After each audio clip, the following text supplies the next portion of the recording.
Hello, welcome. As you can tell by the thumbnail, this is part final of Final Fantasy 16, I think. Question mark. We'll see. And yeah. But don't suppose there's out I can say to make you change your mind. So I'll just tell you to stay safe. Nan won't take kindly to losing her best customer, especially after letting us carry all this stuff all the way to Ash. And we wouldn't want to anger old Nan. You mean, you'll buy some off us?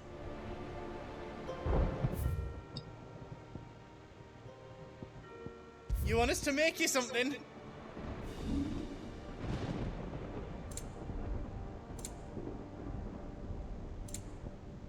Anything else I can make for you? I've got some good stuff for you. Is there else you need?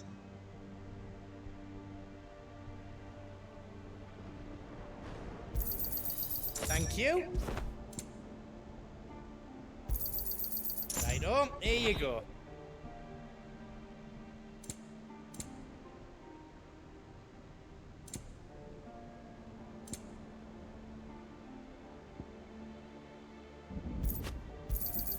Is there else you need? Righto, here you go.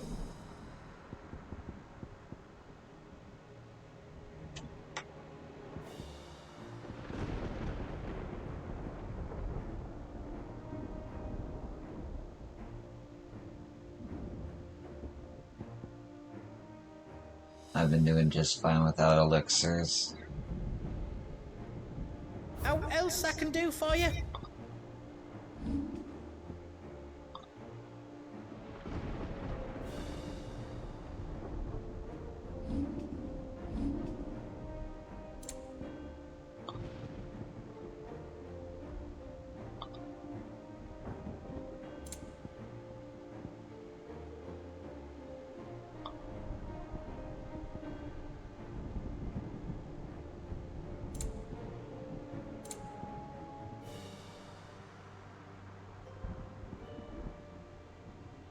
Anything else I can make for you?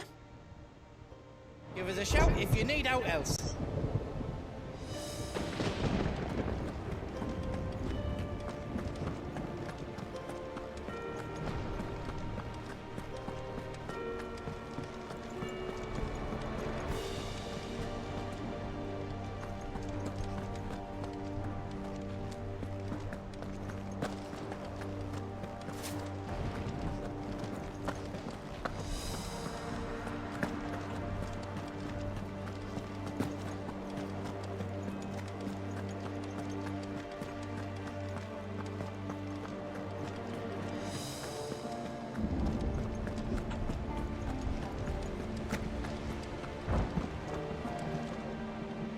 I couldn't have made it this far without you, Torgal.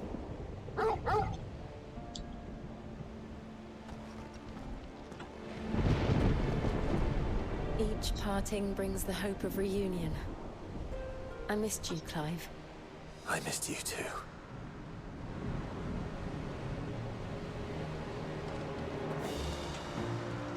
If Sid were here today, I reckon he'd be proud of you, Clive. He'd be proud of us all.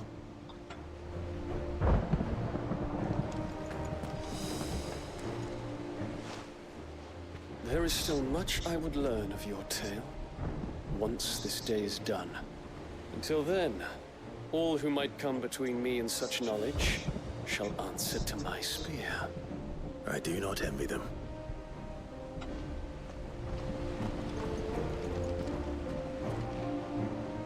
You see, Clive, we're not alone.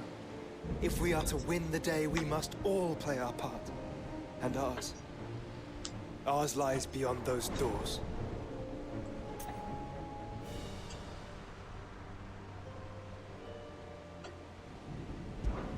We fought long and hard for this moment. Sid's dream, our dream, is within our grasp. We need only endure this final trial, and we shall. Together.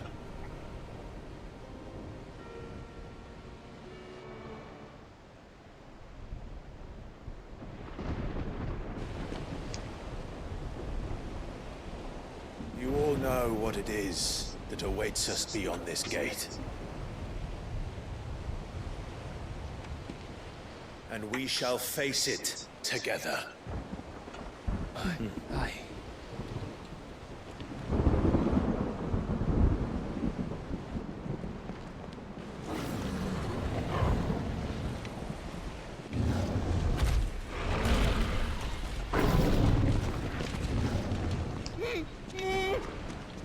It seems our hosts would rather we remain.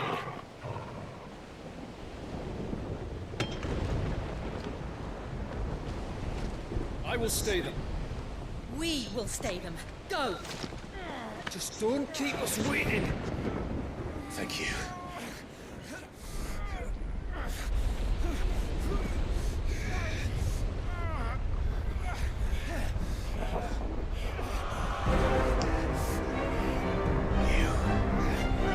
Welcome, sons of fire.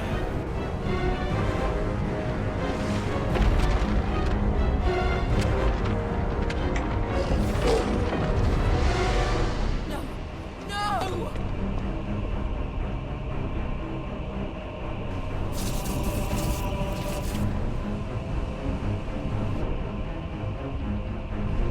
Come back.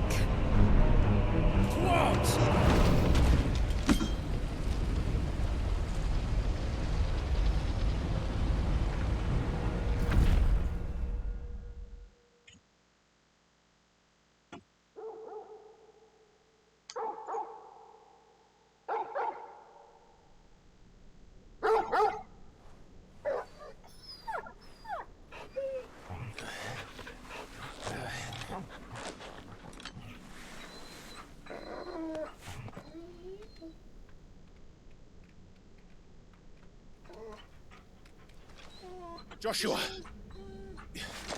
Joshua! Wake up! Clive, is that you?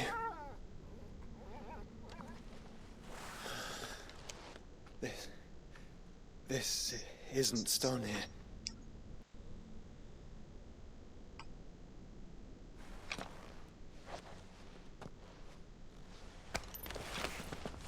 Welcome to our darkness. A rift between worlds wherein your kind might reflect. Show yourself! Grave and many are the sins of man. And we would have you know them, all of them.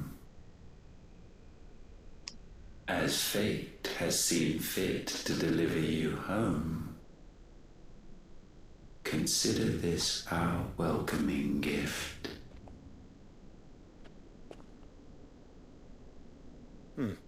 It would seem we are trapped. And the only way out is through Ultima. We find him, and we leave.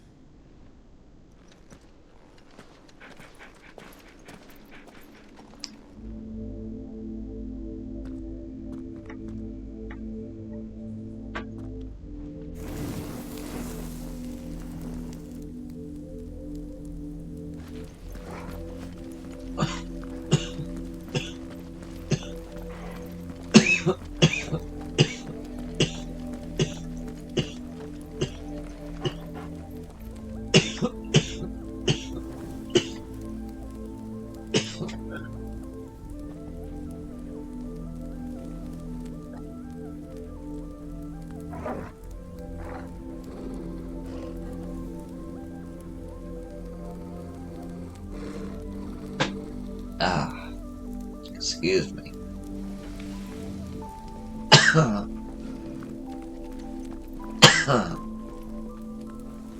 I got a sore throat. I'm gonna keep going though. Am I going backwards? Is there a right way?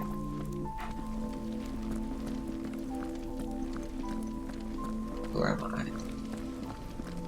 Who are you? What's this hole?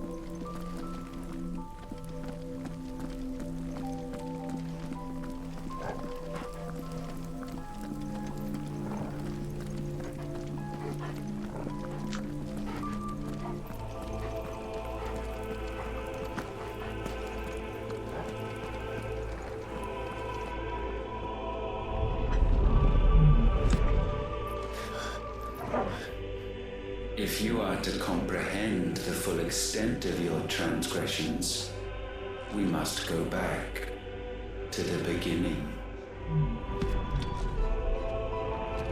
When the world was still young, we visited upon it a miracle, magic, and in its light did all life flourish.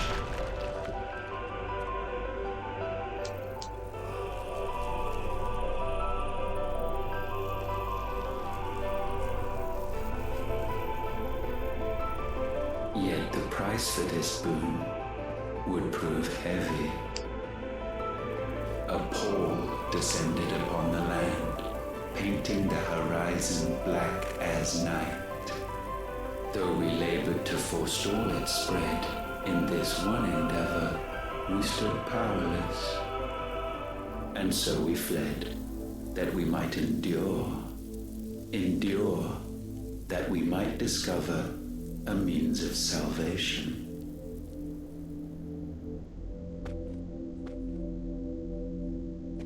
But if it was magic that caused the blight, what of the mother crystals?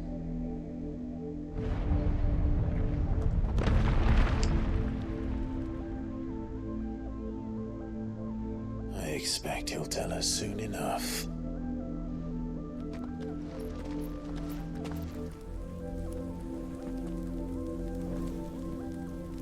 I love this song right now.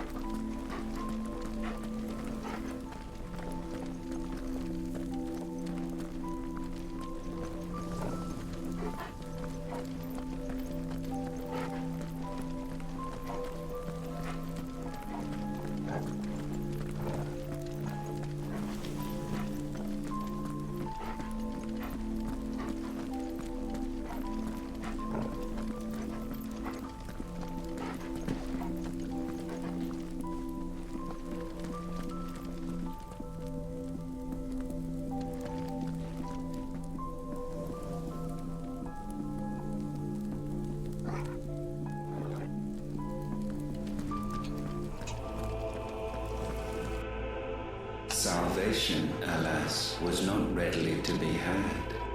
First, we would require a land unvisited by the stain of corruption.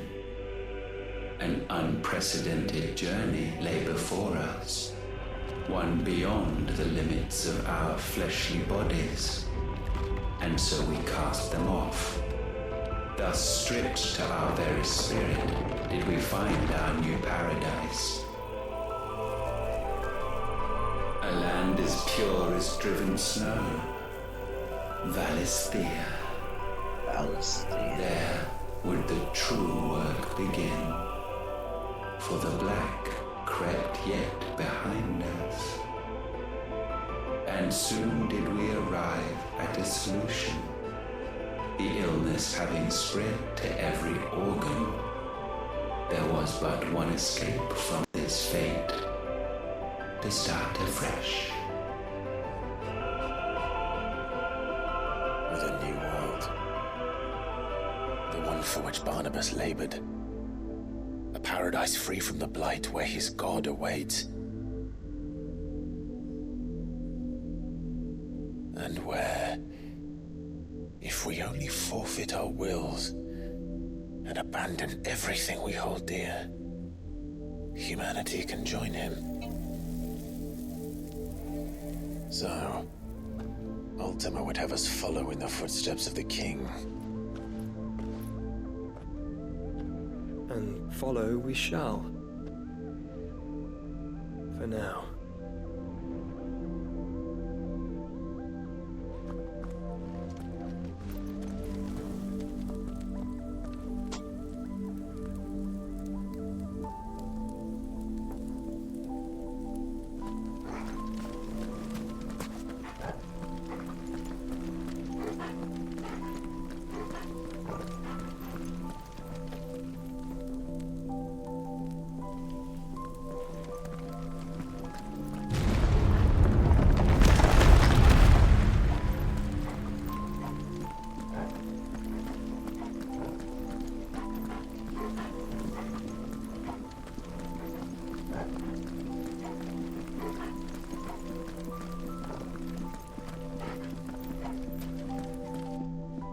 forge a new world would require not only power, but a constitution strong enough to wield it. Acquiring the first would be simple.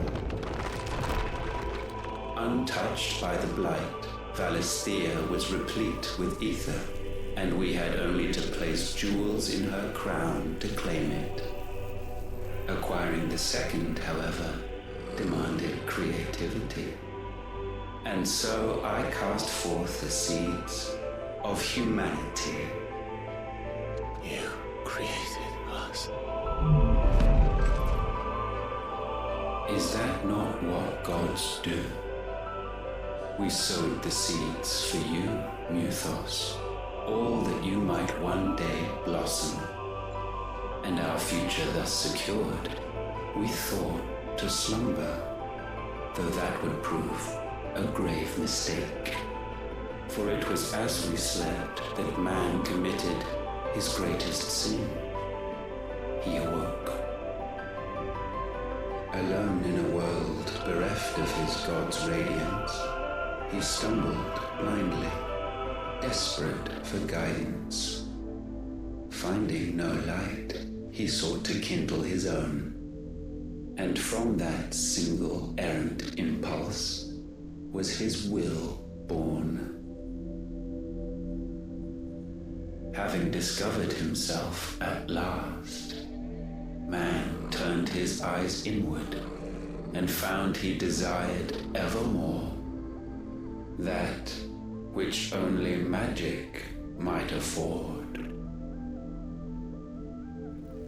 So wars were waged and brothers slain for custody over that dwindling resource, and the land, she wept tears of black.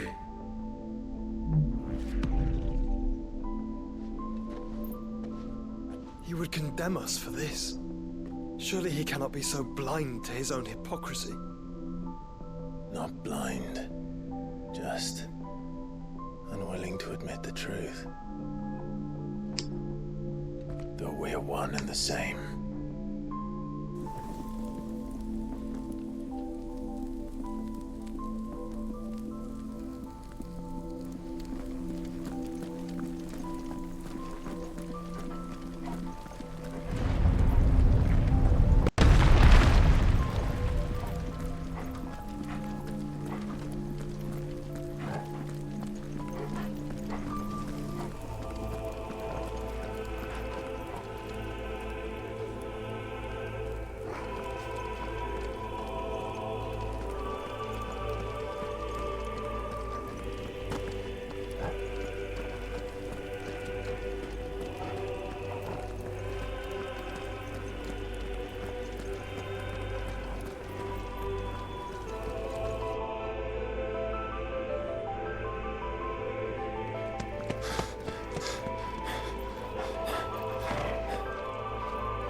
Ifrit, or what's left of him.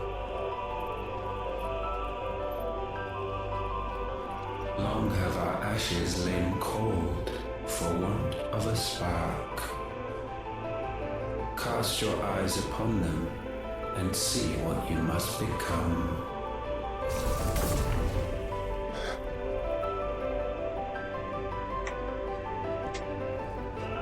Valisthea cannot endure a second claim upon her being. The avarice of man drives her ever closer to destruction. But she may yet be saved by you. It is what you were born to do, why we nursed you and fed you, as your own mother should have. And now that you are fully grown, our Muthos, it is time at last for you to serve your purpose. To right your wrongs. If our sin is wanting to survive, then you are as marked by it as we are. The fault is yours. Our wills were born because you abandoned us. And now, you would have us forfeit them. All for a place in your new paradise. Do you imagine yourselves worthy of one? Mankind has no place in our world. Is this truly so difficult to comprehend? We only ever require you, Muthos, when the time comes to bid this wretched realm farewell. None shall follow, none shall remain. What do you mean, none? This is our world. Once the land's rebirth is complete, humanity will have served its purpose. Why would we continue to suffer that which has caused us so much vexation? Because the land doesn't belong to you. It belongs to us all!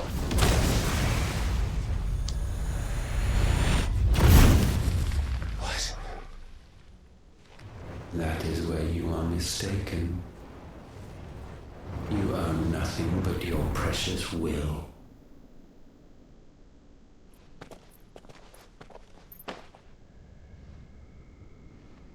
Brother.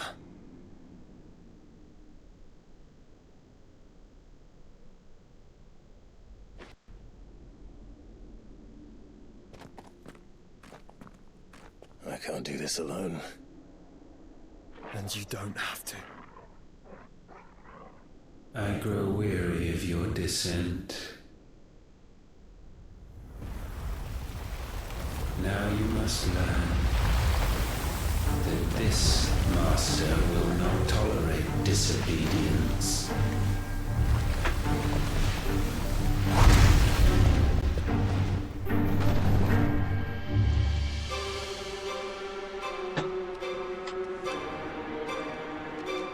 My friends, my family.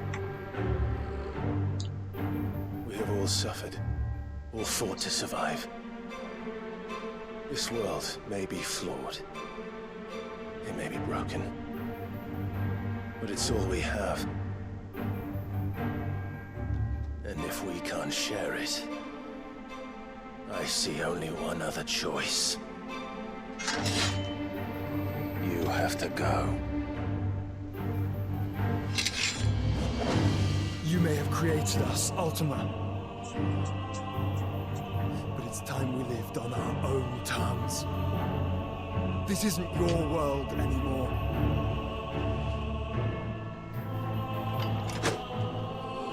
It's us.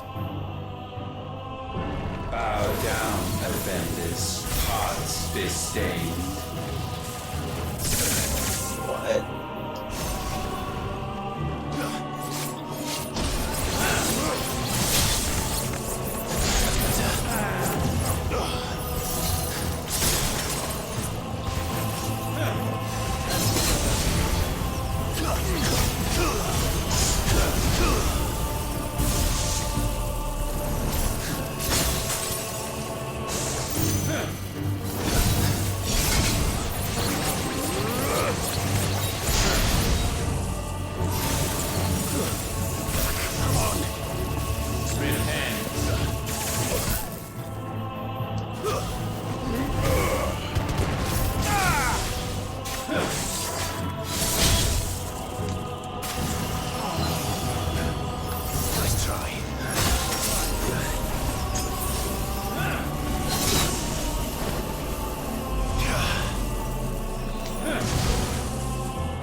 Yes, it's hard. Okay, struggle surreal.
Finally.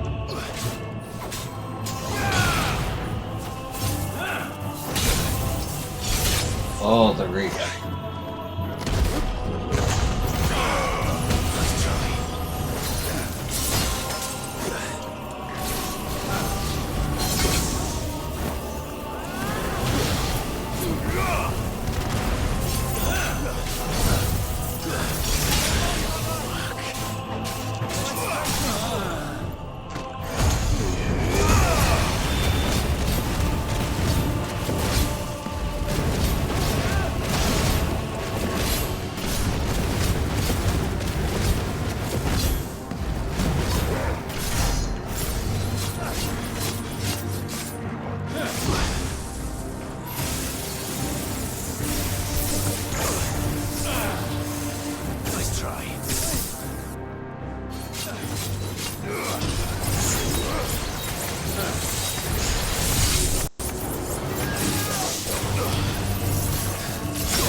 Such foul attaint may not be sublimed through game stamping.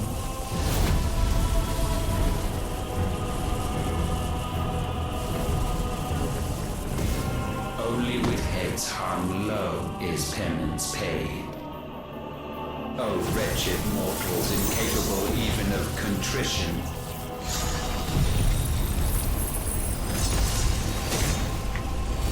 In fitting season shall we reap our harvest.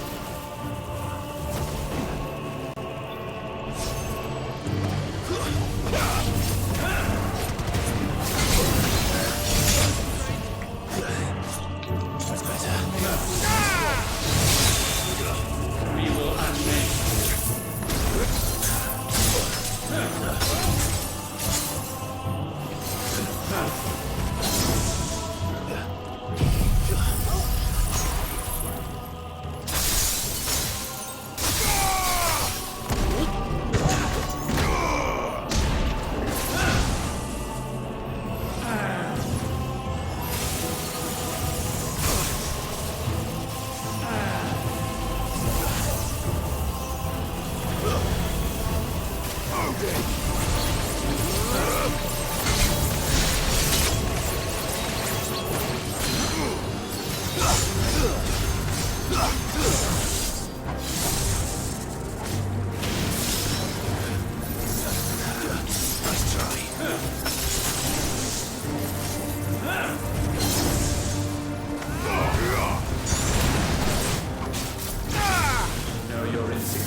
gifted this chance.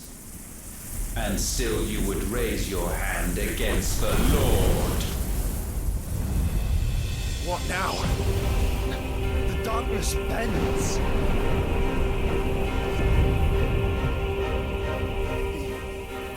He means to end us. It wouldn't be the first time.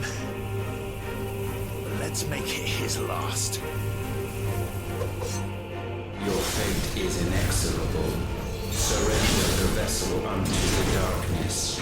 Surrender it unto us. Jesus. Kneel before us.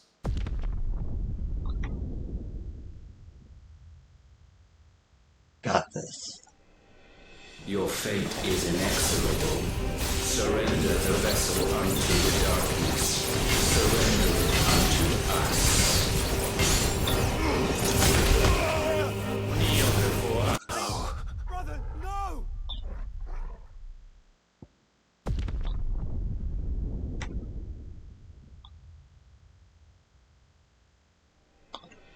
Your fate is inexorable. Surrender the vessel unto the darkness. Surrender it unto us. Kneel before us. I failed. Okay, I was holding R2 when I should have been holding square to get the Zen. Your fate is inexorable. Surrender the vessel unto And I did it the again. darkness. Surrender it unto us. Kneel before us. Forgive me. Got this, got this, got this.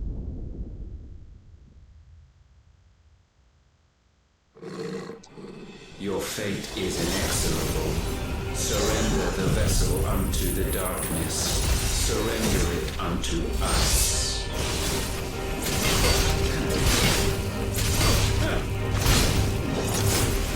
Kneel before us.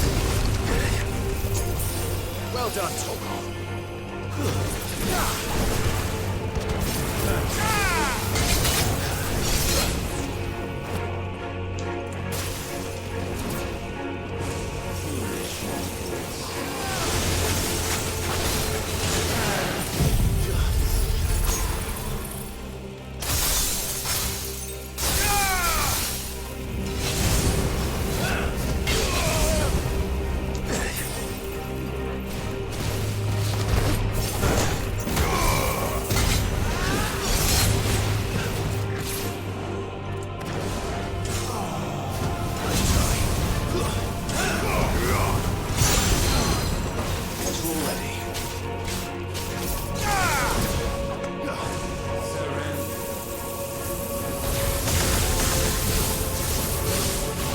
Prostrate yourselves.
Yeah.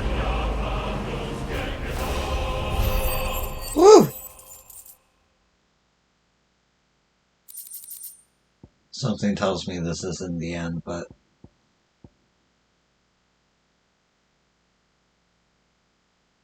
it's great.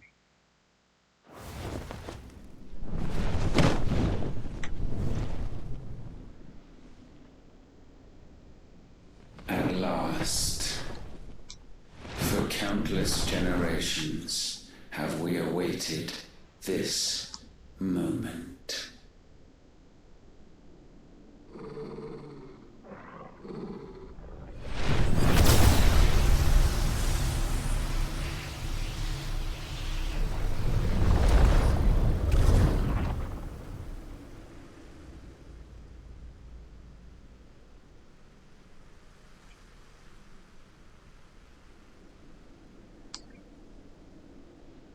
Your struggles have made you strong, yet your soul remains heavy with sin.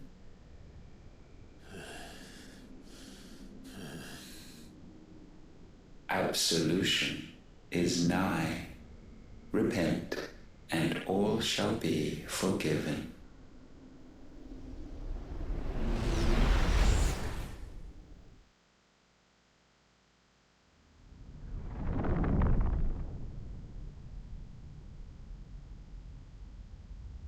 What the hell?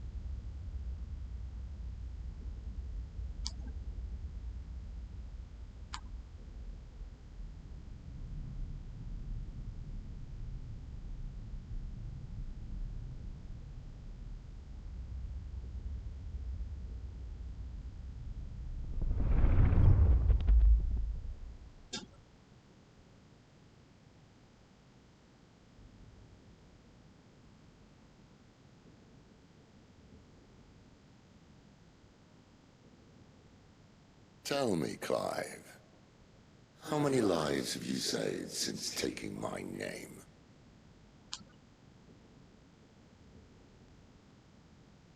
Fewer than we have ruined. Wherever we go, we leave a sea of tears in our wake.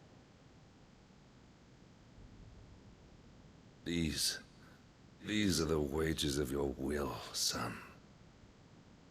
What good are our choices when all they ever bring, all they will ever bring, is death? There's no atoning, Clive. No matter how hard you try. So why not leave them all behind? Leave it all behind.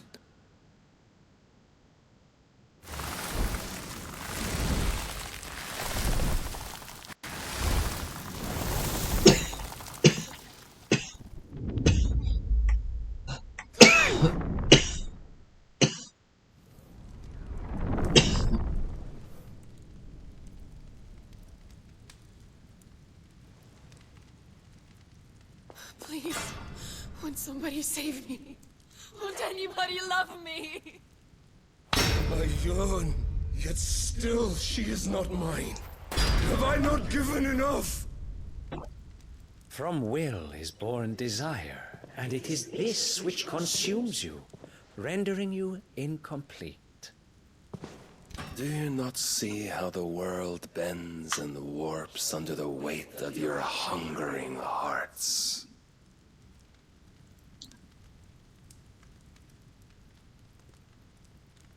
What if it could all just go away?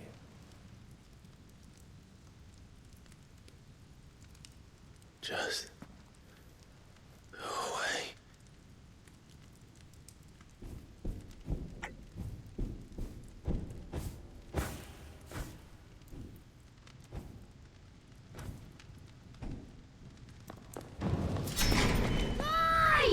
Clive!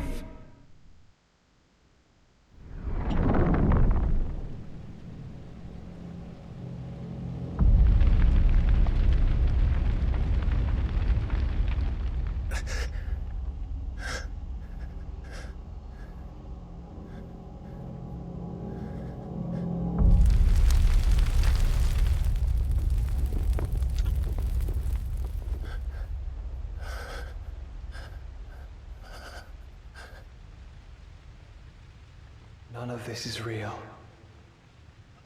Wake up. It's time to go home, Clive.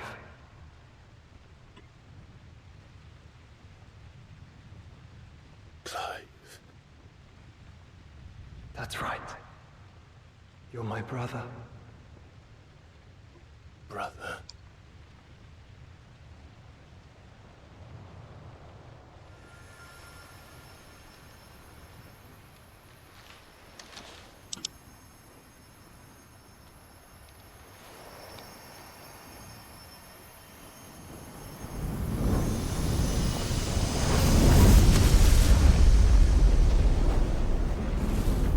Come. Remember who you are. Clive.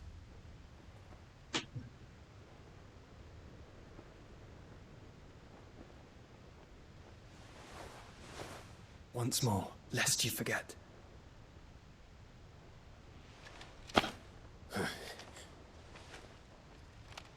My name is Clive. Clive Rossfield. Look, Ultima.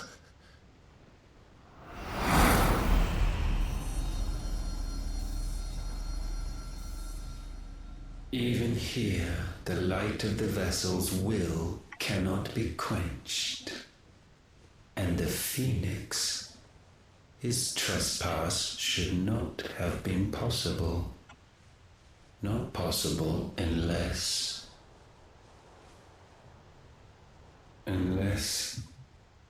he has been with Muthos all along. The mark of the Phoenix, emblazoned upon his heart, made manifest by the power of will alone. The power of creation. Can it be? Are their wills truly so potent? Are you still talking?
Damn it, Clive.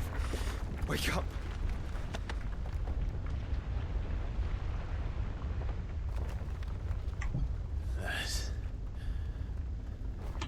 That. Sorry to wake you, but I think it may be time to leave. This place.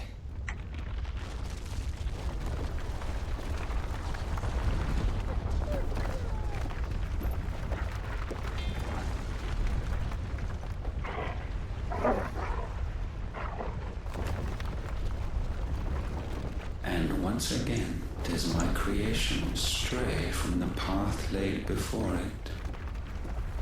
Steeped in conceit, you fancy yourself a god. You embrace Logos.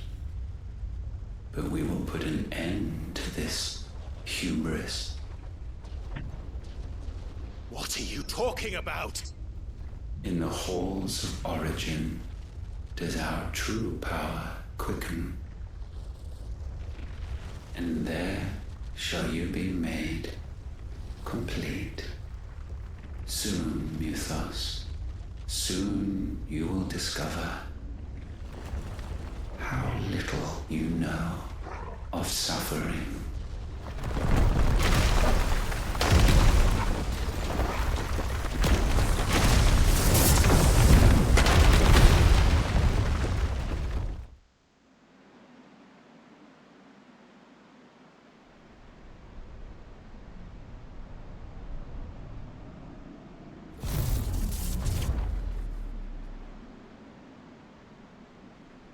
And so the crystals are no more. Yet in their silence, a new song rings. Its chorus building, a crescendo as it enters its final movement, stirring those long aslumber to waking. And back to their origin.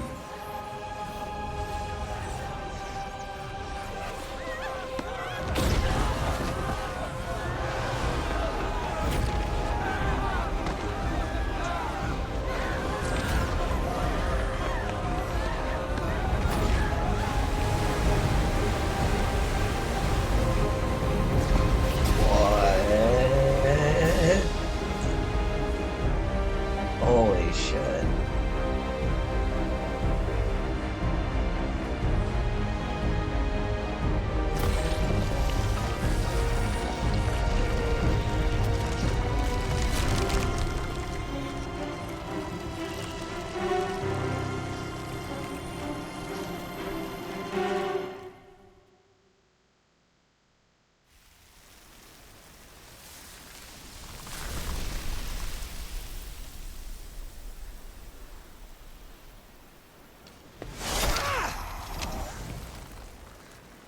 Bloody crystal's cracked. So where the hell are they?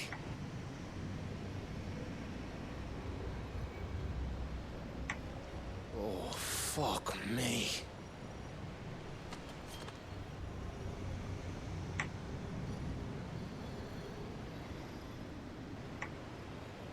Is that ether?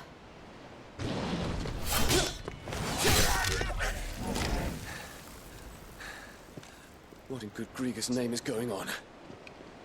This is wrong.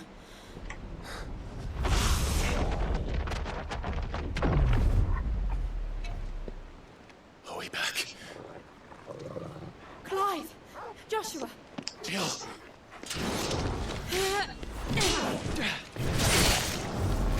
Is everyone all right? We're fine. What happened? Too much to explain here. Mate! We're leaving! Now! Everyone, fall back to the ship!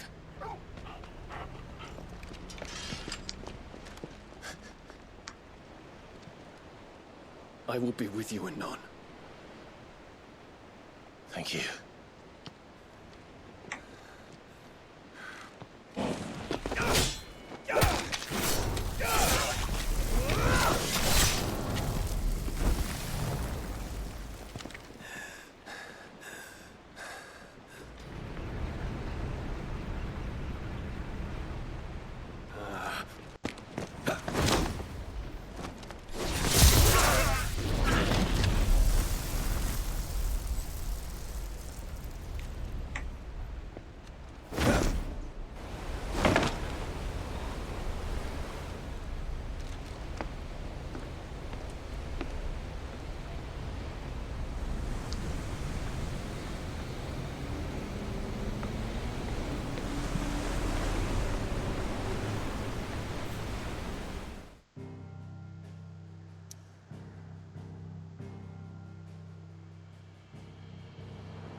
Okay. So now there's a giant crystal. the center of everything. Or not really in the center of everything, but over the what appears to be ocean. So that's good. So if it breaks, it just falls into the ocean or disappears.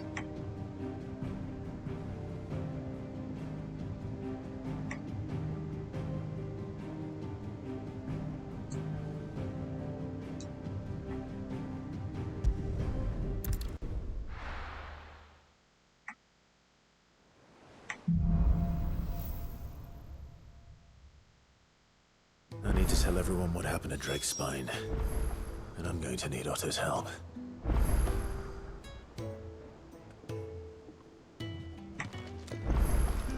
Origin, he called it. But the origin of what? What is it? It's the end, is what it is.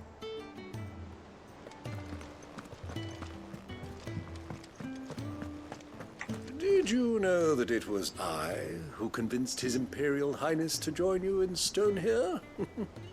All right, it may be that he was of a mind to do so already, but it was I who told him where you'd be. It's not often our entire merry flock returns home to roost at once. I expect I should be wishing you good luck. There's something about it. I feel like it's calling to me. Okay.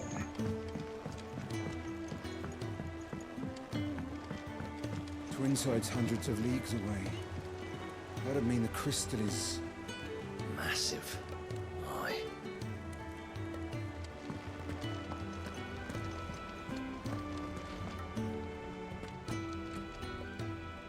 Still alive, I see. Something tells me that eyesore on the horizon is your doing. How'd you manage that? It's a long story. One that I'd rather only tell once. Right. All hands on deck, then.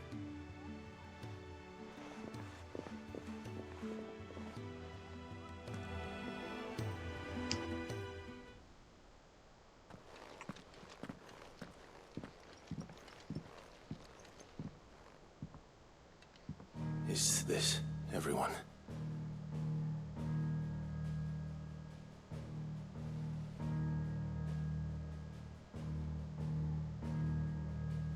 As I'm sure you've all guessed, the crystal which now commands the eastern skies was summoned by Ultima. He called it Origin. Though the significance of that name is as yet unclear. What does it matter what it's called? Its emergence tore Twinside asunder and wiped my homeland from the map.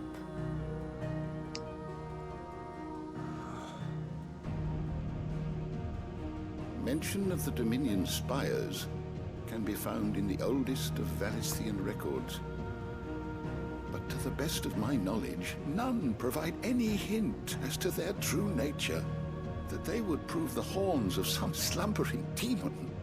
Well, the Dominion's demise was at least quick. Elsewhere, the Republican army cannot hope to contain the chaos engulfing Randalar. Canberra is in flames, and the Empire. Our allies are crying out for answers. I've sent the Cursebreakers to give them what assurances we can, but right now that amounts to fuck all. They wouldn't be able to stop what the skies have started in any case.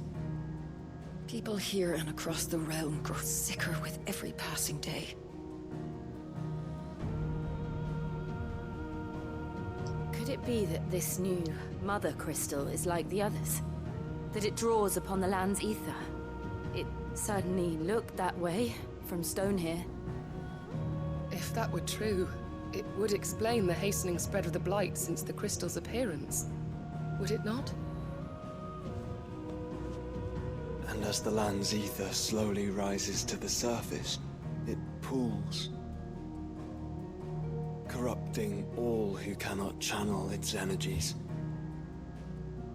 Archae above, ether floods below, and in the middle, Here we languish, hopelessly entrapped.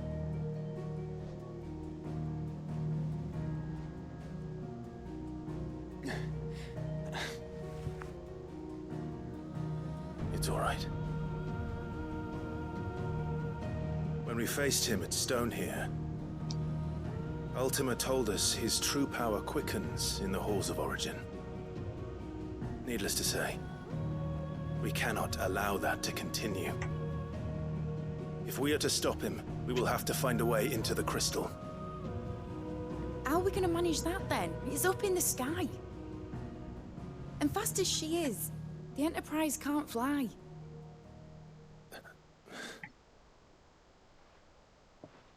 It's a lot to take in, and I reckon we'd all benefit from some time to clear our heads. The answer will come to us. Don't you worry. Ain't that right, Clive? Right. That's right. Well, go on then. Bugger off.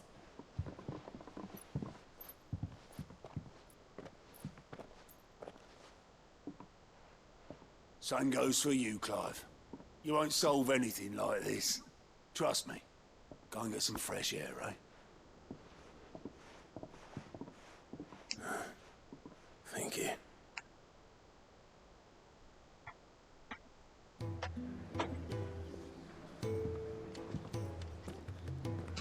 Joshua seemed upset.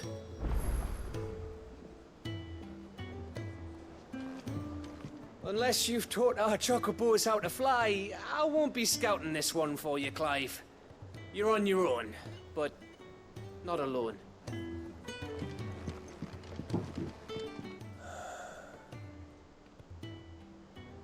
There is much to consider. If there's anything special you fancy supping on before you go, I'd be glad to make it for you. As long as it's brown.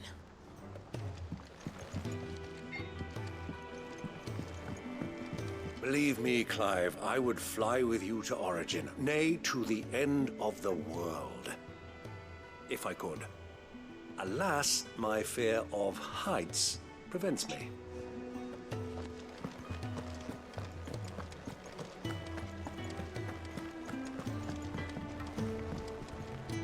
Trouble with your gear, or so will it be?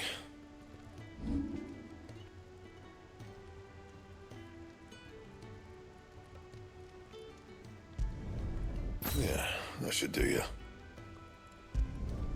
You can thank me later.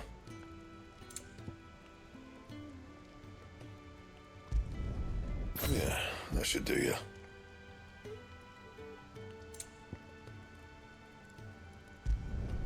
Not my best work, but it'll do.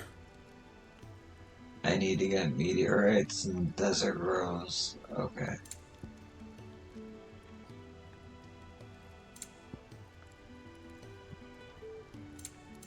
Need 6 altogether. Wait.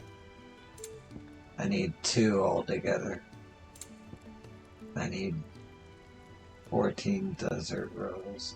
And? What do I owe the honor? I'll keep the forge hot.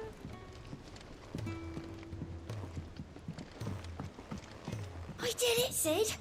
I made friends with all the animals in the hideaway. But you know what I'd really like? My own goblin. Or maybe a marble, or a bomb. Only if it was a big one. That or a bander curl, but not a cactuar. They're too prickly.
I won't fuck with it for now. My loadout's pretty good.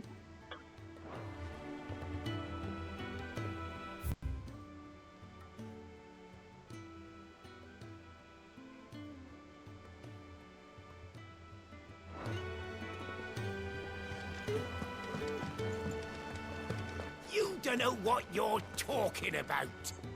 The odor's what gives Chance's stew its, depth.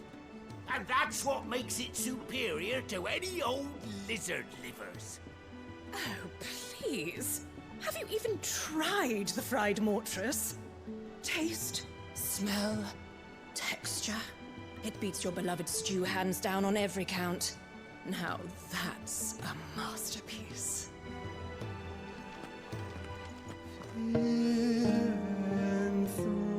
Enthroned in sable skies, chaos in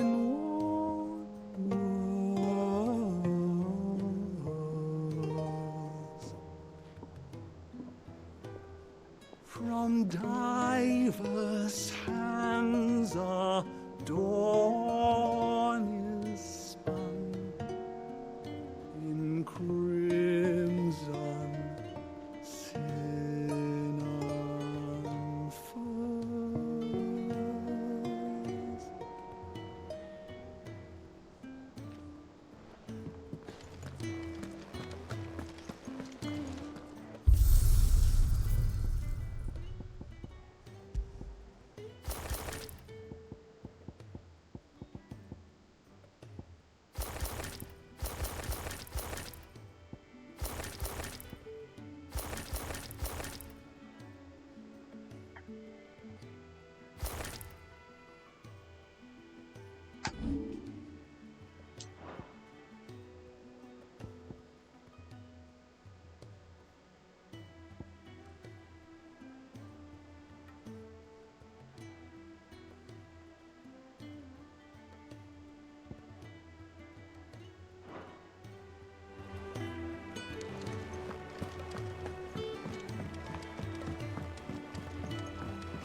Ultima may have created us, but he doesn't make us who we are. Only we can do that. And if he would have us fight for our survival, so be it. It's what we've been doing all along. Much like Ultima himself, it would seem. His new world being naught but a means to survive. And so, we must contend to decide which of us shall inherit the land. Should Ultima prevail, it will mean death for us all. Of that, we can be certain. But even should he fail, what world awaits us? A withered, godless place, where our newfound freedom will most like prove a chain in itself. Well, that may be, but a chain can always be broken. As long as one has the will to break it, it won't be easy. It may take generations, centuries of suffering. And that is if everyone plays their part. But it will happen. And when it does, it will be on our terms. That is the world that awaits us. Indeed. And what better world could one wish for?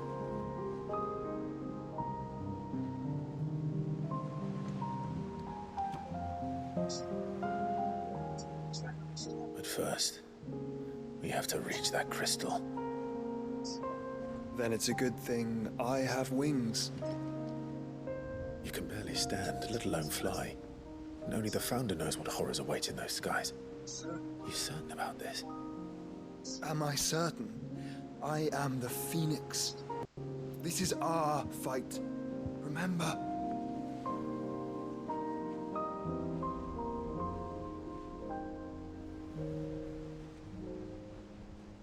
All right. I yield. But only what you must, yes? I'm still your sworn shield. That you are. And what of my wings? Lest you forget, you go to stand against a god. I would not have you succumb to fatigue before the fight begins. Ifrit, your brother mentioned that some few of the dominants who had lost their power to you were still able to prime. Is that true? It is. But their icons no longer submitted to their will.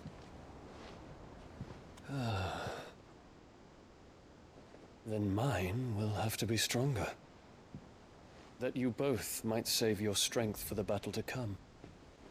You don't have to do this. If you do, there's a chance you might lose all you have left. And what have I but regret? My life ended in the Dominion. I fear death no more. Besides, I would have words with Ultima. He has much to answer for.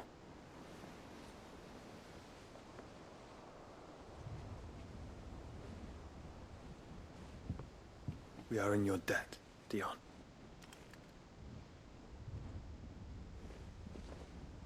We can speak of debts when this is over.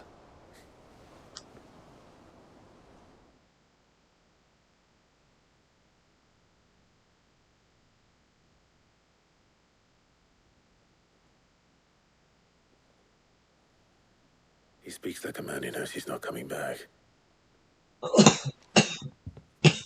Let's come to terms with that. That doesn't mean that we have to, does it, Clive? Time to talk to Jill. I only hope she understands.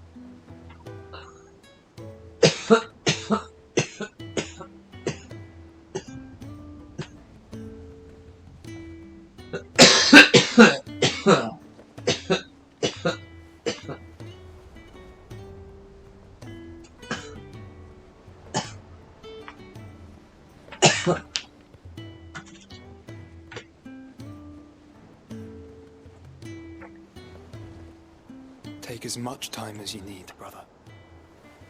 Something tells me Ultima will wait.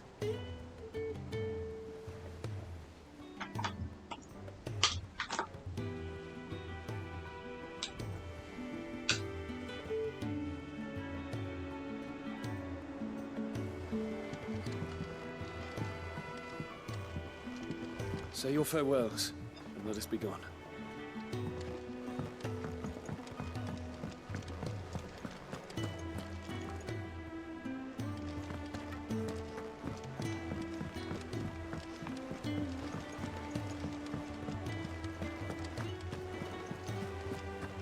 You be careful up there.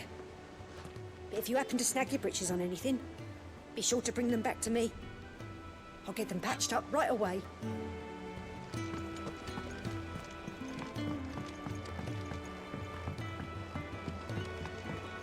Twinside's hundreds of leagues away. That'd mean the crystal is massive. Take as long as you need, Clive. Just don't take too long, eh?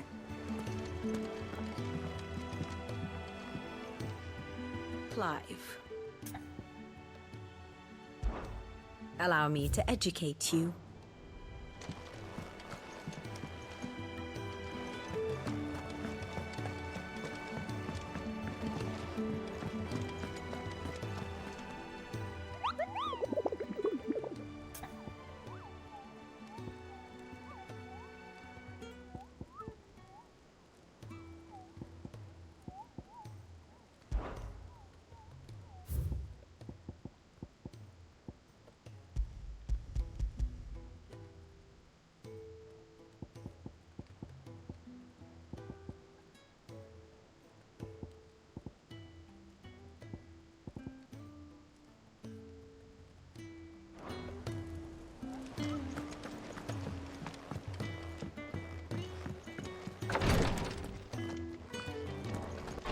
Until the skies have cleared, more and more will fall to its curse. I will do what I can, but... Ty's tea stopped the fits. I only hope they stay stopped.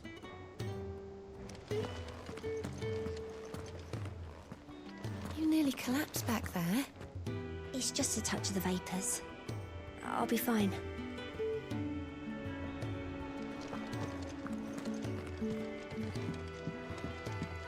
Thank you, my lord, for taking me in. Everyone here has been so kind. It reminds me of home.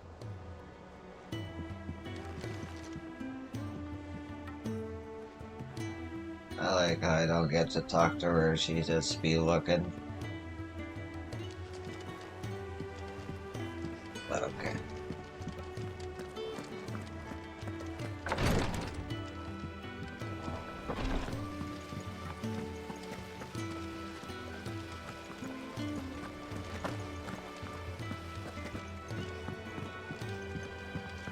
Couldn't have been easy for her making the journey from Ash. What with her belly so fat? You'd be surprised at the lengths a mother is willing to go for her child.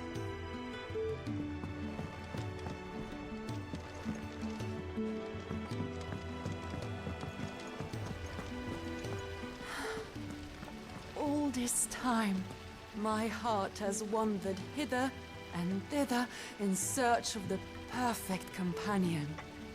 When all along he was here, standing right beside me.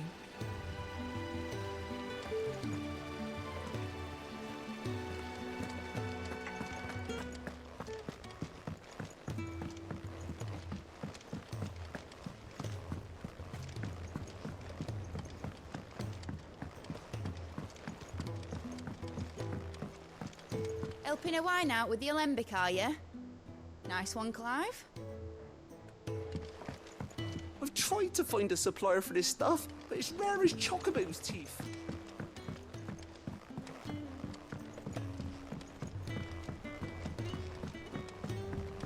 Do you think Sid will tell us about his adventures in Ash? I doubt it. I heard he's leaving again. Well, then maybe when he gets back. When you return, would you mind teaching the children another lesson? They did so enjoy your last. Whatever should I write next? A love story, perhaps? But with a happy ending, of course.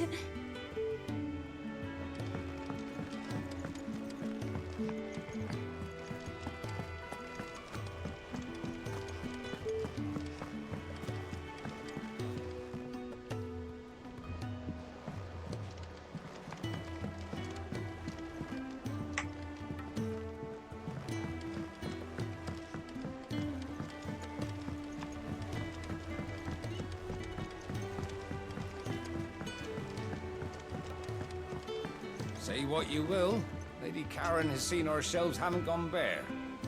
Yes, but how long will it last?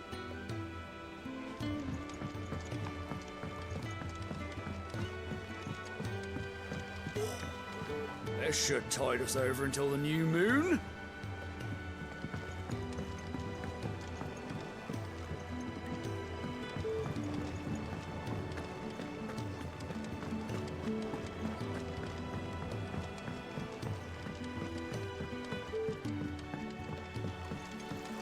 Drink up, my little darlings. Without sun, these leaves should have withered long ago. But we've found a way. Life has found a way. I'll see that you're properly watered and manured, Martel. For as long as I'm able.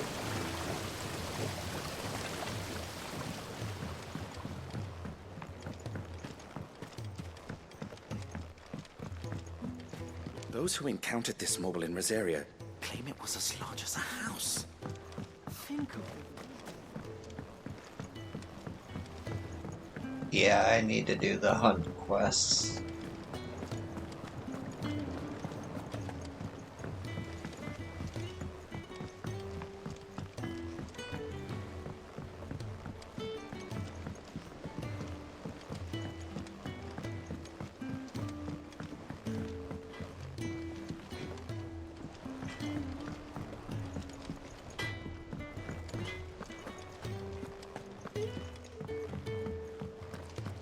will not forget this kindness, my lord. I shall go to Eastport, but as soon as the rebuilding work is complete, I promise to return. I feel like he's been saying that forever. He should have left a while ago.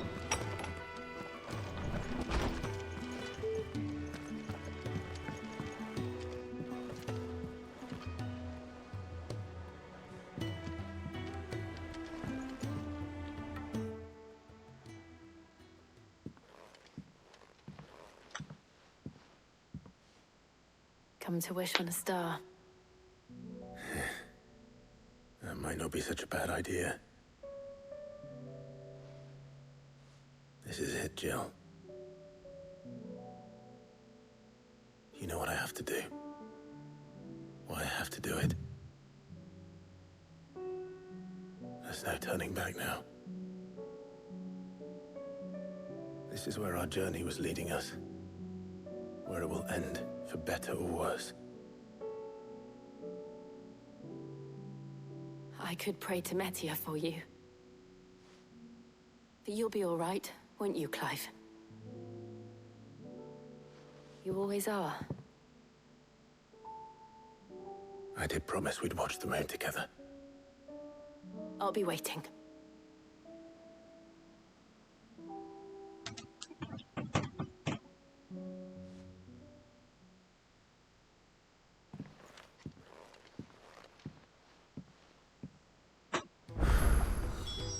It's almost time.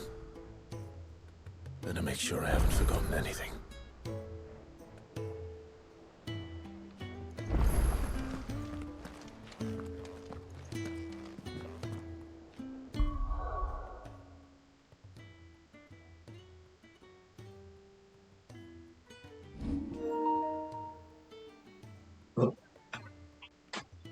Plug that in.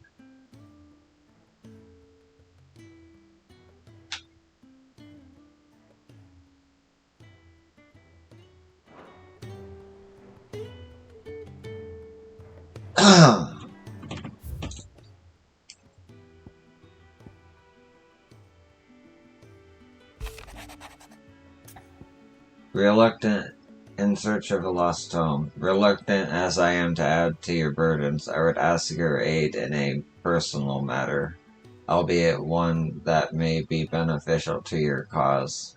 There exists ancient texts deemed so injurious to modern thought that mere possession is deemed a crime, and it was a chance encounter with one such tome from a distance that speaked within me the scholastic curiosity which burns to this very day.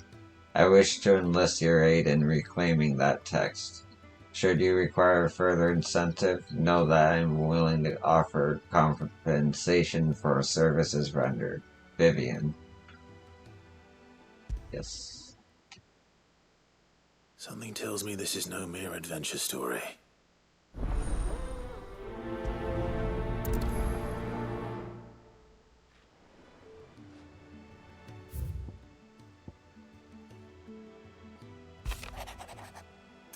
In a mood. In case you haven't noticed, your poor hound spends all his time of late on the rear deck whimpering like Gav in his cups.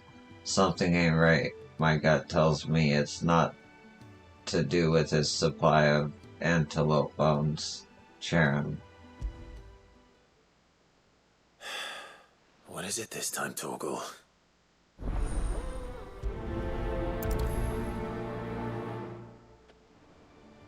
Okay.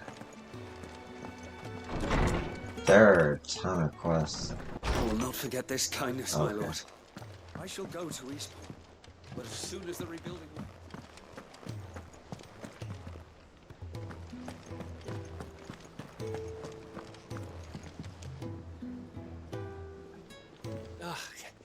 You alright? Asking about Origin. About that. If there's anything I can do to help you kill this ultimate bloke, you just say the word, eh? You promise to take Sid's name off my hands? Aye! Don't joke about that. Anyway, I thought you said you hadn't finished with it yet. I did, didn't I? Now, if you wanted to give me an even grander title, something to rival your Sid the Outlaw, that'd be a different story. Let's see. Gav the Magnificent, Gav the Almighty, Gav the Lionheart, something along those lines. I'll leave that to you to decide. I'm sure you're more than capable of choosing the perfect moniker for Sid's right-hand man. Right-hand man, eh? I'll take it. You off then? Always one more job to do in there, Clive. It's him, I tell you. The Crown Prince of Sambrek.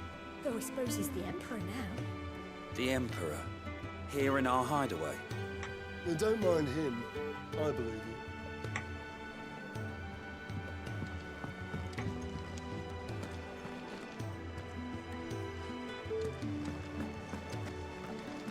You don't know what you're talking. Enthroned insane.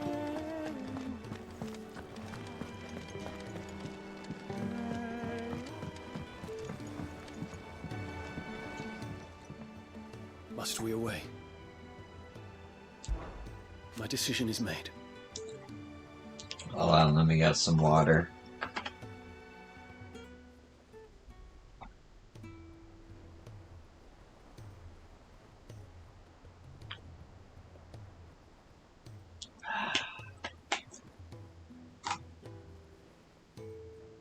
I shall carry you and your brother to Origin, that the Lazage name might live on in honor, not in infamy. Even if I should not. Your Highness, you're not. You said it yourself. This is a journey from which I may not return, and yet I am resolved to go. Ultima took much from me, and he means to strip us all of what little we have left. He must be stopped. Whatever the cost. He must. Thank you, Your Highness. You are as over-hasty as your brother. Save your thanks for when this is over. Make ready.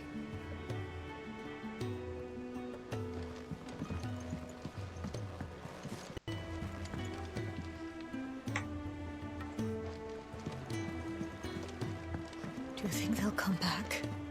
Of course they will. It's just a big crystal. How hard could it be?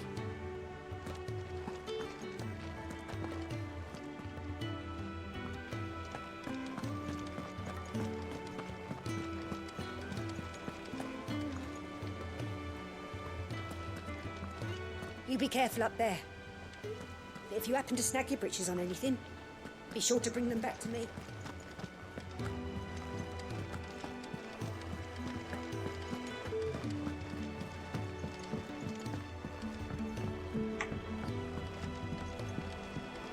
Twinside's hundreds of leagues away. That'd mean the crystal is massive. Trust you go and pick a fight with a bleeding god. I didn't sign up for all this excitement, you know. No. Sid did say the higher-ups wouldn't be too happy about us trying to change the world. You got me there, and it ain't as if I have anything better to do, so no more lip out of me. But it's that lip that keeps us on our toes, Otto. Is that right? Well, I'd better start looking for someone else to moan about then, hadn't I? No one around here is bold enough or daft enough to say I'm fit for the knacker's yard, but I sure as hell ain't getting any younger. Might be time to take a step back. Let the fledglings spread their wings. Young Got's as bright as the inside of a barrel, but his heart's in the right place. and his constant failures never seemed to dim his spirits either. Reckon the same might have been said of me when I was his age. But if it weren't for Sid, giving me the room to fall and a hand to help me up again, I never would have changed.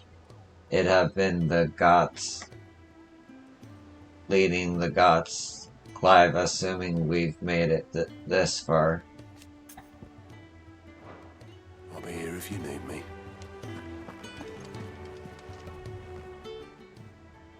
Fancy a look at the list, do you? Anything catch your eye?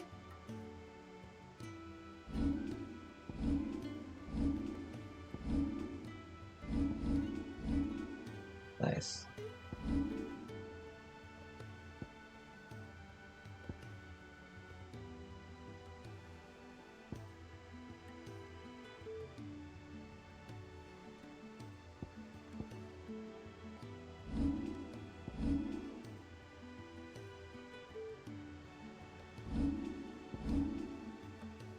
Think you can help?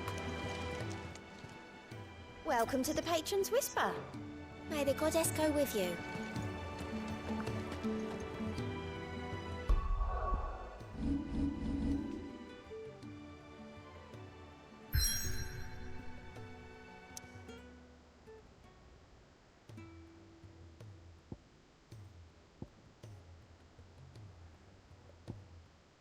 Okay.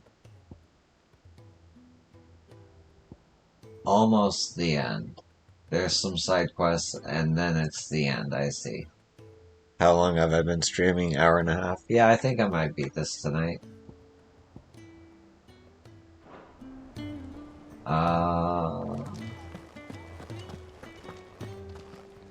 Yeah. I'm gonna take a break, though. I'll be right back.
And I'm back.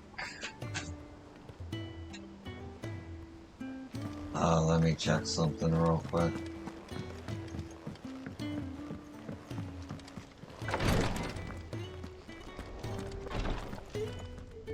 How can I help you, Clive?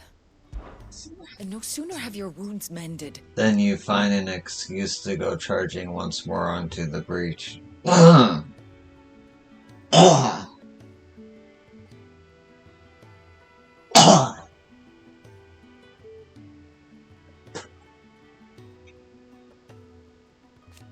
But only because my wounds are mended. Thanks to the expert ministrations of the best healer this side of the belt. Save your honey tongue for Jill. You're talking about killing a god, Clive. While I may not have Gav's nose... I know danger when I smell it, and this plan reeks to high heaven.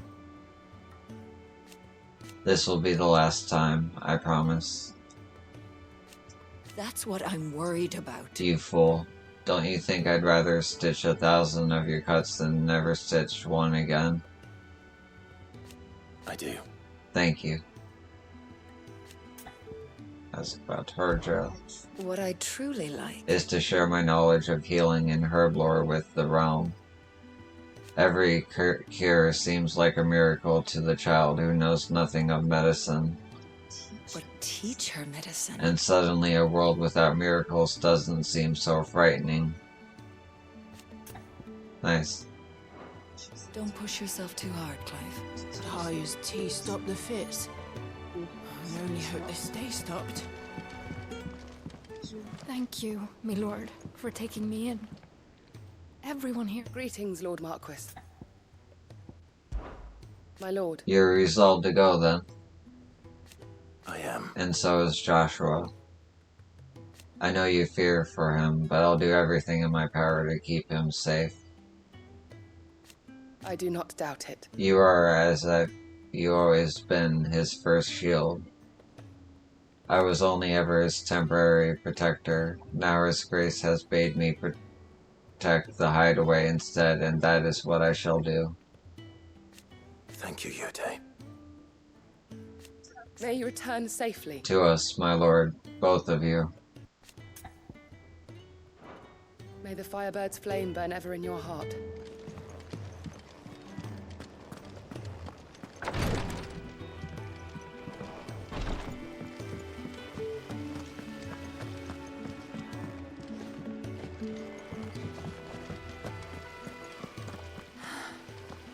All this time, my heart has wandered hither. Has Midadol mentioned a new project yet? Not exactly.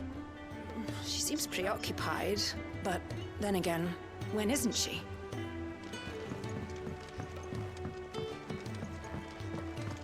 Helping a wine out with the alembic, are you? Nice one, Clive.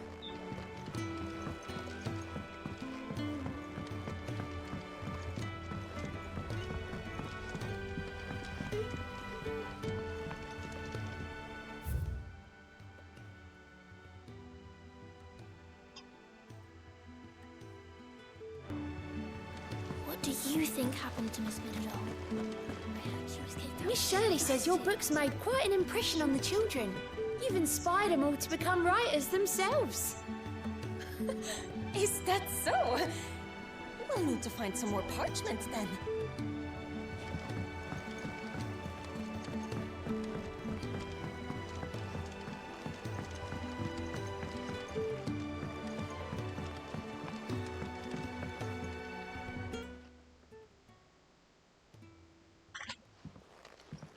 Pining for something, boy. What is it? What do you see out there?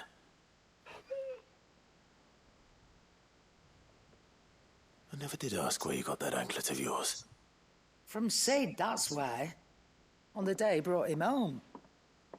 That long ago? And you're only thinking to ask this now? Sid saw that the pup had a habit of gnawing on his leg, since you ask. Clap that there iron on him to keep him from doing it. What was wrong, boy? I'll take like as not. Must have been hard on the poor whelp losing his loving masters at such a young age. Doubly hard in being a frost wolf, torn away from his icons and all. Sid would always tell him, you want that iron gone, you find what it is you're looking for. I reckon what he were looking for was you. I'm sorry, Torgal. Sorry for making you wait so long. Let's get that thing off you.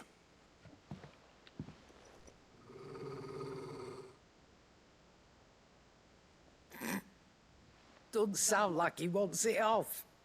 Indeed. You miss Sid as much as the rest of us, don't you?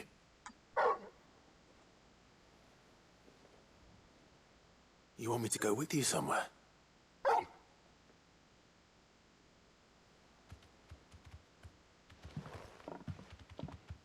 Quick, aren't you?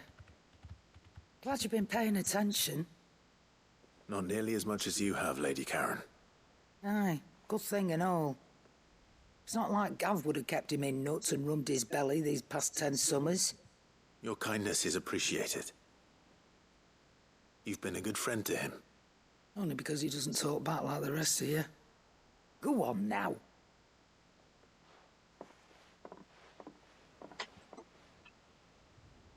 Where to then, Torgal?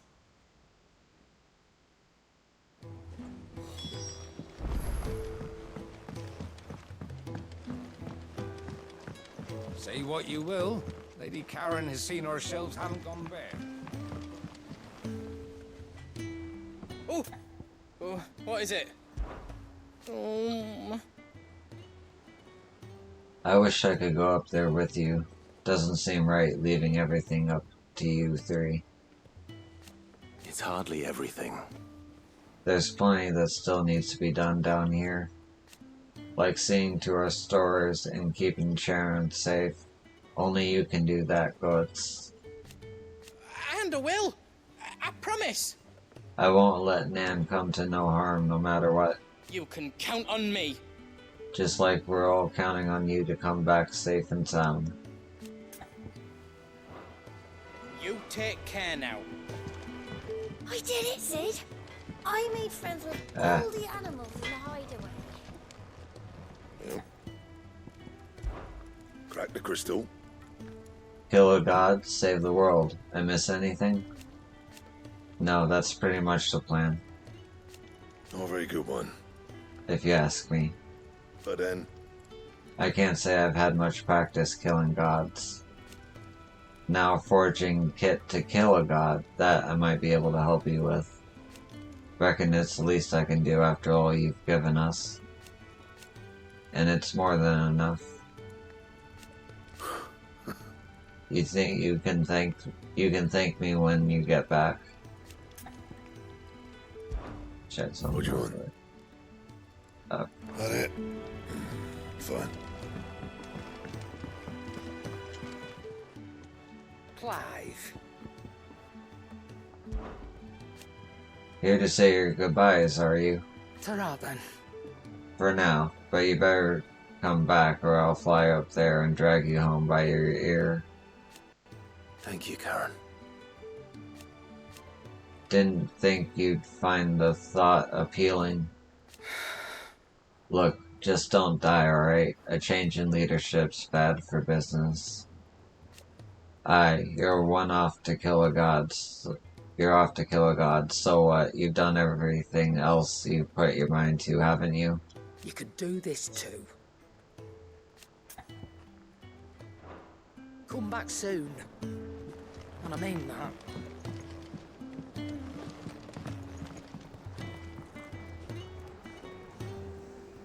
Welcome back, Sid. That's what we like to hear. Knock 'em back, everyone. Sid's buying.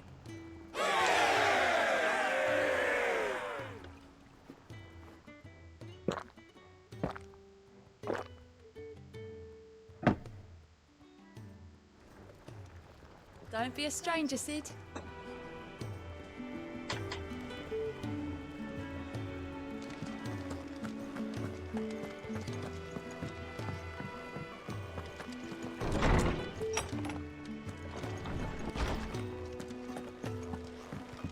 somewhere, Sid.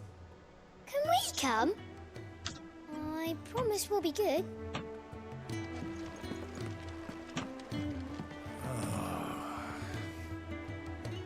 Not a word in this one, either. Sid, did you know that chocobos are far more resilient to the effects of ether? I was wondering when next you'd visit. I don't believe you've read this particular chapter before.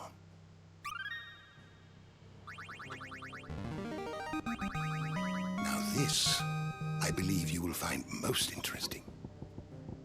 Wow, that's a lot. What subject shall we consider today? Almost complete. Did you learn everything you needed?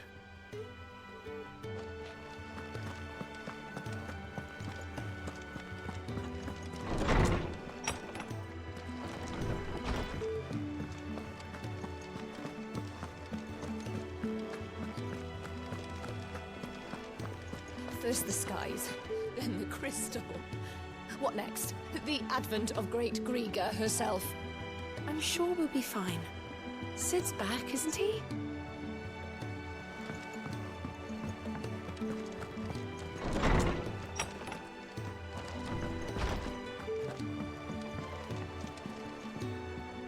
Clive, do you have a moment?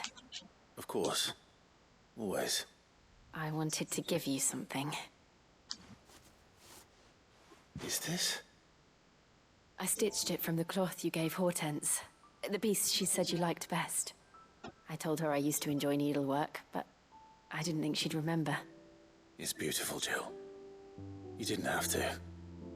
When I was very little, I recall my mother telling me that young ladies of the court would give knights ribbons from their hair before they went off to war. I still wear mine, so I made you this instead. Black is the color of eternity. It cannot be stained. It cannot be sullied. It is unchanging, unwavering, just like your resolve. And mine. Our resolve. May it never diminish. And may it ever bring you back to me. I will always, always be here. Thank you, Jill.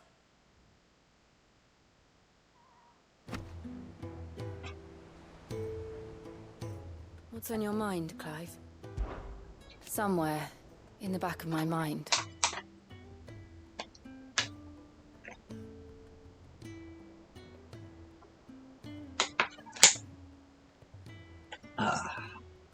I always knew it would come to this.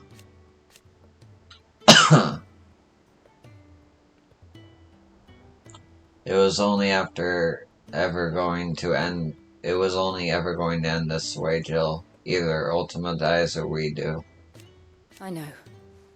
But I still don't think I'm ready for it, and the thought of what you have to do makes me want to cry.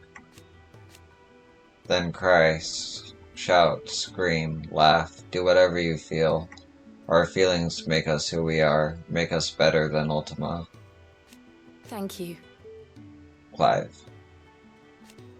But a long time ago, I swore that only the stars would see me cry. And so for now? I'll save my tears until the clouds part and the heavens return. Always with you, Clive.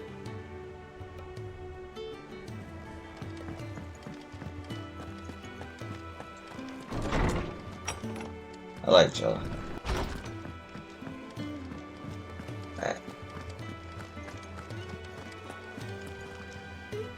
Alright, Toggle. Where are you taking me? I'm going to need a little bit more than that, boy. Do you have a better hint for me? Unless... you've already given me one. Back on the rear deck, you were looking west, toward Rosaria.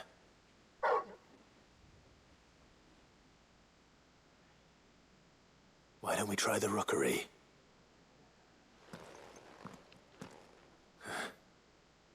I haven't been to the island in almost 20 years. To Port Isolde, then. Fingers crossed the old mooring is still there.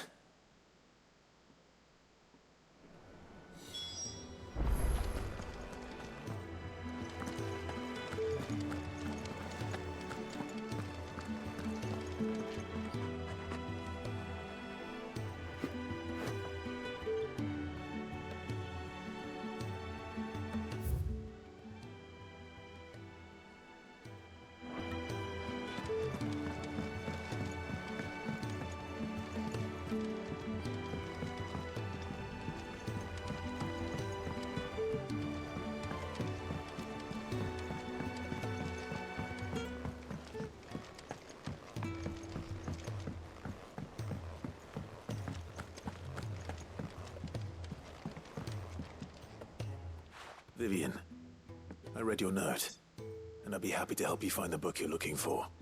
Thank you, Clive. But tracking it down will not be easy. Are you sure? Please. You have always granted me your wisdom and insight whenever I asked. It's only right that I return the favor. Or at least attempt to. You are too kind. Alas, what I ask of you is rather more trying than delivering the odd lecture. I spoke with Hippocrates to see if he had any inkling as to where another copy might be found, but perhaps it is best that you hear the details from him. If you say so. Forgive me, Clive, for asking this of you. But this book, it set me on the path to becoming who I am today. Its importance cannot be overstated. What will it be today? Well, Clive? Are you resolved to brave the coming battle, no matter the cost? I am. For only with Ultima's death might we ever find true freedom. And when we do, I'll be counting on you to help teach this world the truth. Naturally. But I'll need you to do something for me in return. Come back to us in one piece. How am I to recount the true history of this world without a first-hand account of the heroics of those who fought to change it? We shall all be praying for your safe return.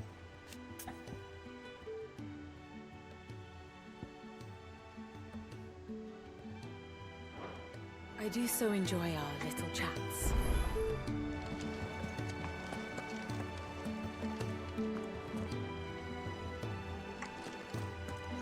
Okay. Over there.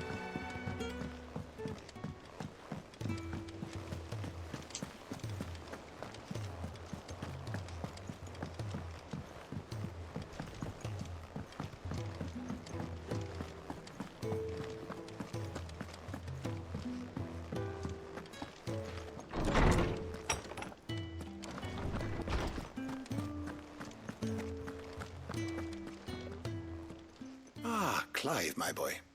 What a pleasure it is to see you. Hippocrates. There's something I need to ask you. I've been charged with locating a book called From a Distance.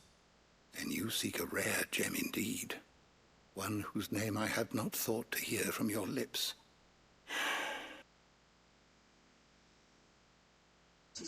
You've been talking to Vivian. Right as always. But she didn't seem keen to tell me very much. I take it she didn't like what you had to say. And yet I gather it did naught to dissuade her. Clive, if the young professor has tasked you with obtaining a copy, I fear she asks the impossible. The executors would not allow it. The executors? Coveters of Secrets. A clandestine organization committed to the collection and intenebration of forbidden texts and technologies. One such text being the tome Vivian seeks, chronicling as it does the true history of the enslavement of bearers. A tale which could overturn the established order were it ever to become widely known. Or, so rumor has it. I've never actually read the thing, or even set eyes on it for that matter. How is it that I haven't heard of this organization? Why, secrecy is the Executor's watchword.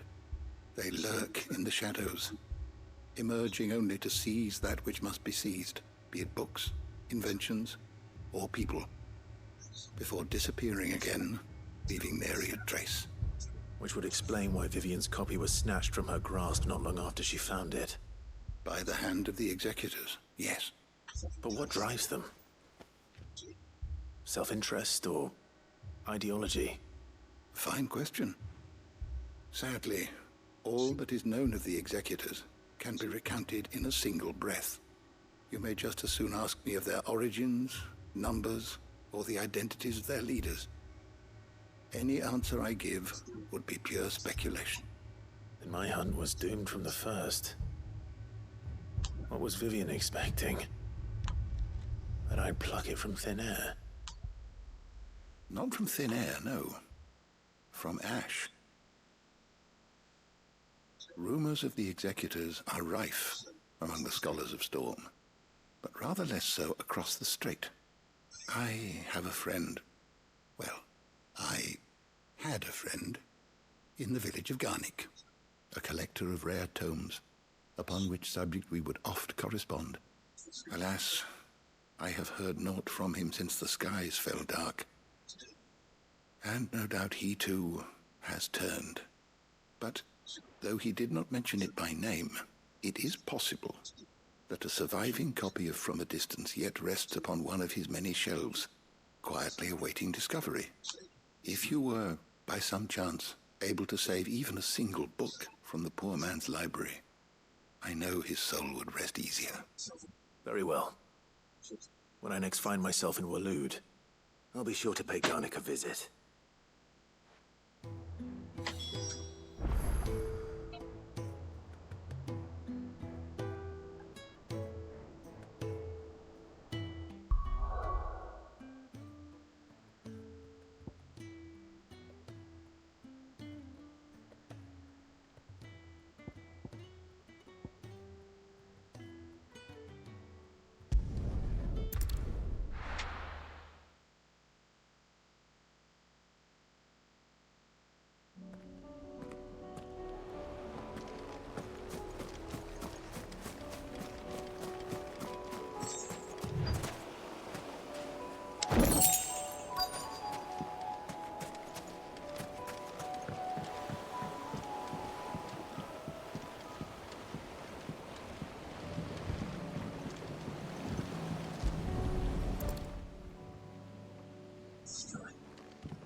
It's still here. After all these years. A lot smaller than I remember. And you're a lot bigger. You might have to swim, boy.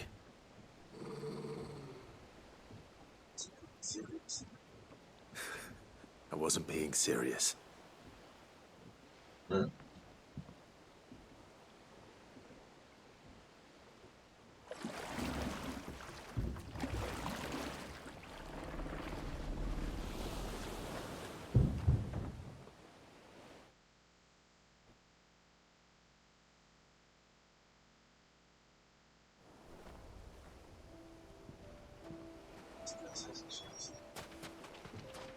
This place hasn't changed at all. The rookery's right through those trees. That is cool. It's like a little mini new spot. Huh.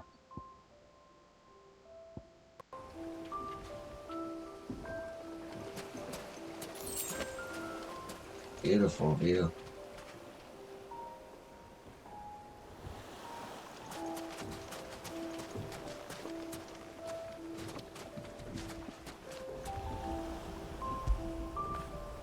Get it, boy!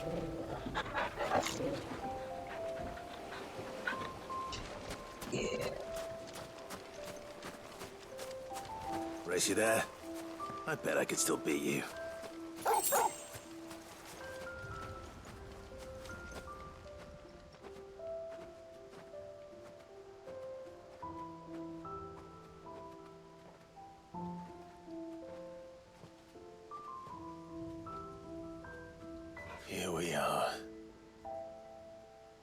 This was our hideaway.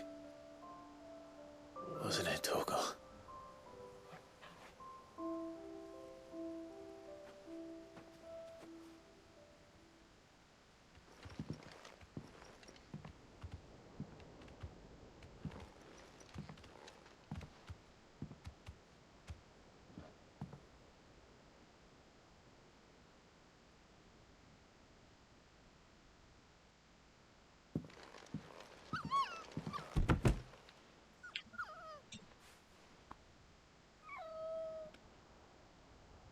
Coming here helped me to forget who I was. Or wasn't. Prince, shield. Son his mother could love. Had I been any one of those things? Perhaps.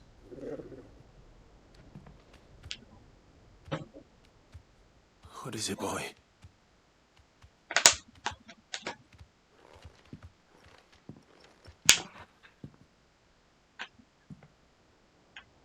This is all from the castle.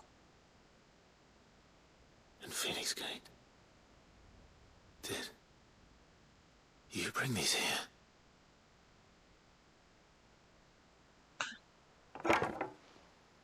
My sparring sword.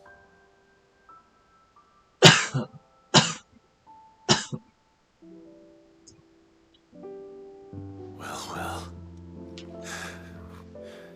You never stopped looking for me, did you, boy?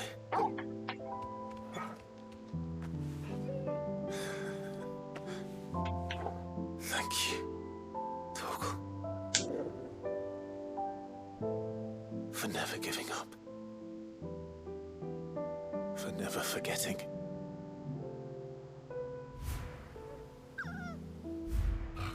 Aw.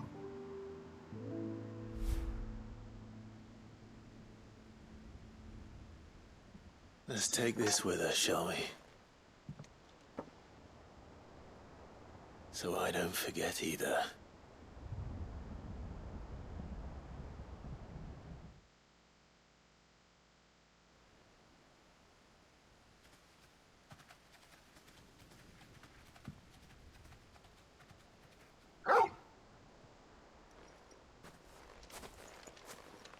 That's not the way back to the boat, Torgal. All right. I'm coming.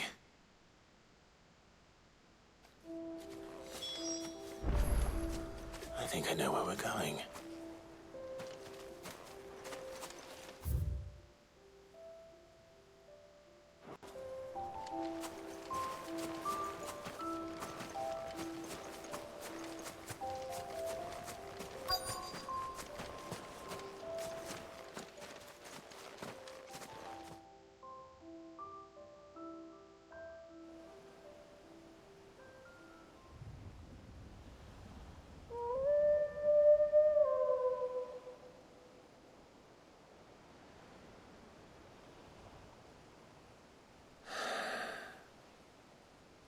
People always talk about the importance of putting the past behind you.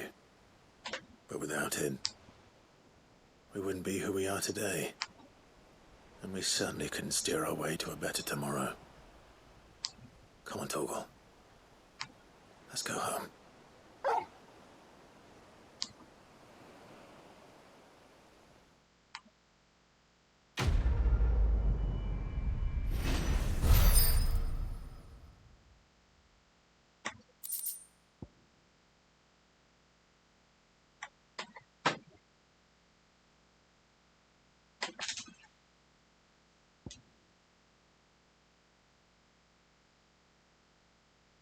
Nice.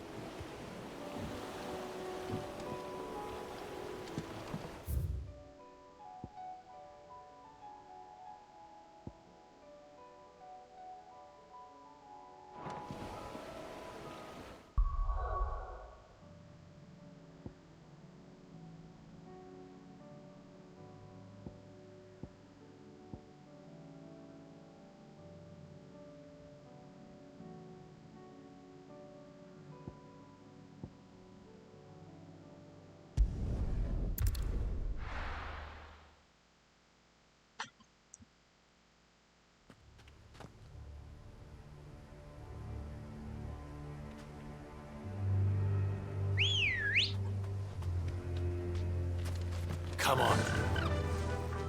Run like the wind.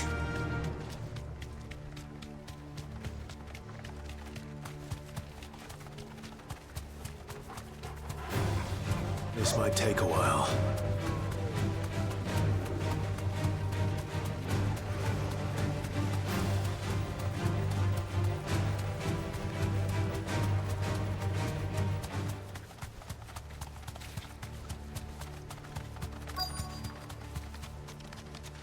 The entire village looks abandoned.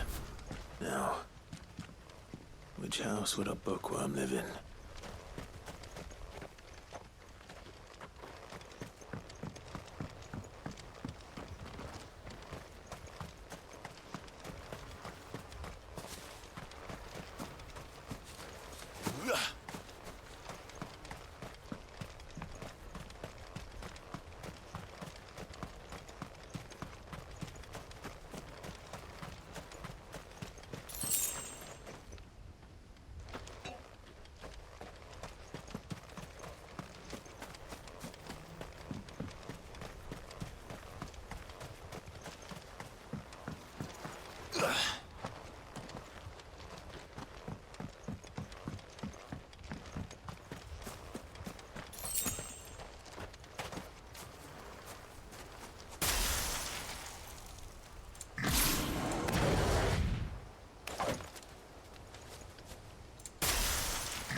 Royal Intelligence Training Report.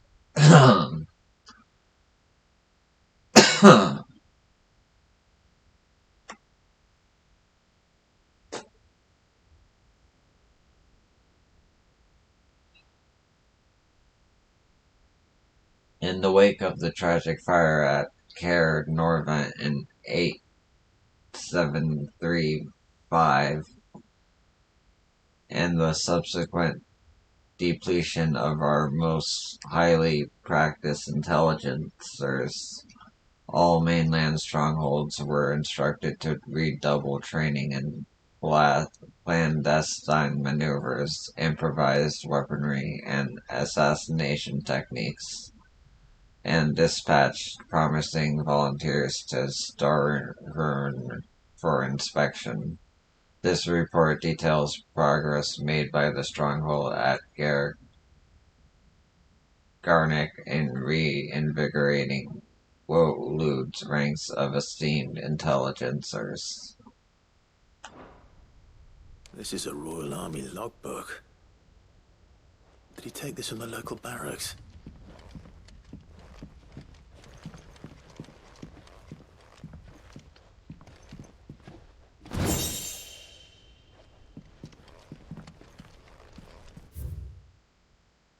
From a distance, Chapter 16, The Fall of the Bearers. The emergence of the first mage adepts was widely heralded as a gift from the gods. Indeed, the title with which those with the gift came to be commonly known is most likely a contradiction of bearer of the heavenly blessing, the wording used by the tribunes of the time. Those born with the blessing were lauded as living crystals and granted high office and plentiful reward for their status as chosen ones. Over the years, this reverence for their kind would become a full-fledged religion led by their bearers themselves, a development that would prove fateful. The divers nations of the time were unanimous of their disapproval of the founding of the church. While the authorities had for years welcomed bearers into positions of power in their own structures of state, they were mistrusting of the organization led by bearers for bearers. Efforts were immediately made to chasten the church and its followers, banning members from holding office, evicting adherents from their homes, and breaking up meeting by force. The church responded by forming a volunteer army to resist the persecution, and yet it continued, creating a cycle of ever-increasing bloodshed and rancor, and a growing rift between these born with the blessing and those without.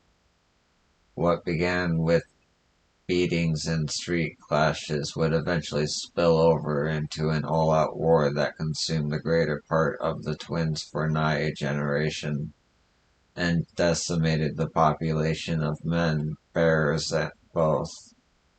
The deluge of blood that stained the land crimson and left an even more lasting mark upon the minds of the Palestinian people. After the bearers' last resistance was crushed, the nations of Palestina came together to sign the Continental Accord that initiated the system of slavery that persists across the realm to this day. It's a well-known phrase, bearers are the other than the human, has its roots in the bitter war of the years before, being the unblessed only excuse for their calamitous refusal to allow the blessed to decide their own destinies. This is it. But if what it says is true, I need to get this back to the hideaway.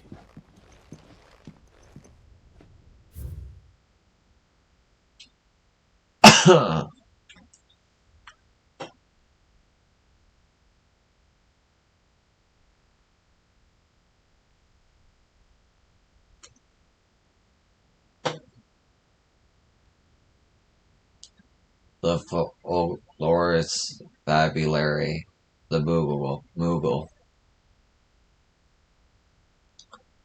No spirit or sprite appears more often in Palestinian folk tales than the humble Moogle, though they are occasionally painted as mischievous souls akin to pixies or imps. Most stories depict them as clumsy yet congenial spirits who delight in helping mankind with their daily labors. They are said to have sweet tooths, leading to common superstition that one must not leave cakes or other sweetmeats uncovered overnight, lest naught remain but crumbs come morning. In appearance, they are described as being covered head to toe in soft white fur, excepting the small dark wings by which they are somehow able to take flight, and the brightly colored pom-poms that protrude from the top of their heads. And yet there is one detail regarding the Moogle that most find more remarkable than even the orb that tops its brow. The fact that the creatures actually exist. Preposterous, I hear you cry. Everybody knows that Moogles are the stuff of legends. I quite agree.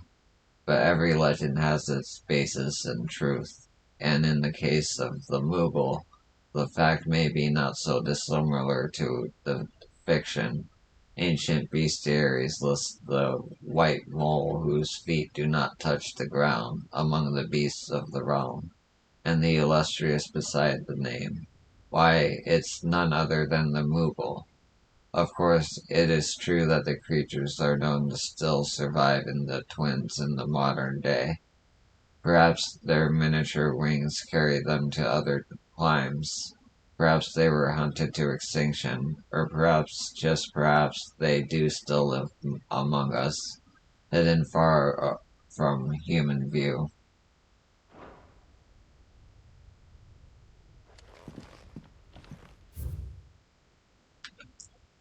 A complete botany of Baines, et Forda, or Tale of Wyvern, white of flower and black of fruit, the latter of which gives out an inky gall when cut or crushed. The tribesmen of northern storm prick their skin with oaken needles soaked in such, drawing curious patterns about their arms and legs in honor of their heathen god. The gall is passing intoxicate, that a single drop taken by mouth may result in cramps most painful for 5 days and 5 nights, or if applied to a wound, certain death. Should a slip of the needle end a young warrior's life, it is said that the skin print failed to find favor among the heavens. Huh. Interesting.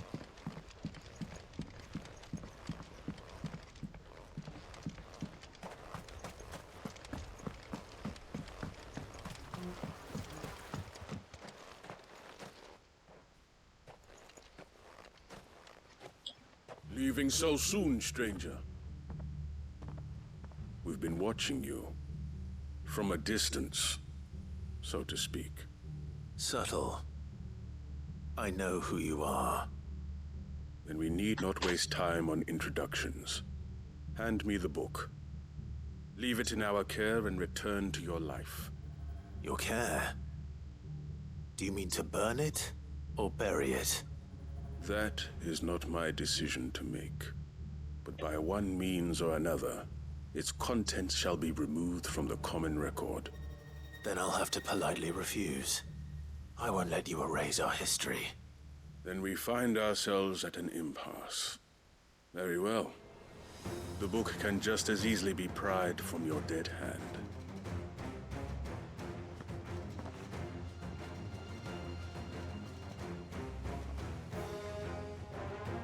Let's see, shall we?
We're all ready.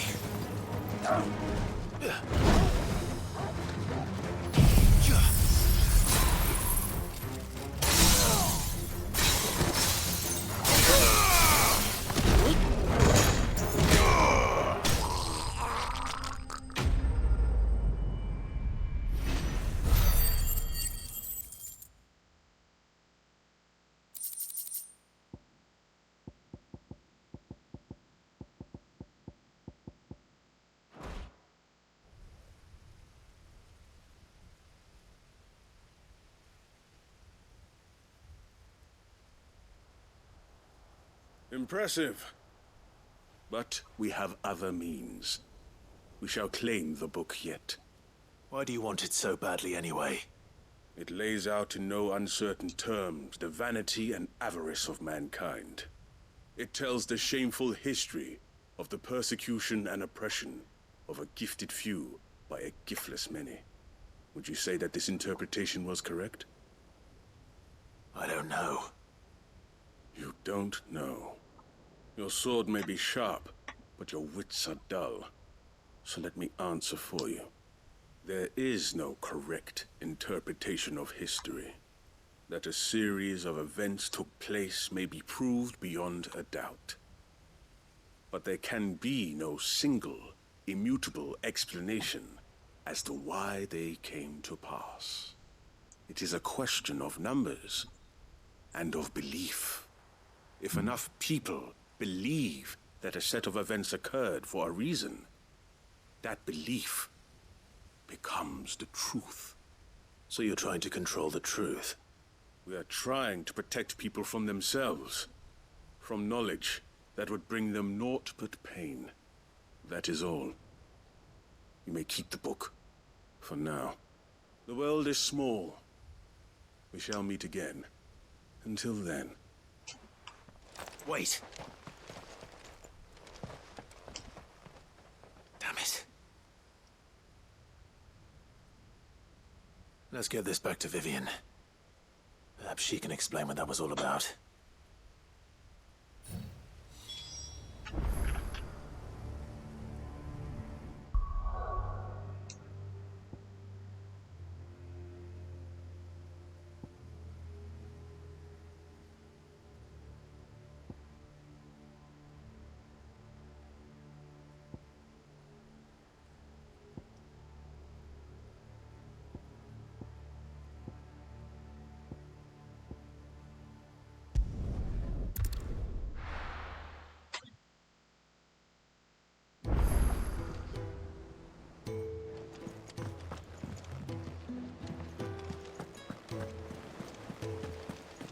There's something about it. I feel like it's...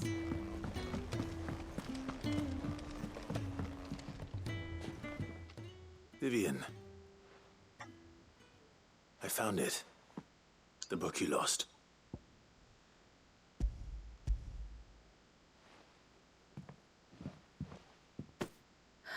You found it. Thank you, Clive. Even though I asked this of you, I was not entirely sure it would be possible. I feared the executors had seized every copy. I met with one of these executors, and I convinced him to let me keep it. He told me something. That the truth is just a matter of collective belief.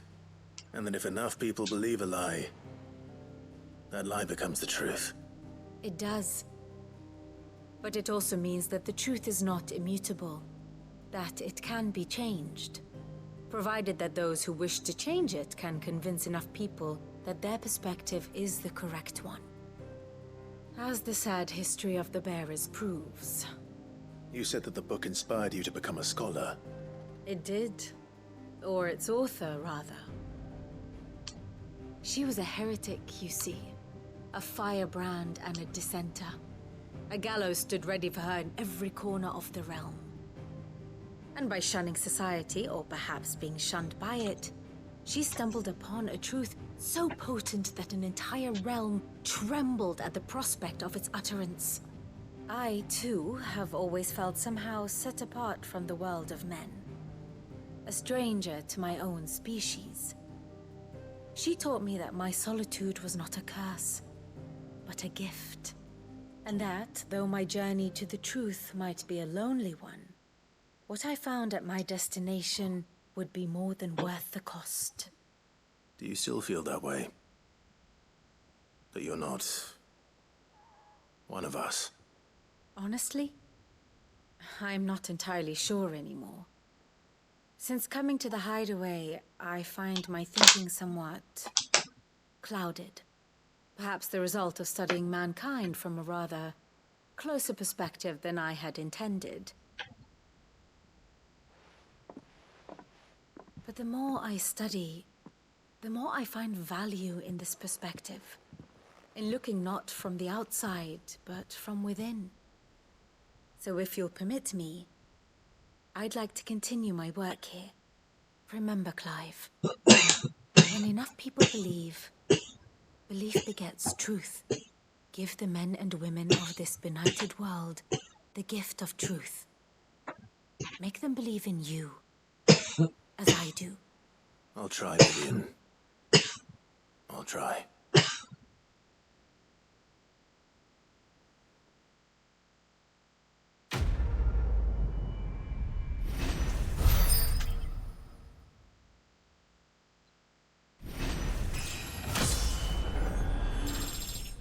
Nice. Level 44.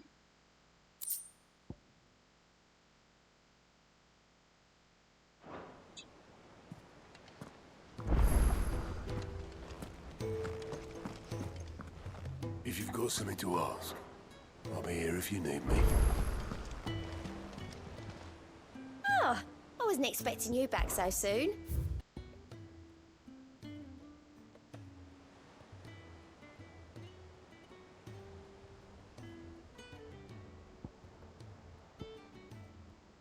Best of luck out there, Sid.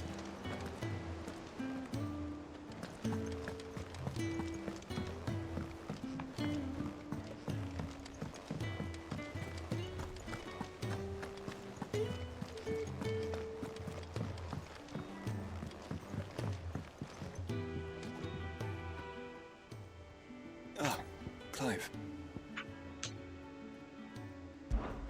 This is it then, brother.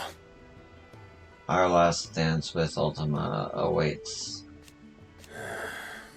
Only the Founder knows what awaits us up there. Indeed. But whatever we find, we shall overcome it. It would not do to disappoint our friends. They all believe in you, Clive. They would follow you to the ends of the earth if they could. You're wrong. My friends don't follow me. They spur me on. I couldn't have made it this far without them. Nor without you, Joshua. You gave me your blessing and made me your shield. Without you, I don't know how I would have even survived. Even when we were apart, you were always with me, and I trust you'll be with me now until the end. Of course. Whenever that may be. Joshua, what's wrong? And don't say nothing. It's not nothing. I've received word from Cyril. The Undying have found Father's will, or something akin to it. His will? How? Where? In the crypt beneath Rosalith Castle. After Kupka was kind enough to drive out the Imperials, the Undying took the opportunity to recover what relics of the Duchy yet remained. And in the process of doing so, they found a letter from Father. I'm surprised anything survived down there. Cyril asked that I join him in Tabor at my convenience. I have been meaning to go, but... would you join me? Of course. I want to know what's in that letter as much as you do. Very well. I am ready to leave when you are.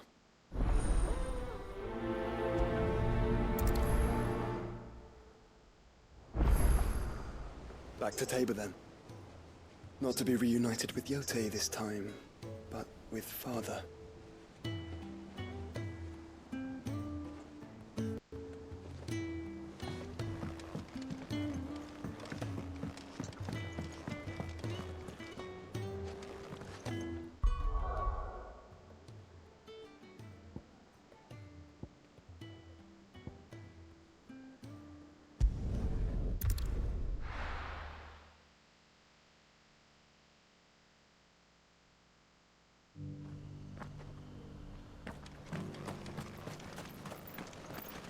Welcome, welcome.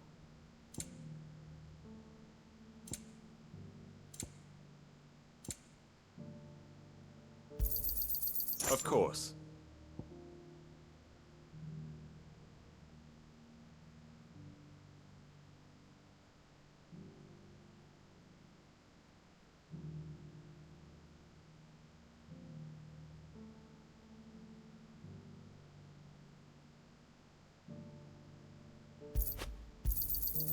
Fine choice.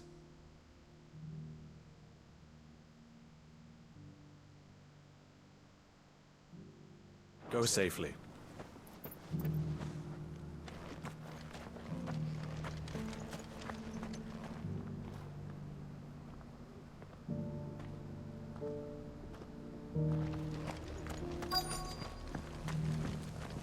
The bearer of the burning quill is within, my lord. Prithee enter.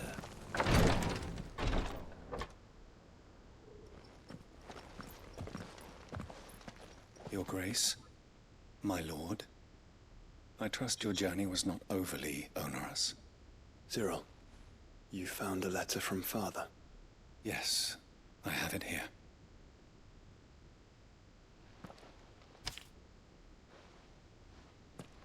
If you would do us the honor, my lord.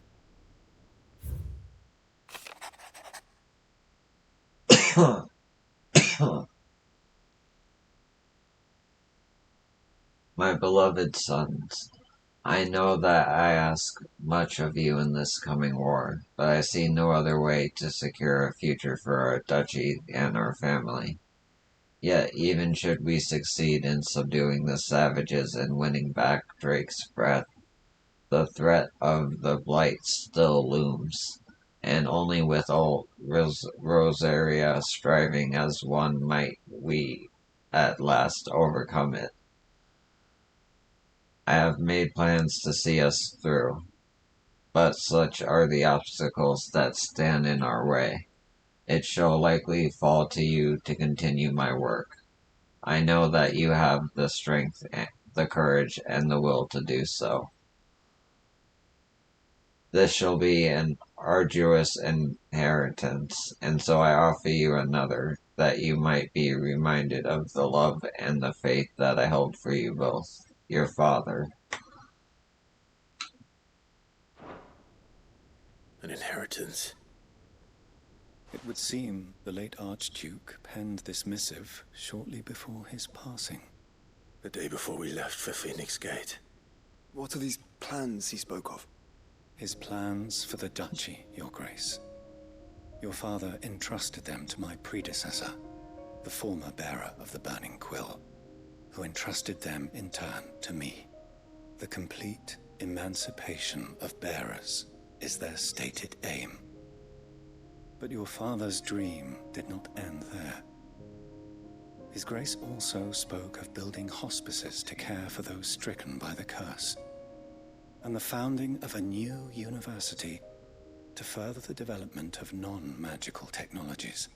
With the Blight spreading ever more widely across the Twins, Archduke Elwyn saw this as the only means of securing Rosaria's survival. He wished to see men and bearers treated as equals. To see centuries of common wisdom overturned. Small wonder he did not think it achievable within his lifetime. But he thought it achievable nonetheless. Had he not, he would never have written this message. Nor would he have entrusted his vision to his most faithful aides.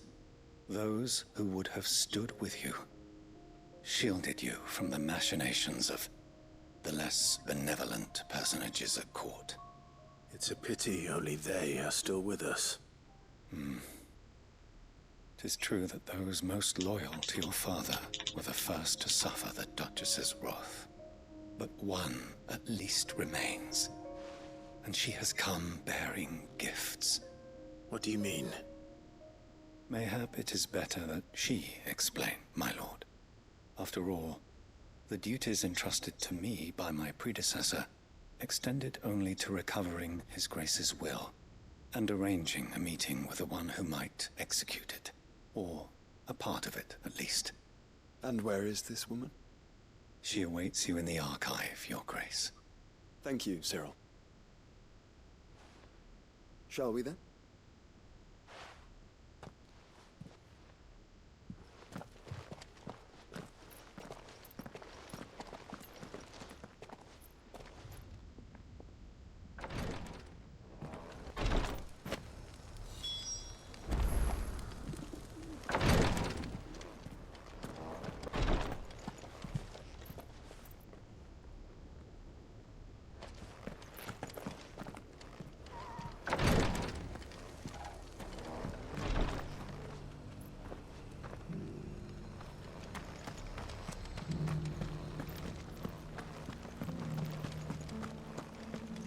This is the Required Tree, an archive where we of the Undying collect and collate our findings.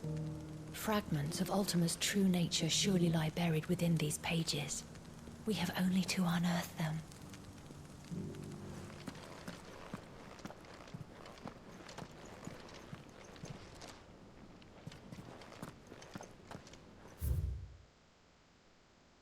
First Order of Archaeologians, Dalmatian Wing, 53rd Monthly Report, Item 1.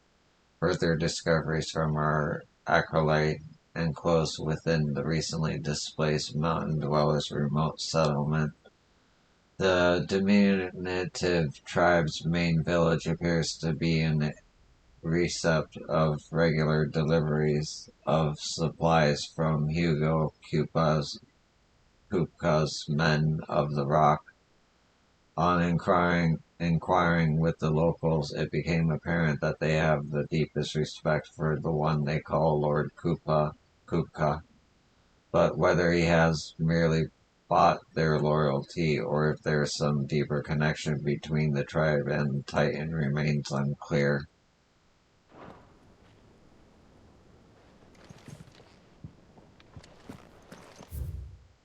Lord Cyril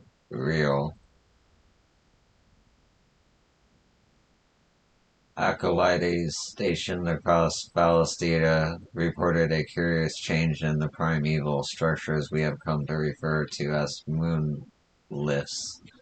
Following the fall of Drake's tail, the change in the skies. Allow me to present the preliminary findings of our archaeologists' investigations into those monoliths most near at hand. We were able to visually confirm the activation of the structure in the northern reaches of the Velcroy, but a sandstorm forced our temporary retreat. We will make a second attempt when the wind drops. In Drake's Deep, our team was able to make a direct contact with the monolith. However, no further change was observed upon touching its surface, nor upon dealing it several stout blows with both fists and blade. Whatever the purpose of its activation, it would appear to be other than that of the defensive echoes we have encountered amongst previous relics of the fallen and their predecessors. We shall continue our investigations both of the monoliths proper and of any historical writings that might refer to them and inform your lordship forthwith should they produce any discoveries of note. May the phoenix flame burn ever in your heart. Tomaj, Second Order of Archaeologians. And they say I can't read. Haha.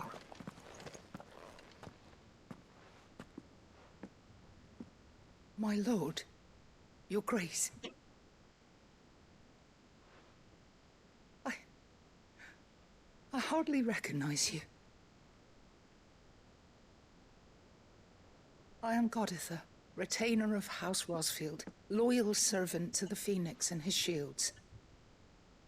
Your father, the Archduke Elwyn, entrusted me with the delivery of a gift. I only hope you can forgive my tardiness in bringing it to you. Lift up your head, Lady Goditha. You have our gratitude for your service to our house and to our father. I merely did my duty, as any proud Rosarian would. My lady, perhaps you could explain a little more? What exactly is the gift you bring? As I'm sure you know, it has long been the custom for the children of House Rosfield to be presented with certain keepsakes upon their coming of age. Indeed it has. Our father often spoke of the day when our turn would come. And had he lived to see it, he would have presented you with the treasures I bear. Matching armbands for you both. Alas, he did not live. Indeed, he was taken from us even before they could be completed. He had intended to claim the Heartstone with which each armband was to be finished himself, but it was not to be. And his gifts remain incomplete. I see. It saddens me to bring them before you, as they are. It was your father's wish that you be presented with the finished articles, not these works in progress. But with his grace long since gone, and the stone left unclaimed, I had little choice. You are grown men now, and his house is yours.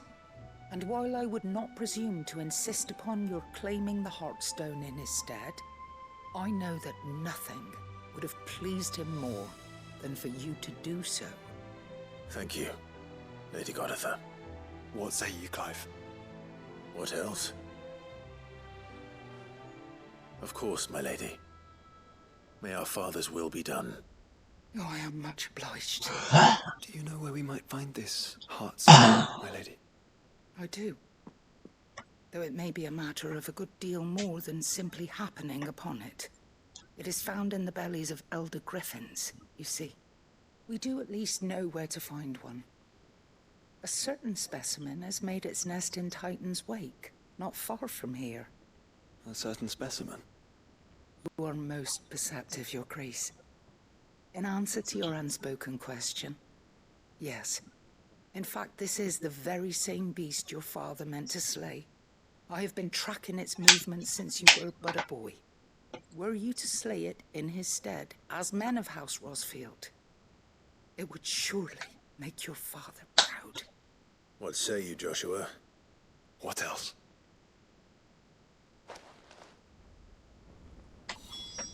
The griffin your father meant to slay is currently nesting in Titan's Wake, not far from here. Slay it in his stead, and claim the Heartstone that he could not.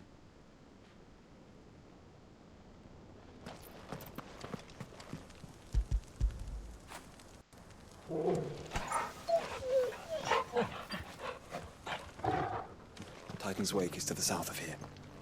But we must not be hasty. The good lady has been disappointed once already. Beneath the flood, yes. And not a stone's throw away. It doesn't spread.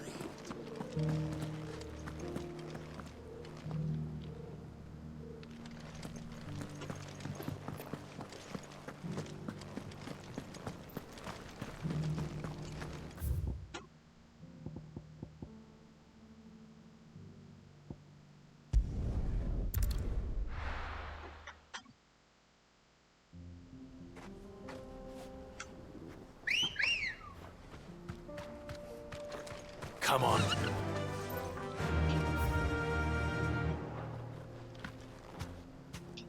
Faster!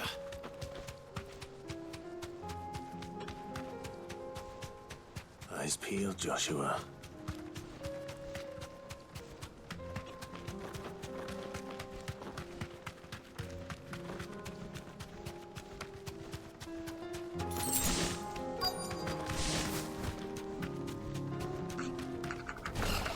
There it is.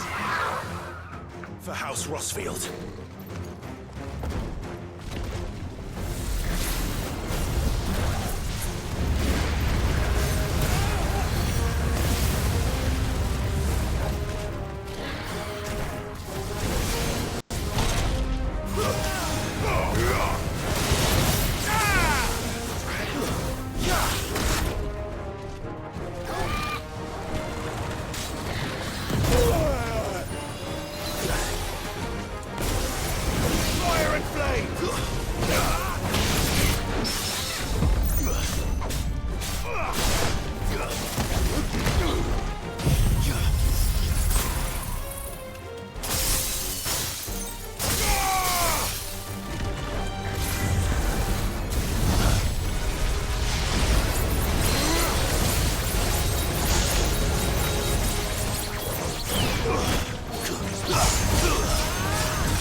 did I just restart the encounter?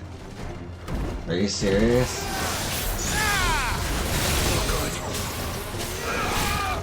Oh.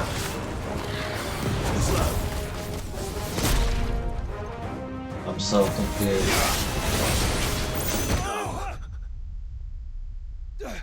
I must have went out of the area that it needs to be in. That's so stupid. That's an MMO thing, man. I mean, I shouldn't be surprised. It's the same developers, but damn.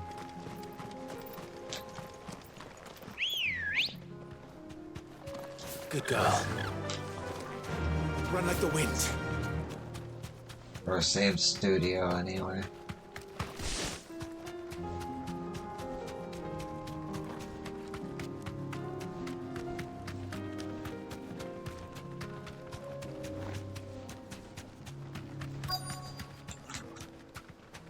You deserve a rest.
Damn it.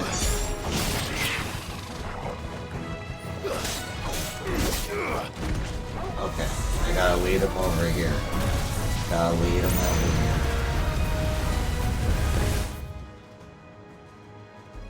Yeah, keep it over here.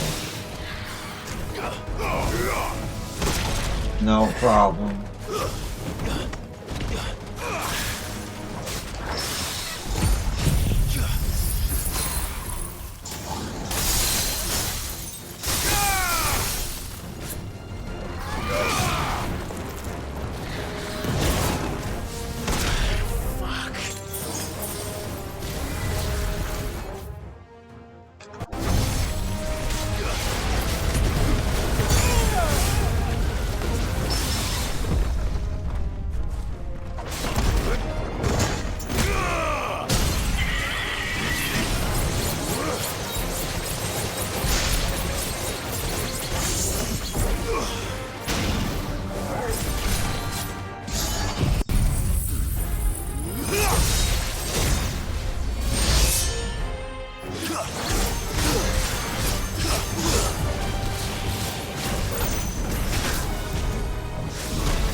slow.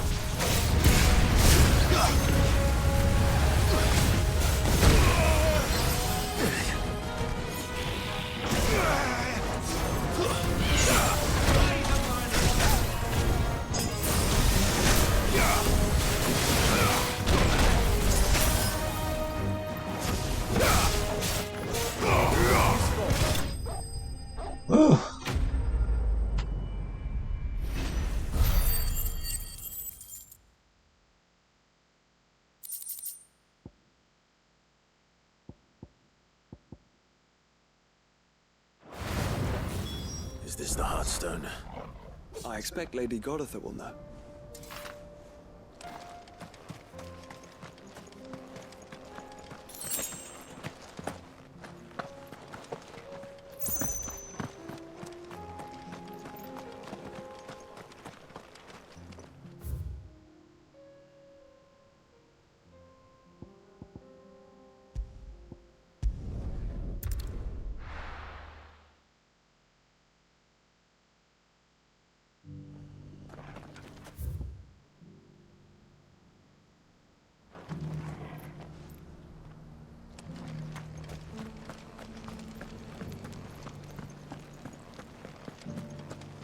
This is the Required Tree.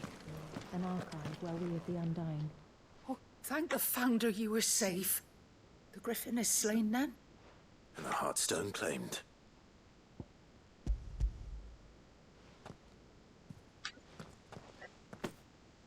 Yes. This radiant luster, like frozen flame. It is just as your father described it. Thank you, my lord. Your grace. Your father would be so proud. Lady Goditha, the lapidary is ready. Thank you, Cyril. I will be with him shortly. If you would excuse me, I shall have the stone cut and set forthwith.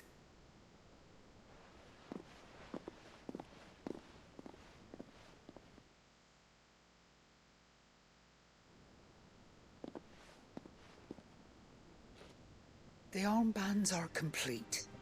Pray, take them. They are yours, after all. Heartstone is harder and more enduring than garnet, or even ruby.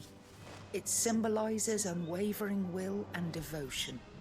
And the graven vines encircling the stone represent the unbreakable bonds between you. It's a message.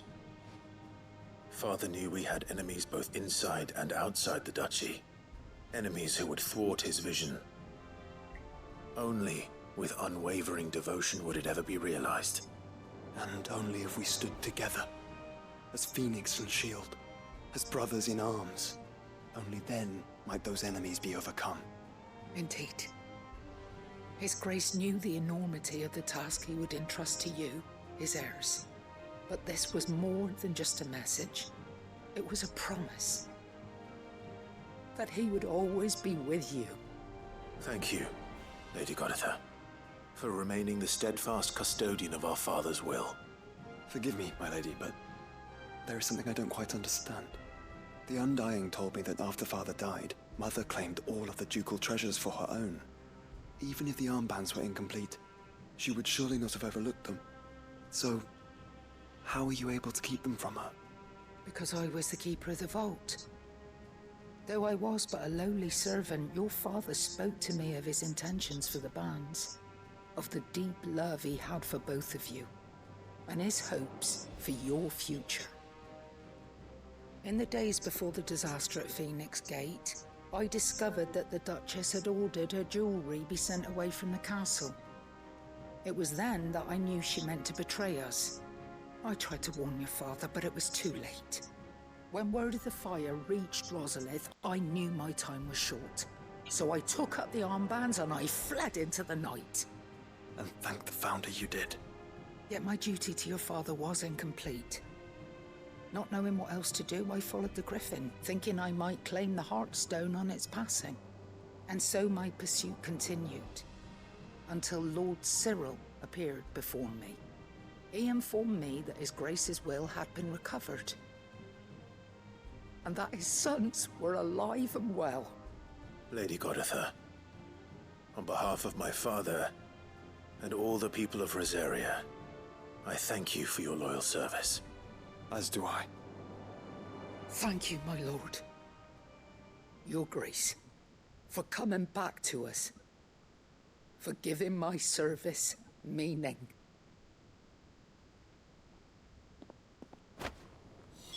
I remain your faithful servant, my lord.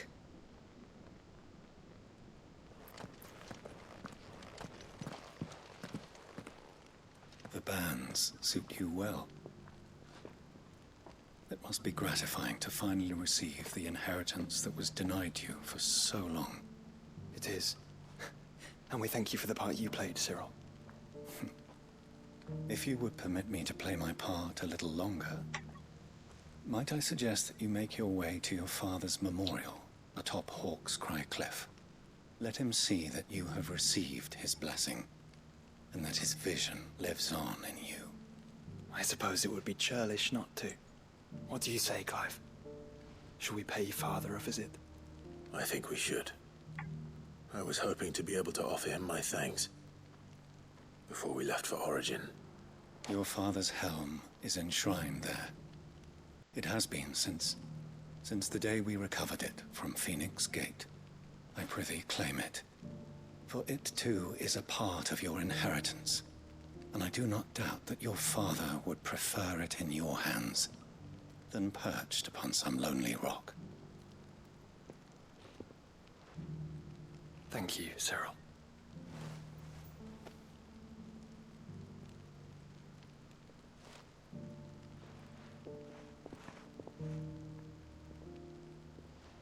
Come on, Clive. He's waiting.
Good girl.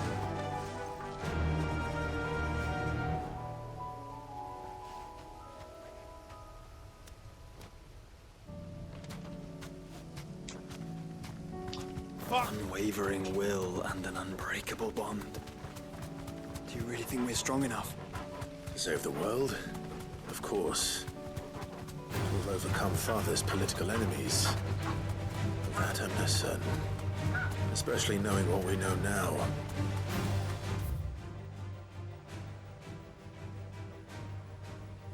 What Mother was truly capable of. Perhaps these bands would have helped. Knowing he was with us would have made all the difference.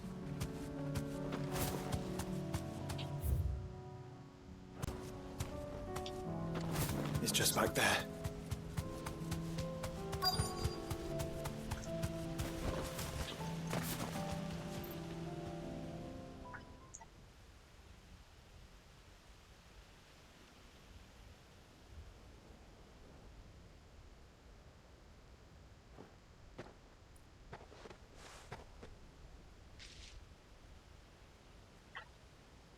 Father always fought for what he believed was right. It wasn't until that night at Phoenix Gate that I realized I had never fought for anything. I always had someone else to do the fighting for me.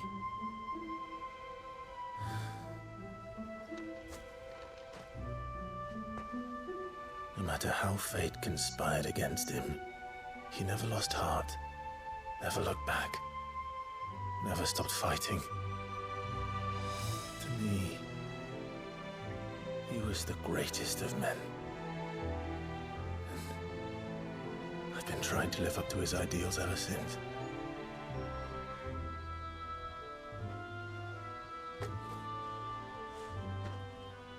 We all have, Clive. We all have. And we'll keep trying.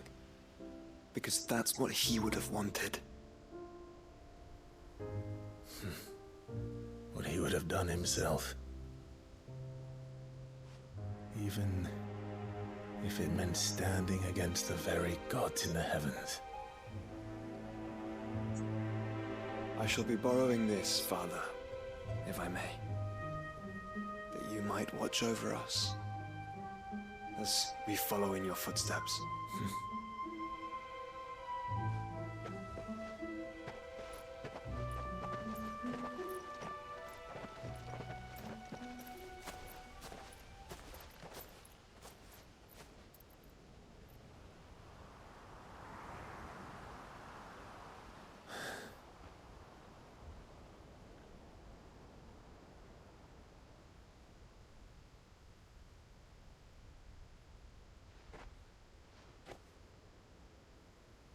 We won't lay you down.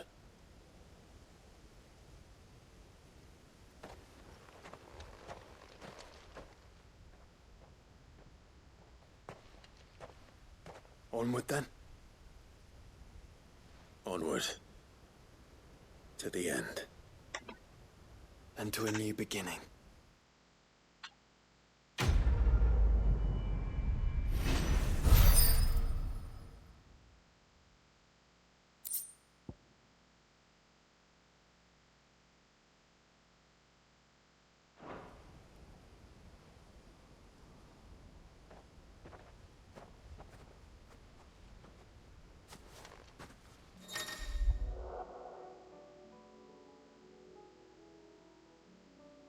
Nice.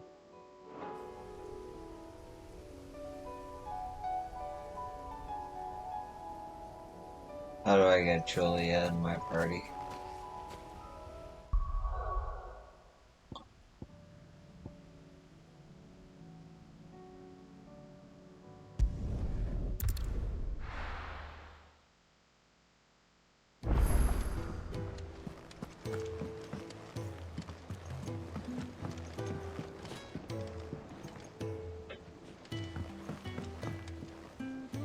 Brother, I put Father's helm in your chambers. He should be with you when his vision is finally realized. Thank you, Joshua. For everything. Don't mention it.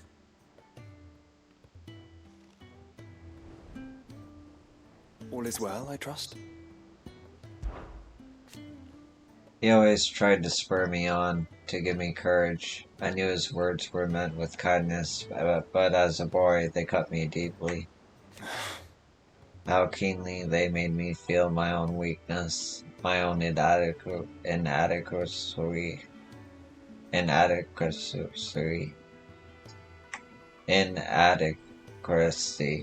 There we go. Kinda. It was only after we lost him that I realized he believed in me. He only wished that I would believe in myself. Father's words have been to me as a torch in the darkness, banishing the fearful shadows and illuminating the path ahead. His flame burns in your heart. Brother, as it does in mine. And it is that flame that shall continue to light our path all the way to the very end. You have but to say the word.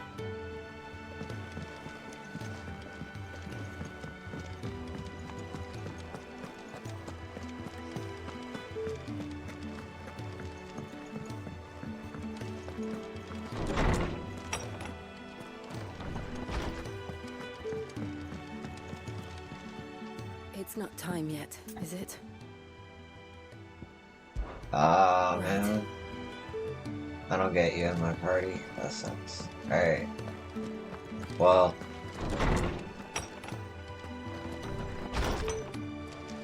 Actually, how many do I have left?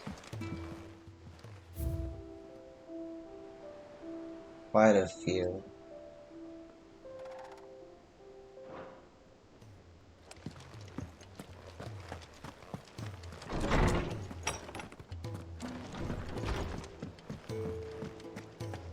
First the skies, then the crystal.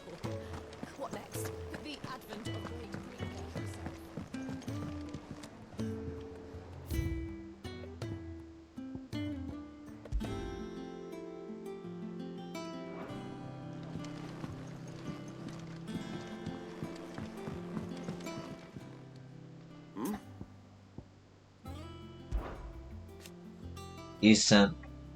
You sit on this plan of yours, then.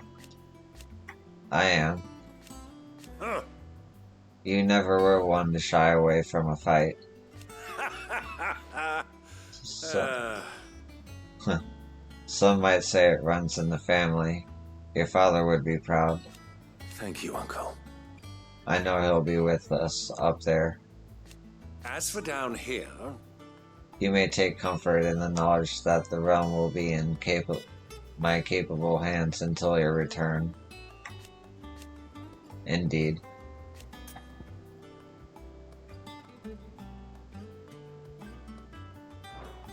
yes, there is still much to do. Alright, I'm gonna take a quick break. I'll be right back.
Alright, I'm back.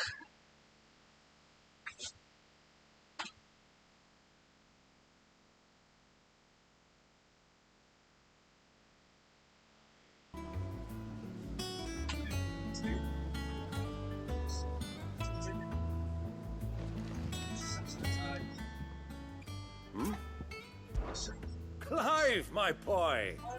Rutherford informs me that we owe you our thanks. Hadn't intended for you to get involved, but such are the times we live in, huh? I would have done the same for anyone else. You're far too modest, Clive. You'd make a terrible nobleman. But tell me, is the realm truly in as dire a state as Rutherford suggests? From what little I saw, you were right to be worried. I suppose I should have expected the worst. But I was rather hoping the great and good of the realm might have things a little more under control. Alas, it seems that firm leadership is in short supply these days, and without it, the people are bound to lose their way. We must move quickly. But where do we start? True, the challenges that face us are many. But in my estimation, there are two key areas to be addressed before any other. The realm's armies and her larders.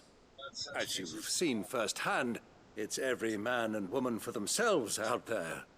Certain cities have banded together to try and maintain some semblance of order, yes? But such cases are few and far between.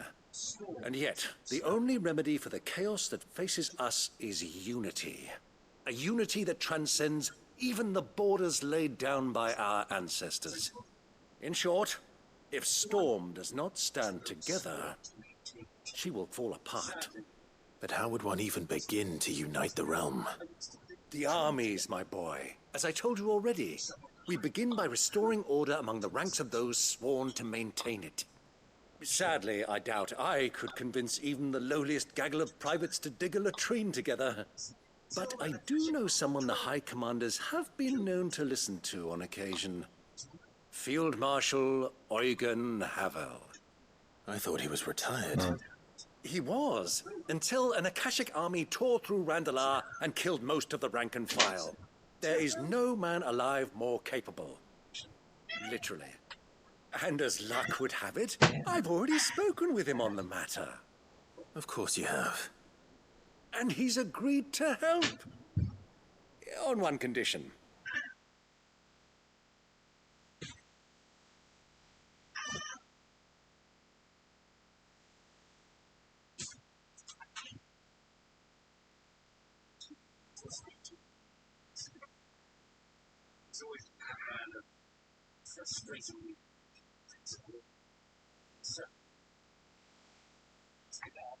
That he first speaks with you personally.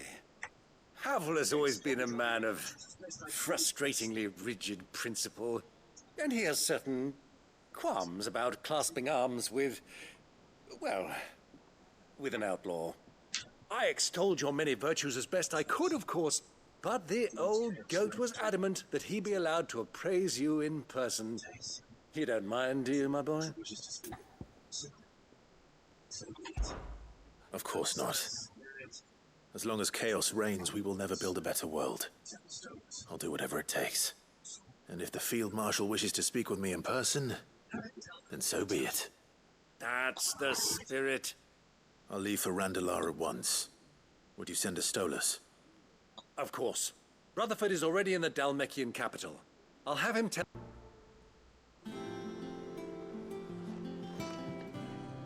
Don't worry, my boy. Rutherford is in Randalar this very moment, singing your praises to all and sundry. They'll adore you.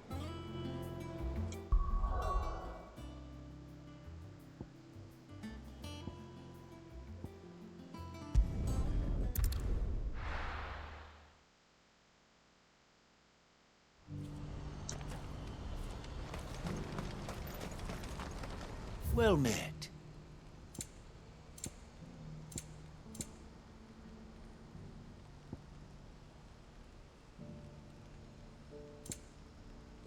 Hey, Gilbert.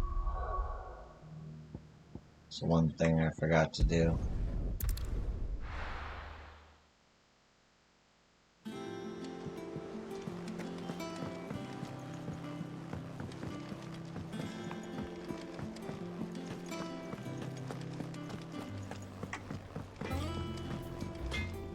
Trouble with your gear, or...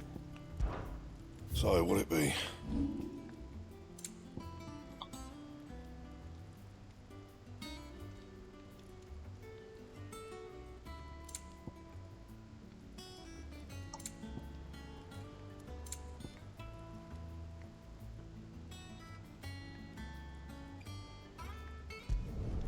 You can thank me later.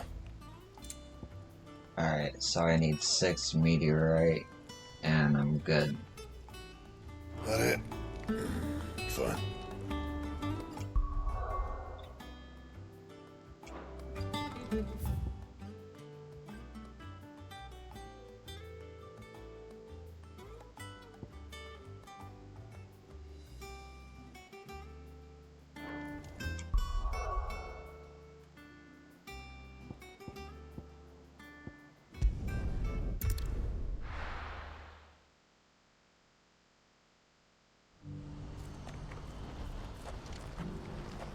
Do you see that too?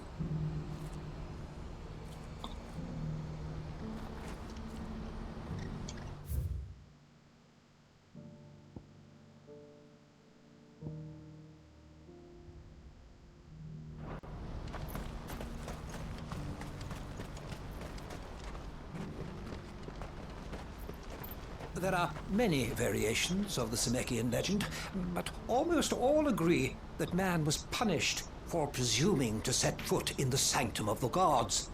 Some describe it as holy, others heavenly, which is to say, of the heavens. Could it be that the baleful mass that now glowers over us is this very sanctum? Have the gods returned to pass judgment upon us once more? Not far off. Keeps it in the air. Why doesn't it fall? Don't you go tempting fate, girl. What is it? Don't ask me. Oh, please. Just make it stop. Make it stop. I'm scared. It's all right. I'm here.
Can't be Rutherford, can it?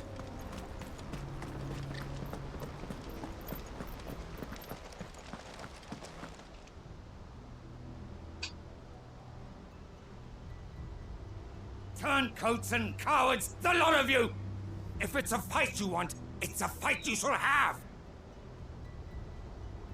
Allow me. I don't need your... Please, Field Marshal, oblige him. This won't take long. You're right. It won't. Men, finish him.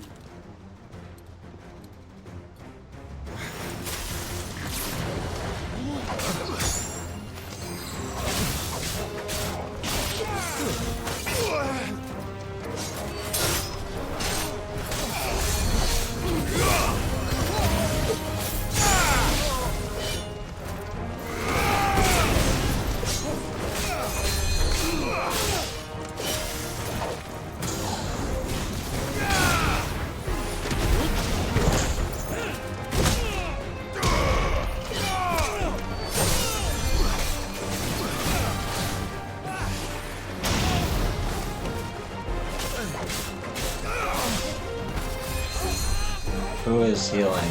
Where are they? Where do the heals come from?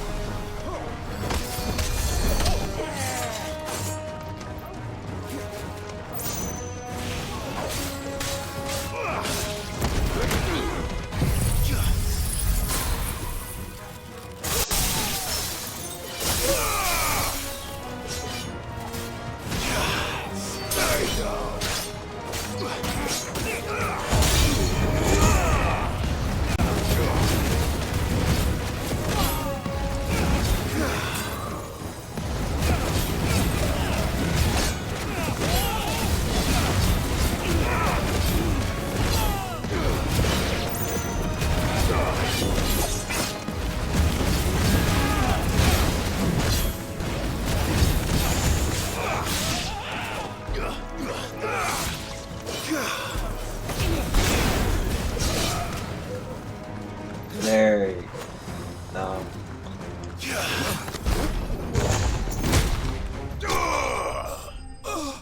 Nice. Yeah.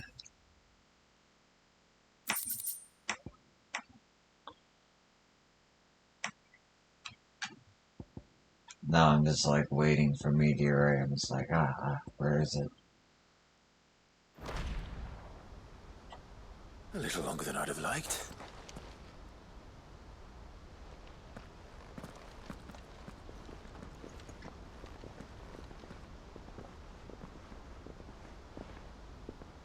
Field Marshal Havel, I presume. Are either of you injured? No, my lord. You arrived just as our escort turned on us. Fucking traitors. I'd heard reports of soldiers in the outlying regions abandoning the oaths they swore. But I hadn't thought the corruption had reached so close to the heart of the Republic. It's a fucking disgrace. Your interfering old bastard of an uncle tried to warn me, of course. My lord Marquis. Or is Sid the Outlaw more to your liking?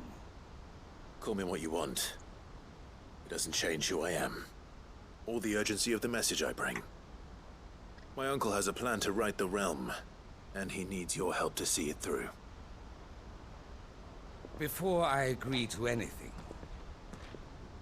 I'd have you answer one question.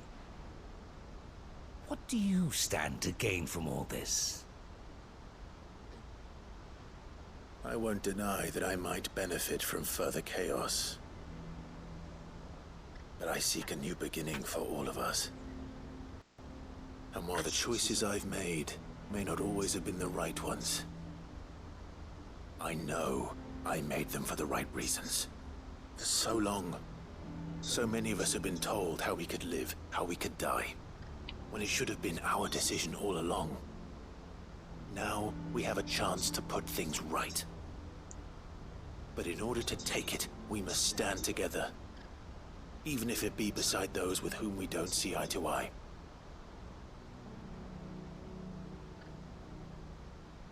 Certainly not the words I expected from an outlaw.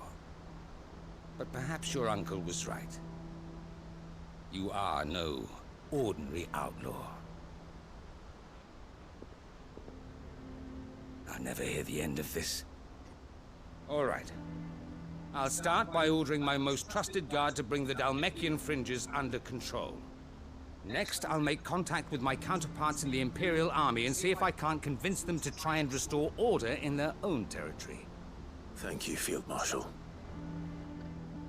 But they are not the only ones we will need to convince. What do you mean? I don't doubt that I can bully some sense into a few generals. But those they answer to require a different kind of persuasion. And when it comes to honeyed words, well, we will need an envoy. One who can court even the most stubborn of statesmen. You, perhaps. I'm flattered.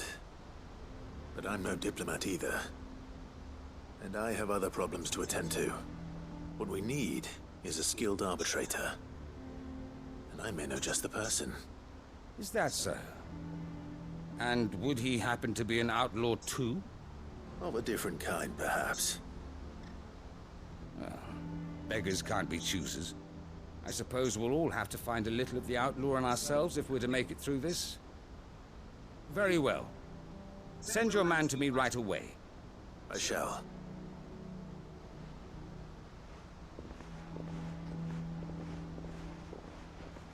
My Lord Marquis. Your Lord Uncle bade me escort the Field Marshal to his manor in Port Isolde. And I will see that my associate joins you there. Very good, my lord.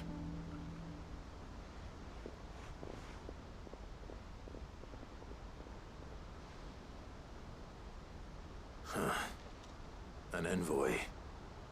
I'm not sure I'm the man to talk anyone round.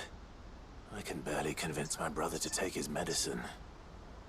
No. This is a job for someone with experience. Someone like Quentin. I hope I can convince him at least.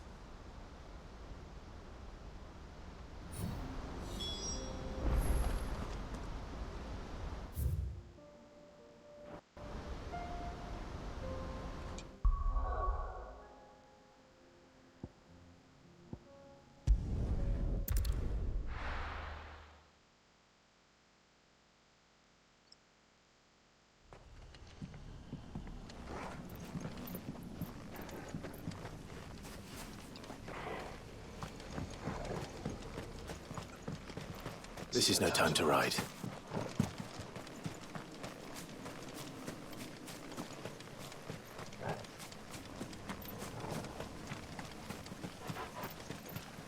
Ambrosia won't help me here.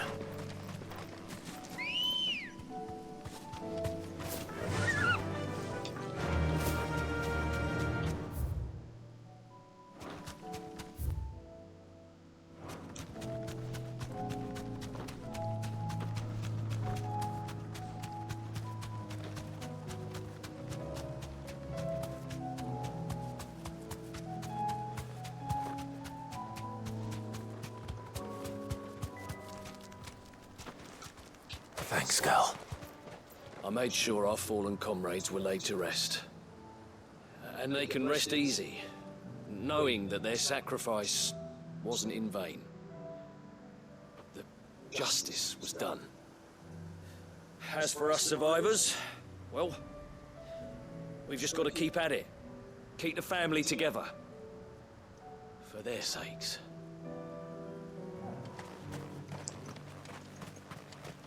I'd have followed Quentin to that manor if I could have done, and I'll keep following him now. Wherever that surly bastard cares to lead us. Stop fighting. Master Quentin needs us now more than ever. Quentin's gonna build us new Lost Wing, and I'm gonna help. Quentin, I have a proposal for you. Do you now? Something tells me you'll be asking more of me than a cask of Gotand gold. Go on then. Propose.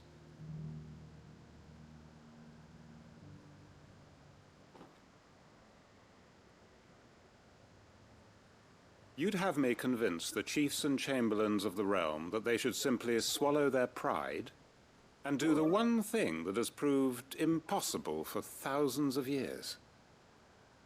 Was there anything else? Perhaps I can fetch you a meat pie as well. I know it's a lot to ask, but I can think of none better suited to the role. And you'd have me give up what little I have left to do it. I told you, Clive. The people of Lostwing are my family, and I cannot abandon them. You'll have to find someone else. I'm sorry to hear that. So am I. And why might that be? What he's asking. How's it any different to what you've done so far? They want you to speak for those who can't speak for themselves. That's what you do best. If it's the vineyard you're worried about, we'll see that the grapes are picked and the tons filled. You know we will. It's not that. Then what is it? You said yourself we're family. Don't you trust us? You know that's not what I'm... Then what are you saying? That only we are worth saving? Why turn your back on everyone else?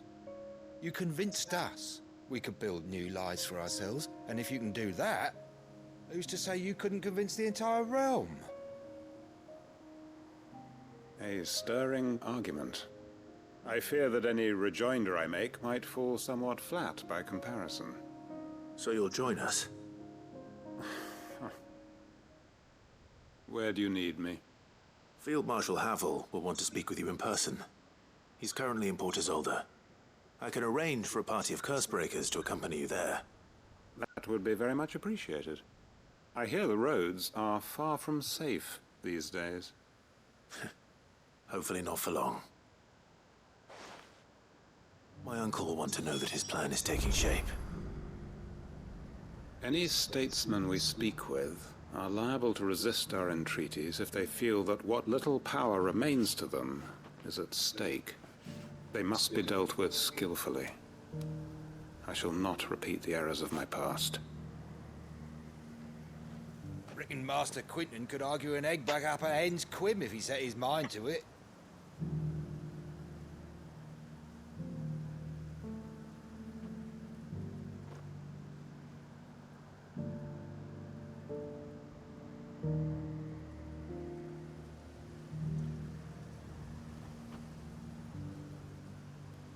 I'm gonna take a quick break. I'll be right back.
Okay, I'm back.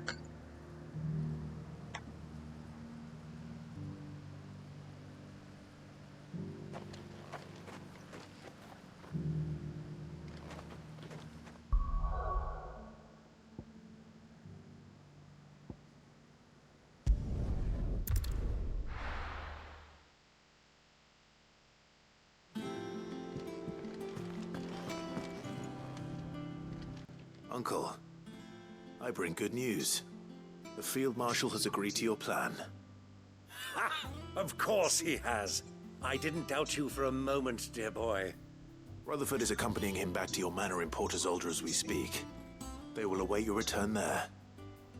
As will one other. One other? Who, exactly? Lord Havel was concerned that even if he could get the realm's armies to agree to an accord, he might not be as successful in convincing those with political power. He asked if I might have a solution, and I suggested a certain Imperial Lord Magistrate turned Liberator.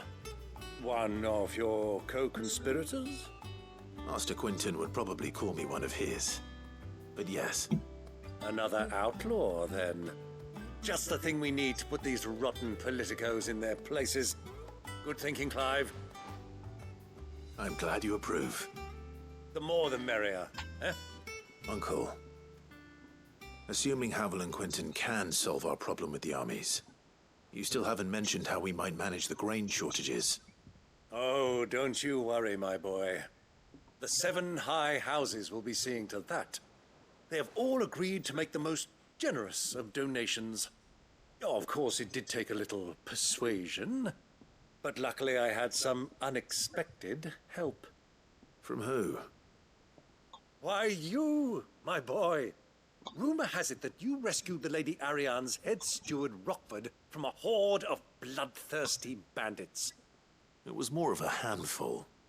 Well, the old battle axe was so pleased. She had a shipload of talents delivered to my private docks by the next new moon. And when the other houses saw the parsimonious old crone's purse strings finally loosen, they as good as tripped over themselves in the rush to follow suit. I'm happy to hear it. Now, I must be getting back to the manor. Join us there at your earliest convenience, would you? Of course, Uncle.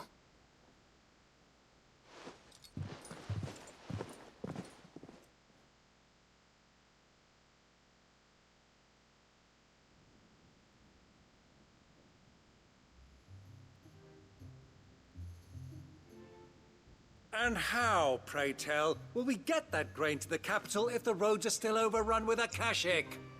You'll find another bloody road. I only have so many men, and I'm not about to send them headlong into an ether flood. That is, unless you'd have them turn as well. Well, I'd certainly eat less. Says the man with a belly bigger than a band of curls. My soldiers actually need their rations. Without any food to keep them going, they'll be dead even before you've sent them on your fool's errand. If I may, gentlemen, perhaps I might suggest an alternative approach. Though supply routes are indeed disrupted, there is no shortage of ships. Indeed, they bob away in every bay from here to Randalar, awaiting a safe haven. Allow them to make port and fill their bellies full of grain. And once those who crowd the cities are fed, ferry the displaced back to the countryside to work the fallow fields.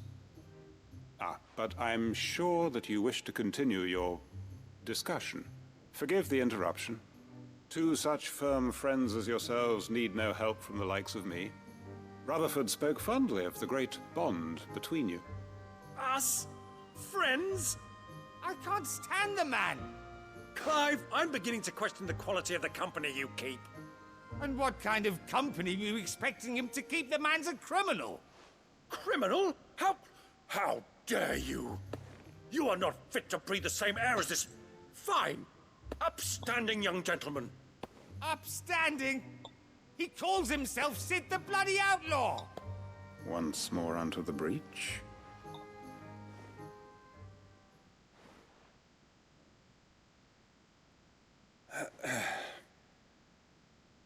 Shall we begin again? What we seek here is not to create a new nation, nor to claim the thrones of those that already exist. We wish simply to bring stability to the realm that mankind might weather the current storm. And to do that, we must convince those in power, the generals, the statesmen, the nobles, that our cause is just. There will be disagreements, yes. And I imagine some resistance, much resistance. But we cannot let that deter us. If we show them the path, show them that we walk it ourselves, then I am confident they will follow. The fate of the world lies in my nephew's hands, but the well-being of her people lies in ours. And we must not squander the chance that Clive has given us. Uncle Byron, Now, with that settled, let's move on to the signing of the Accord. For what great moment in history hasn't been accompanied by a little ceremony?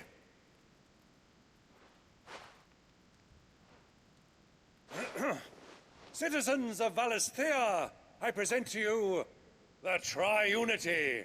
Rutherford, Mike Will.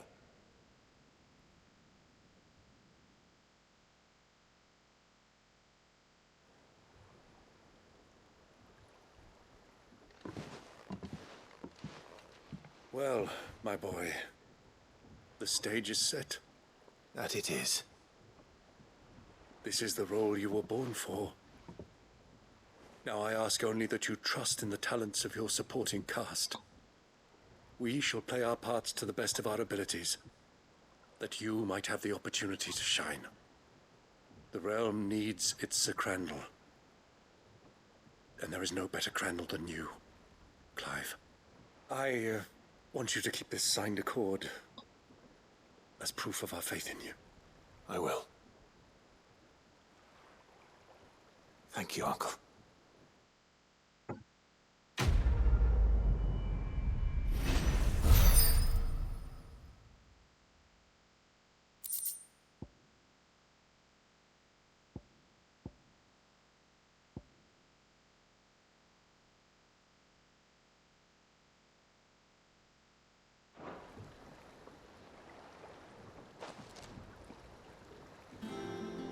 Sorry.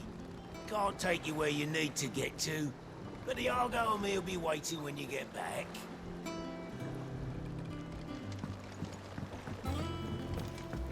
What do you think that thing is?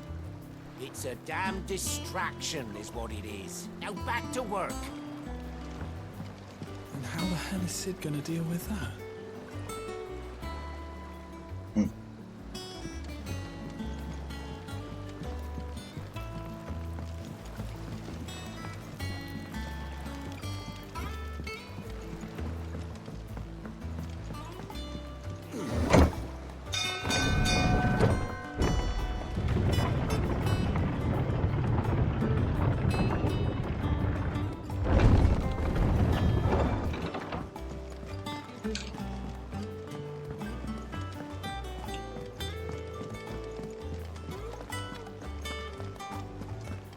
While I admit I had my doubts at first, your man Quinton seems a reasonable sort.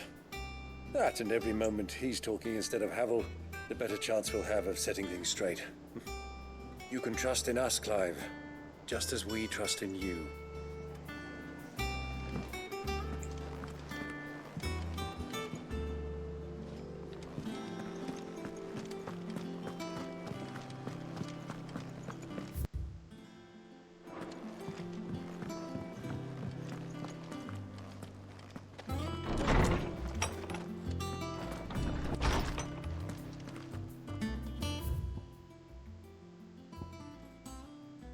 Concern for Jill.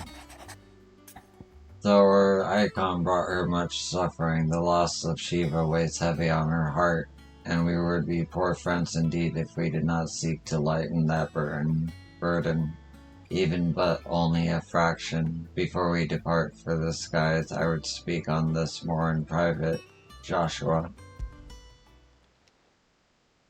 If Joshua's worried about Jill, I should go and speak with him.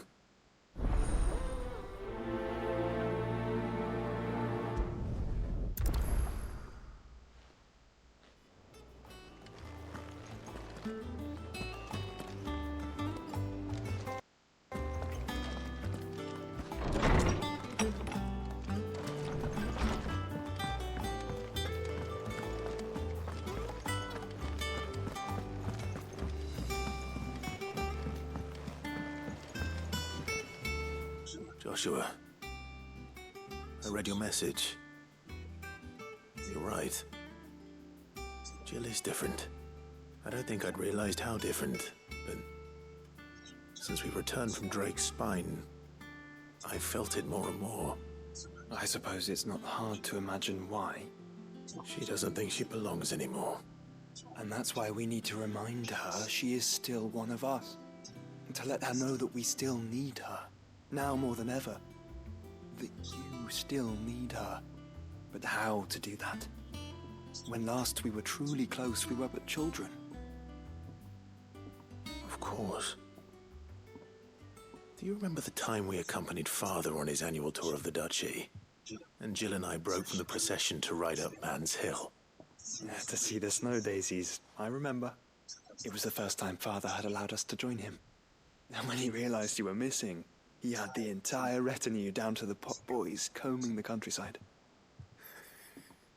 In the rain. A thunderstorm forced us to take refuge in a grove of oaks before we'd even made it halfway there. It was the Lord Commander who finally found us, and needless to say, he was none too pleased. Then it seems you and Jill have unfinished business. What do you say? Man's Hill.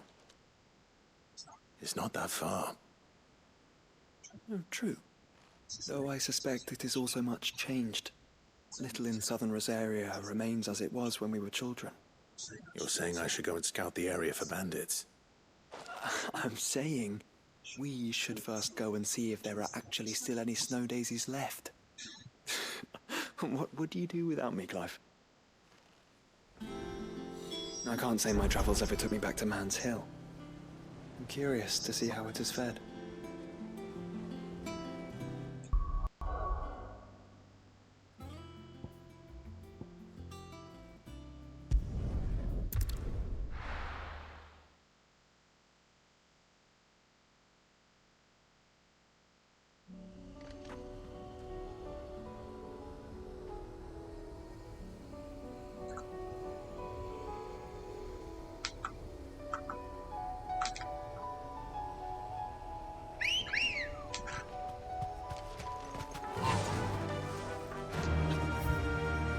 Oh, it's right there. Fly, Ambrosia.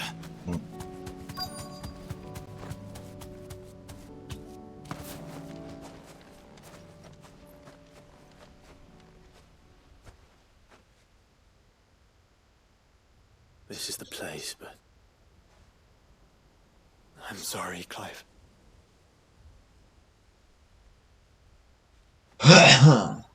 Nowhere been spared.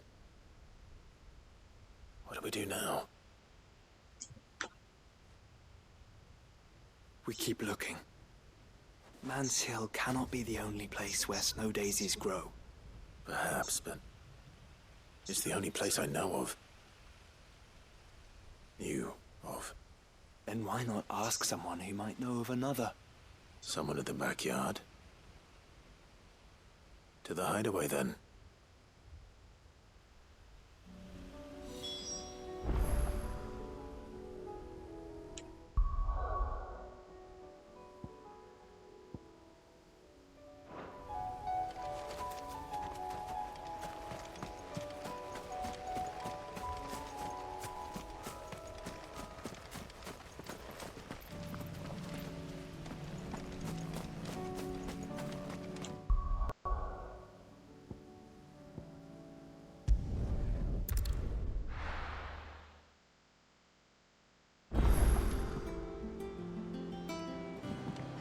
Let's hope one of the gardeners knows where to find snow daisies.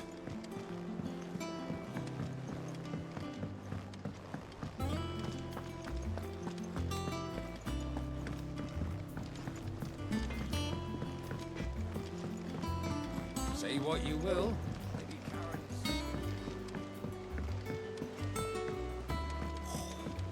This should tide us over until the new moon.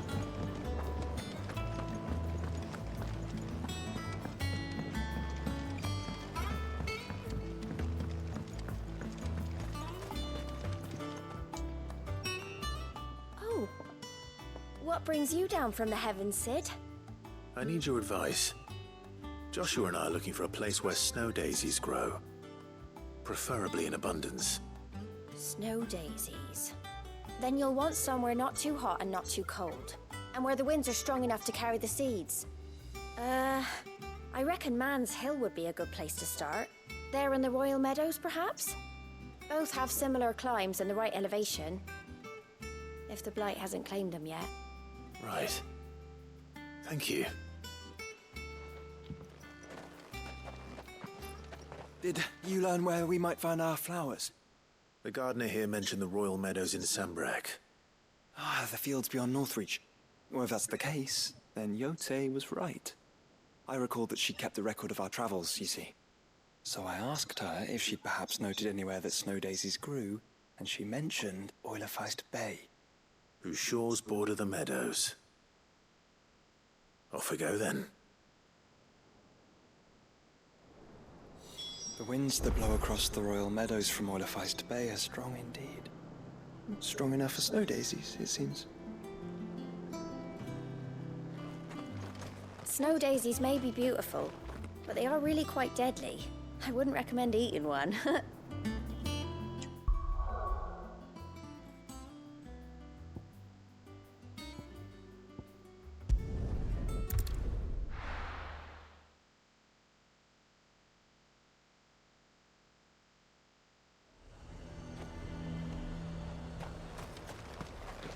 The Dame actually cares about this town, unlike the Duke. Do you see anything you like?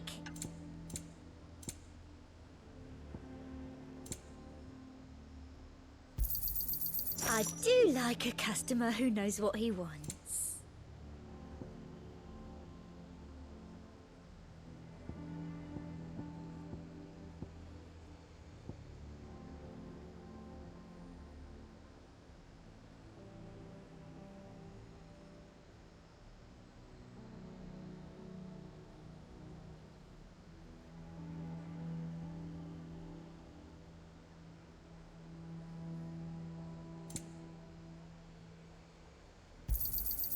You've a keen eye. I do like a customer who knows what he wants.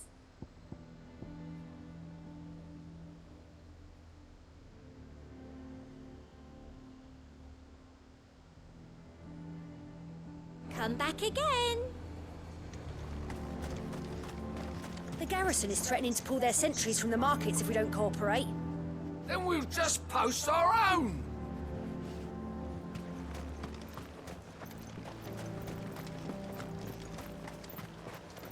The way things are going at the garrison, it'll be up to us to defend the town soon. With what? Some carrots and a collar of brawn?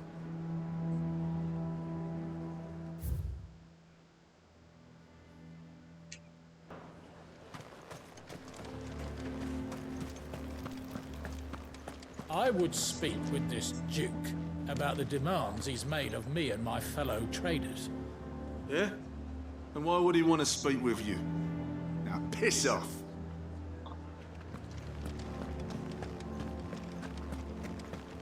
Saw the captain just now. Wasn't wearing his uniform.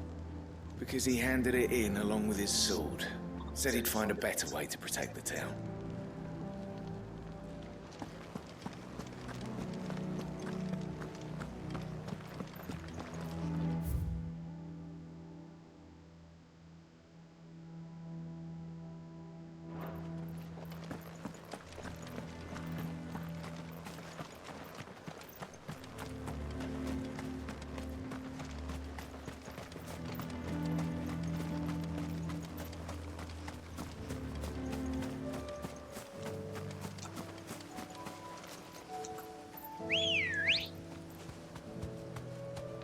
Come on.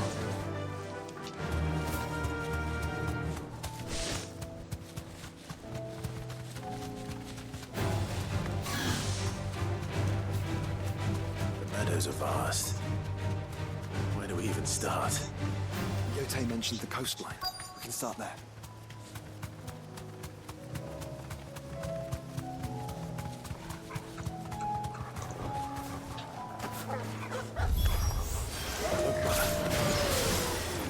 See them?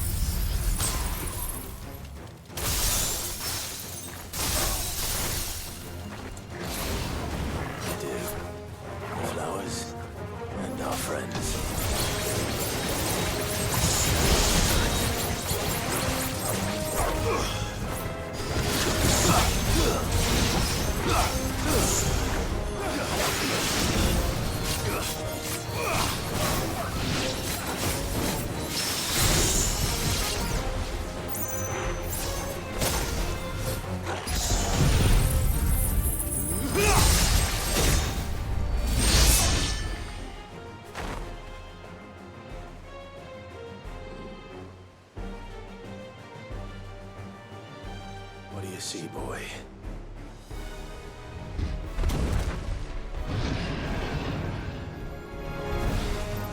Let's hope this is the last one. Only one way to find out.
That was harder than I expected.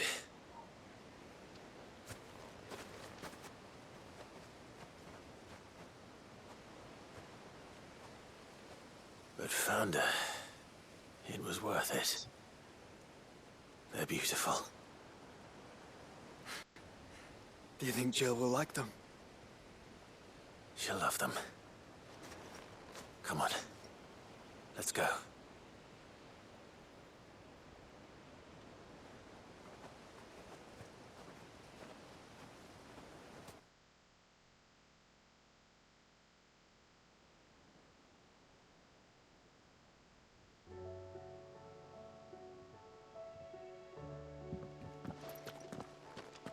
It appears my work is done.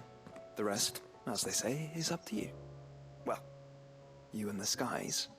We wouldn't want another thunderstorm now, would we?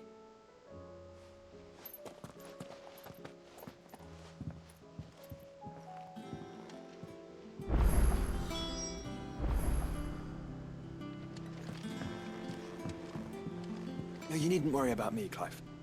I doubt Jill would appreciate my presence on your outing.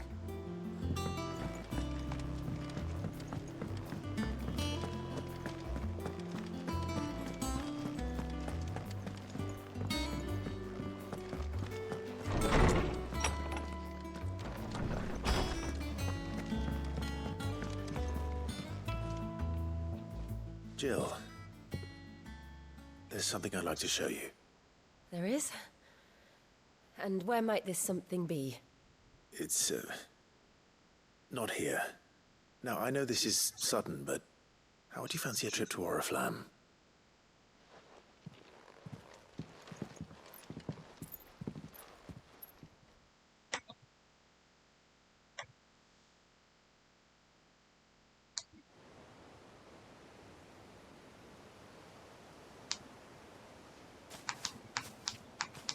There are so many.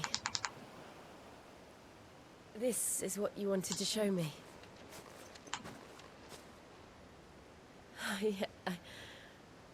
I don't know what to say. You don't need to say anything. The smile on your face is enough. We've been worried about you, Joshua and I. Do you remember when I took you to Man's Hill? Or tried to? How could I forget? You saw me crying and thought a change of scenery might lift my spirits. In the end, it earned me a nasty cough and a stern scolding from your mother. But I felt wonderful nonetheless. I'm sorry. I had no idea what I was getting us both into. But I couldn't bear to see you like that. Before we left, my chambermaid told me she'd overheard your mother talking about my marriage prospects with some of the noblewomen at court. They were debating whether it would be more profitable to marry me off to one of the high houses instead of saving me for the ducal line. No one thought to ask me what I wanted. I was nothing to them. A pawn at best. I felt so trapped. So lonely. I didn't know. But I wasn't alone. You were there. Your hand in mine as we ran for those oaks. And I knew then, no matter what happened, I would be all right. I'll never forget that feeling.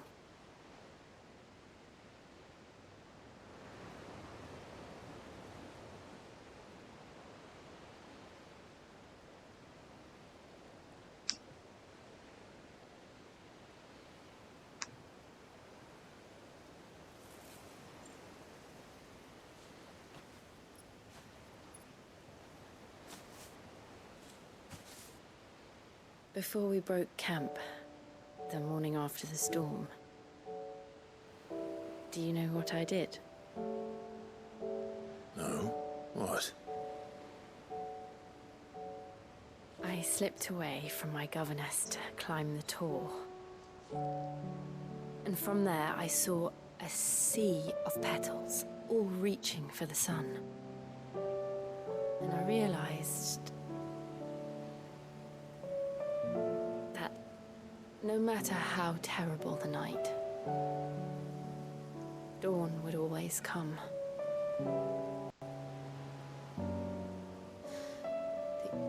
That you would always come for me. And you have. Again and again.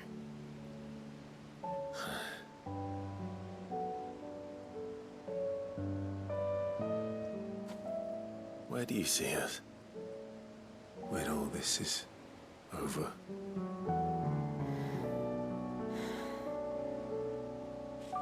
I don't know.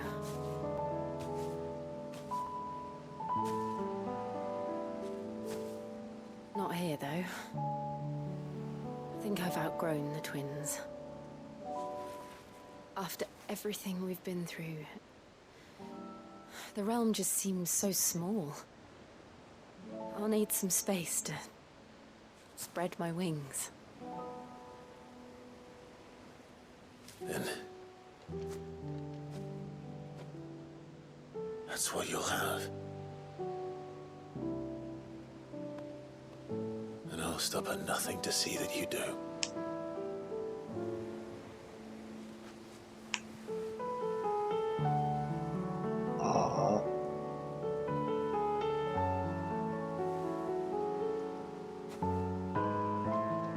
I never was much good at garlands, but it'll have to do. I'll treasure it forever. Thank you, Clive. For this, the flowers, for everything. It's exactly what I needed. You are my treasure.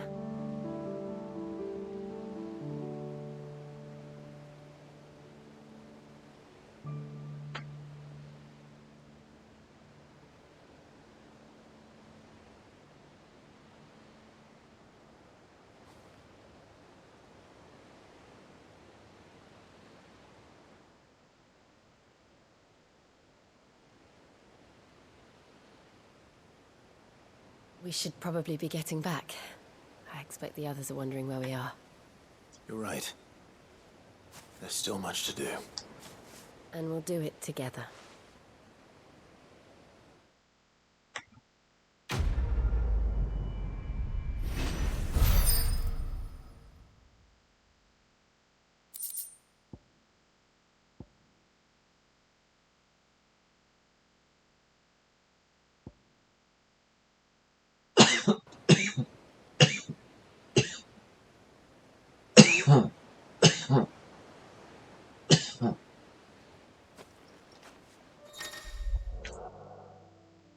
Yes.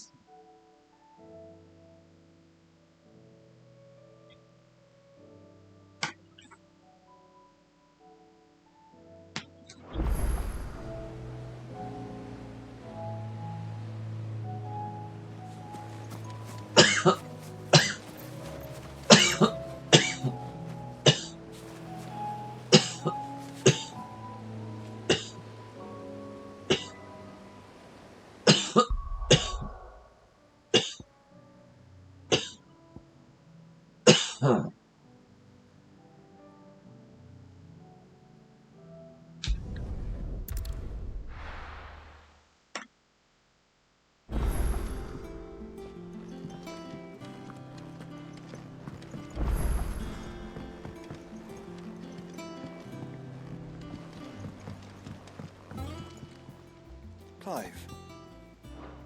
Shall we then?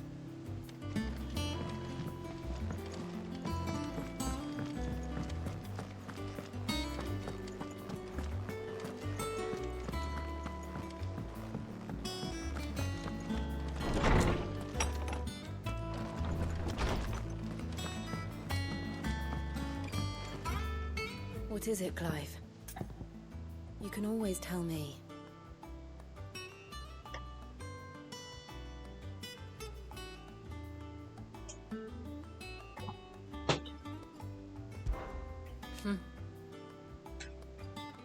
Huh. I still can't believe you remember that day on Mount's Hill. For so long. Our lives have been defined by loss, but our memories, those no one can take. And if they truly are the only things we can hold on to, then I want more. So when this is over... Let's travel the world and make new ones. And I will hoard them as a dragon does her gold. For my memories with you are the most precious of all. I'm always with you, Clive.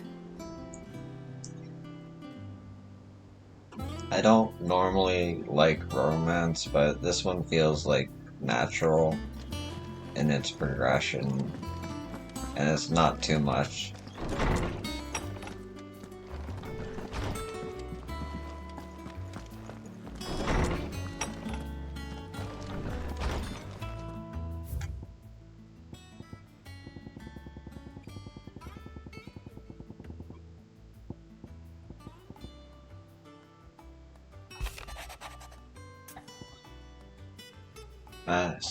Making amends. Master Clive, I am aware there are matters of much greater import which demand your attention, but should you find yourself a moment, I bid you visit me in the shelves that I might ask a single favor concerning His Highness Prince Dion. It's usually me making demands of Hippocrates. I wonder what this is about.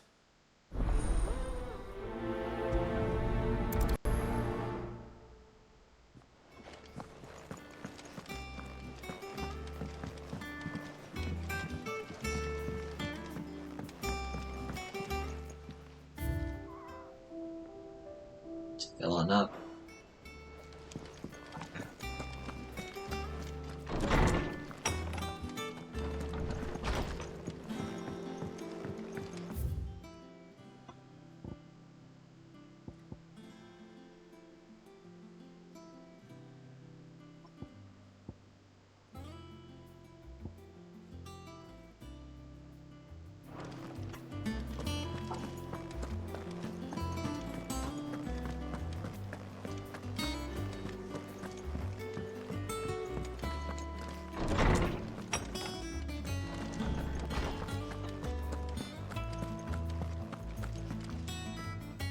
Swordsman Harpocrates.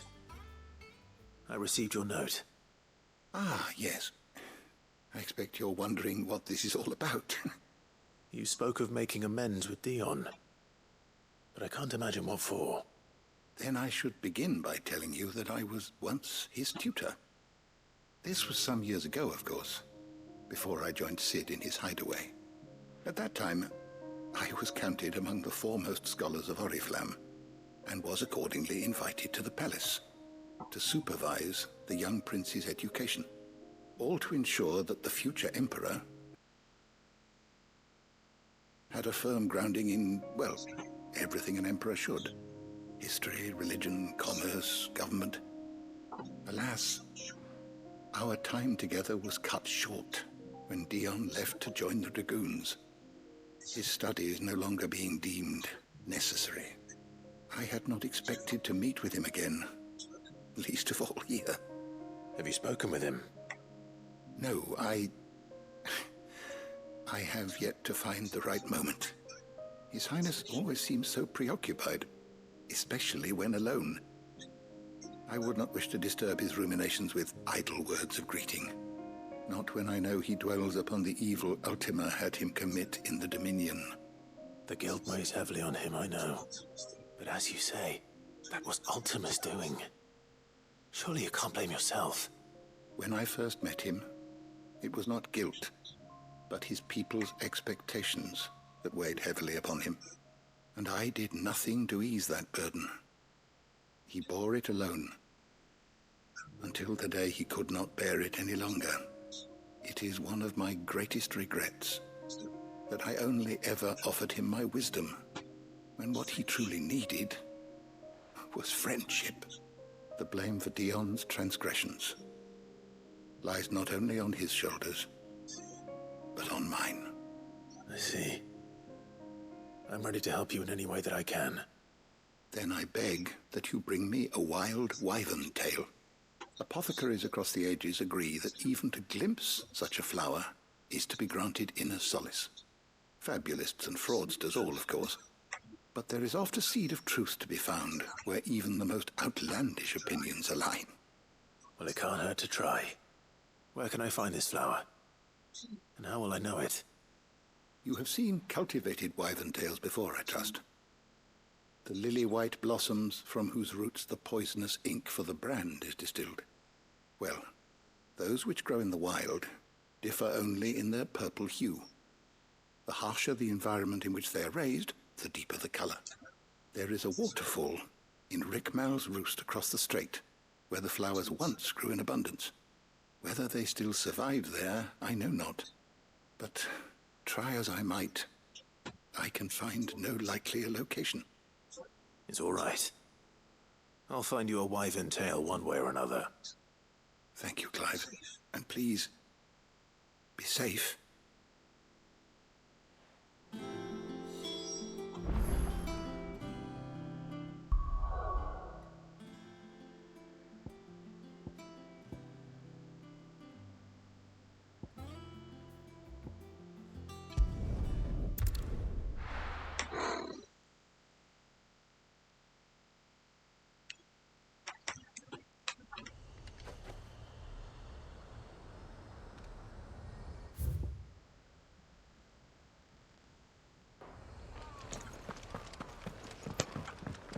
Ambrosia won't help me here.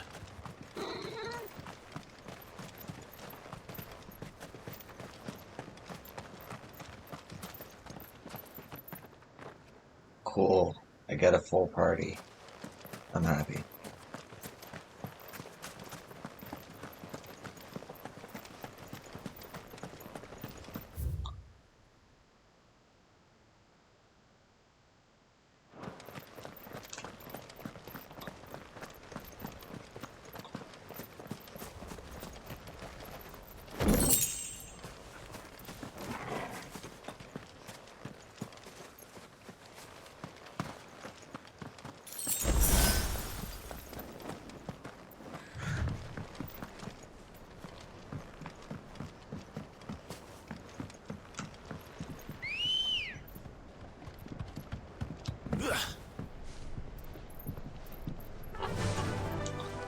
Fly, Ambrosia.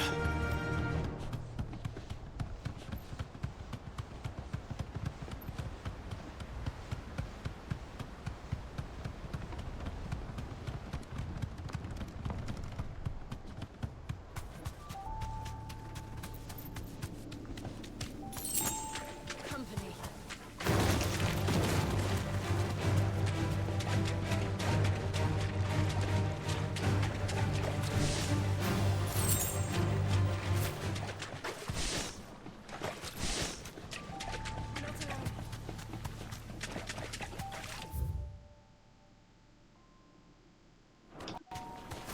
Seems this place has been flooded twice over.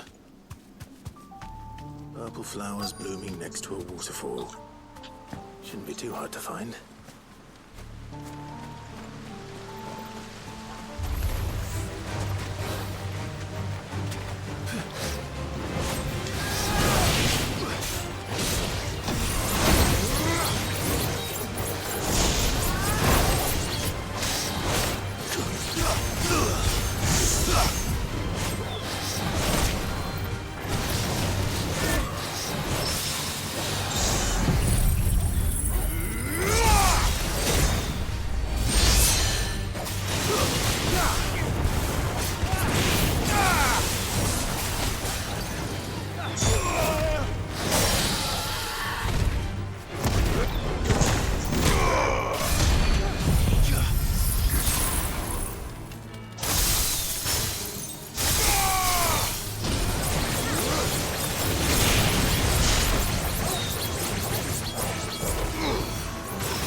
So cool.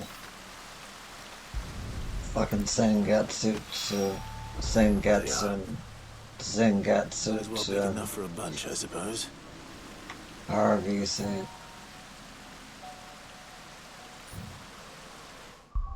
Mm.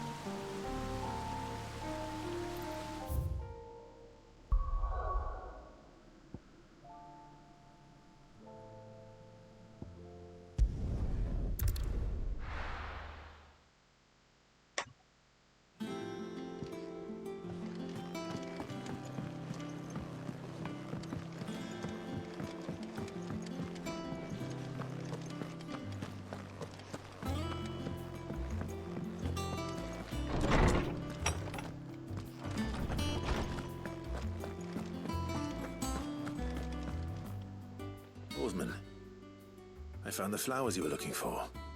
You did? I think I did.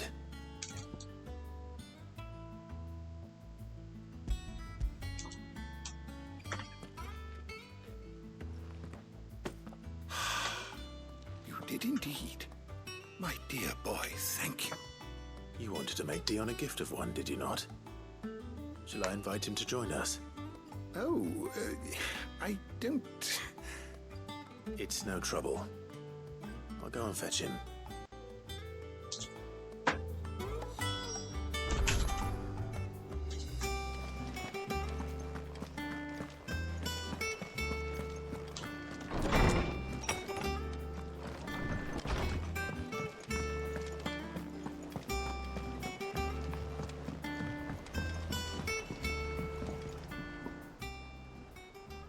Your Highness, would you do me the honor of accompanying me? Now. It is time, then. No. Only to the shelves. Our lawsman has something he'd like to give you. Master Harpocrates. No. I dare not show my face before him. Not after everything I have done. I have taken countless innocent lives. And ruined countless more. All because I was weak. I have sworn to atone for my crimes or die in the attempt. But were I to meet with him again, and see in his eyes what I have become, I fear that my resolve might falter. Then that is all the more reason to do it. Test your resolve. Prove to yourself, and to him, how strong it truly is.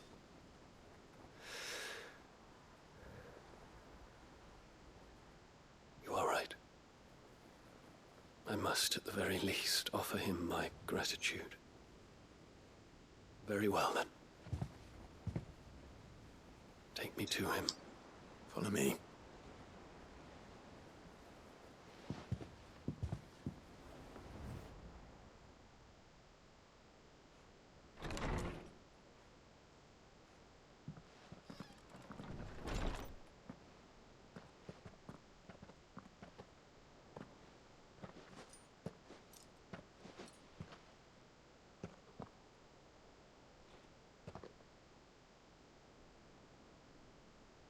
Even now, I hesitate to approach him.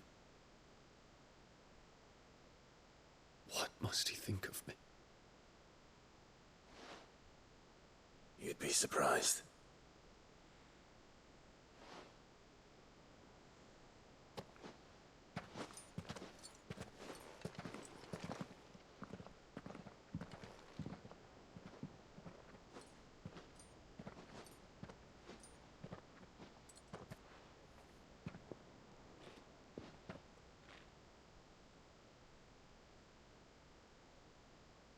Master Harpocrates, pray, accept my apologies for leaving your tutelage before my studies were complete. Your lessons opened my mind to a world quite unlike the one I had imagined from within the gilded confines of the palace. And I shall be forever grateful for the efforts you made to enlighten me. Lift up your head, Your Highness. The deeds of youth require no apology. That you took the time to visit me says much about the man you have become. Now, there is something I would like to show you.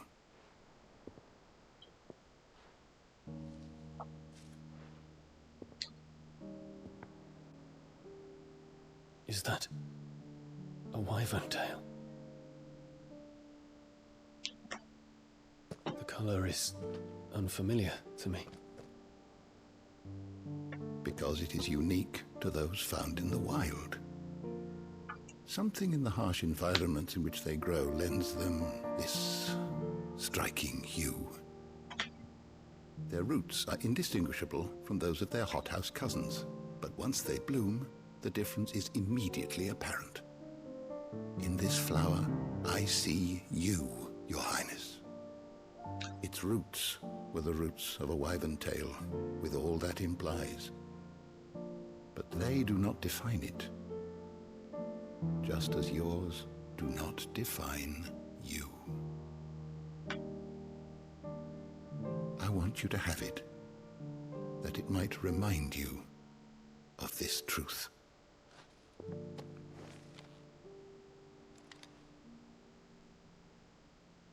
Master Harpocrates, I would ask of you a service. Keep your gift until I have fulfilled my duty to the realm, for only then shall I be deserving of it.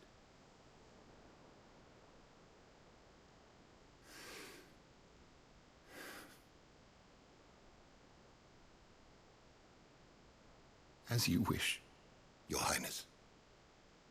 I shall await your return. Oh, that hurt to see him say that.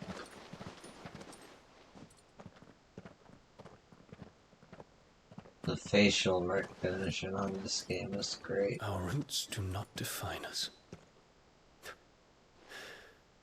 No wonder my stepmother didn't like him. For reuniting me with memories I had thought long lost.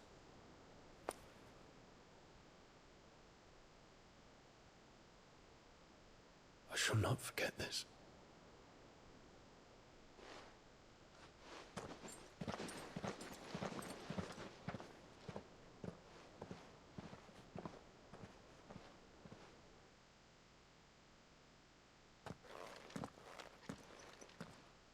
Thank you, Clive.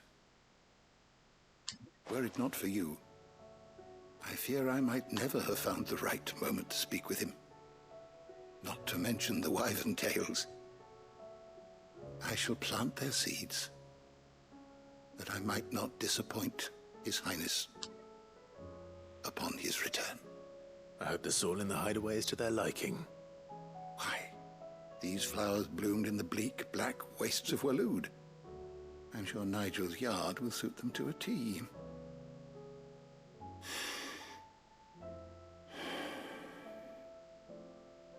When it comes to expressing one's gratitude, I find that words are seldom sufficient. Here. What's this? A stolas quill. Or more precisely, my stolas quill. 'Tis said that an owl's feathers are steeped in the wishes it hears over its long lifetime. All those words just waiting to pour out onto the page. So consider this my wish for you.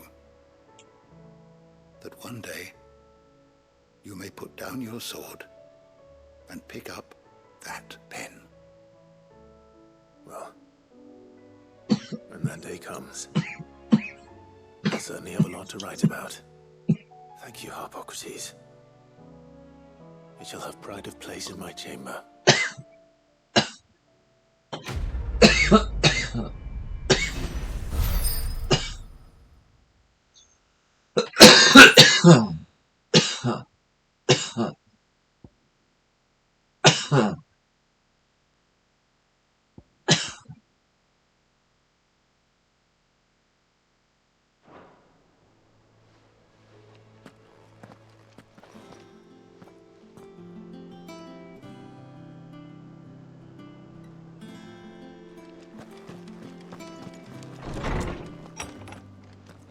Oh.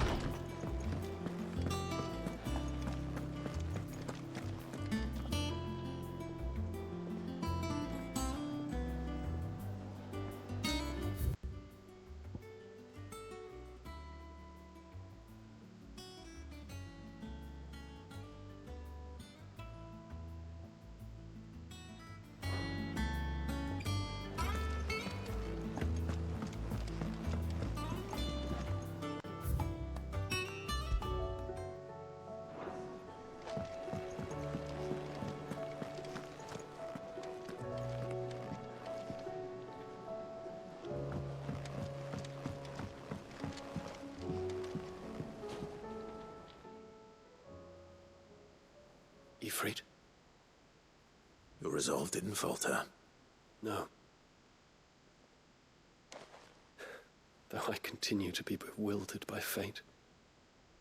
But I should meet with my old tutor here. At the very end of the world. I thank you. With all my heart. For giving me this chance.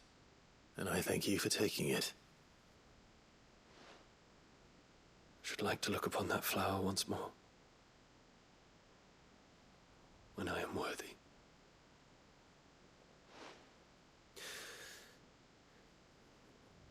I stand ready to leave for Origin at your word. Make Griga go with us. And see us safely home.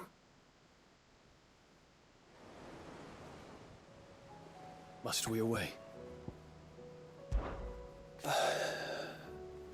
My days under the tutelage of Master Hippocrates were among the brightest and most rewarding of my life. His knowledge is boundless, and he gladly shared it with me, that I might learn to be of use to my father in matters of state, and so that when the time came, I might be the ruler that my people not only expected, but deserved. Alas. I have disappointed him utterly. And yet... He greeted me with such warmth, as if I were still the same boy who hung upon his every word. In a way, perhaps I am, and perhaps I might make him proud of me yet. I await your word.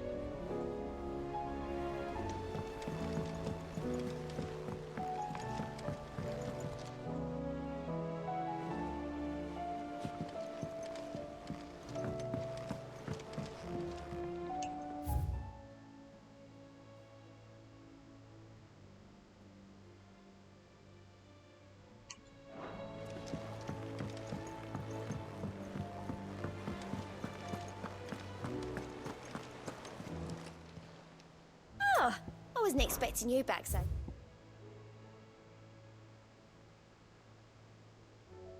Oh, that's a lot of ability points. Okay, I'm not too far away from that.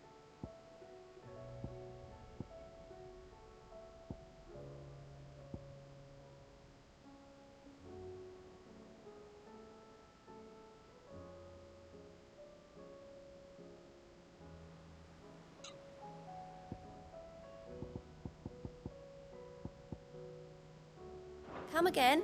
I may have more for you.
All this time, my heart has wandered hither.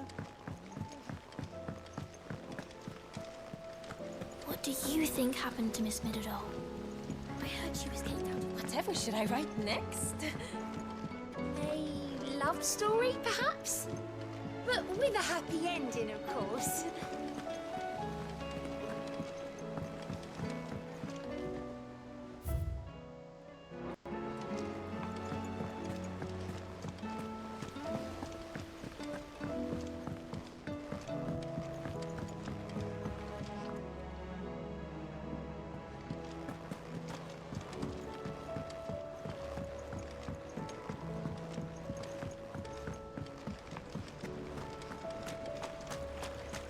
Do you suppose it's magic keeping the thing afloat? What else could it be?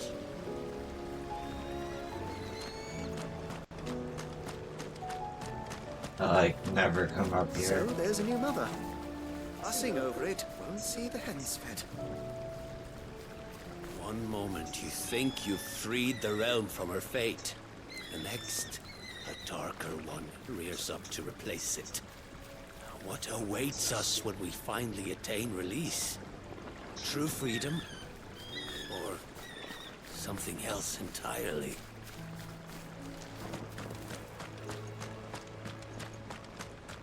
I will not let them be forgotten.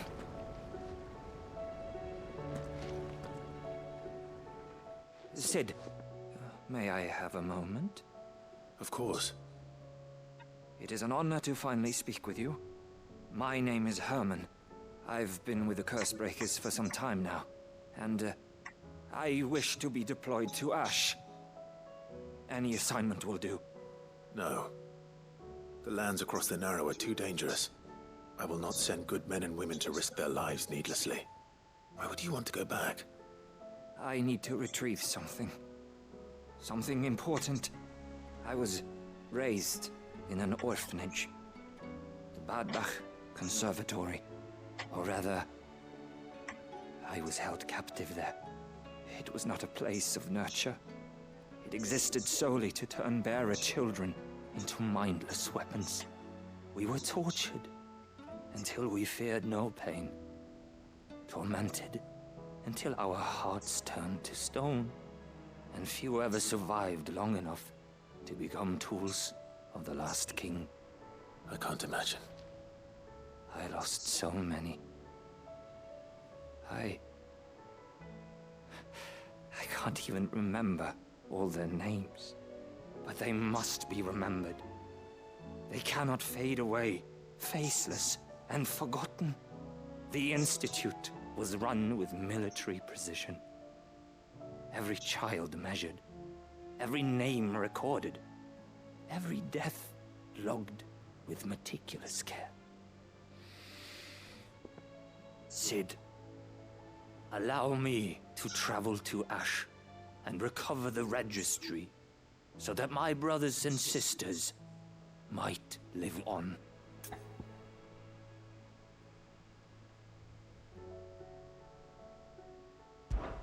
You were a good friend, Herman. But the fact remains that Ash is simply too dangerous.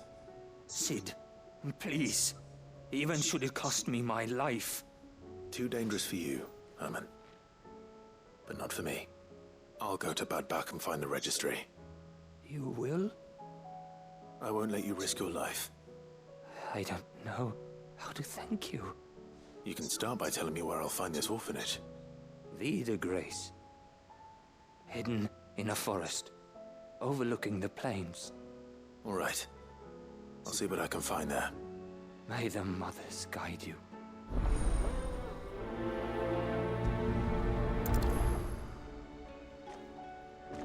The plains of Vida Grace have haunted my dreams since I escaped from the orphanage. I can't say I was looking forward to returning.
Time to fight.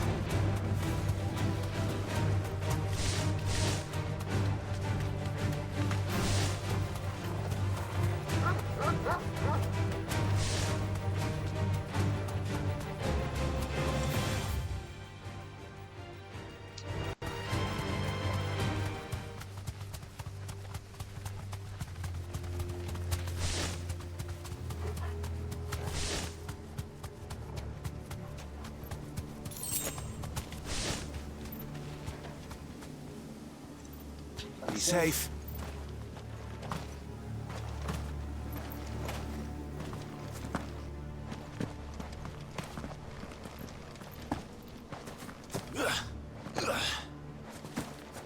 This must be the orphanage. Hopefully the registry is still here.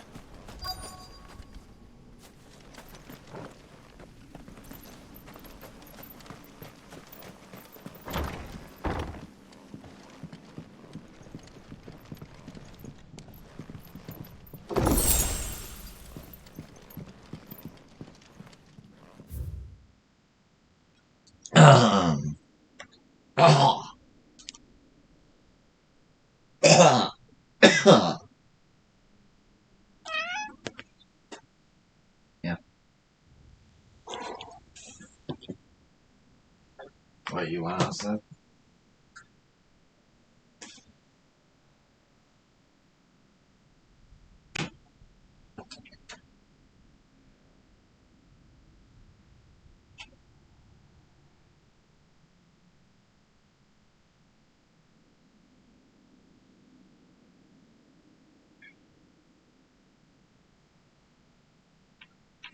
What do you want?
Apologies about that.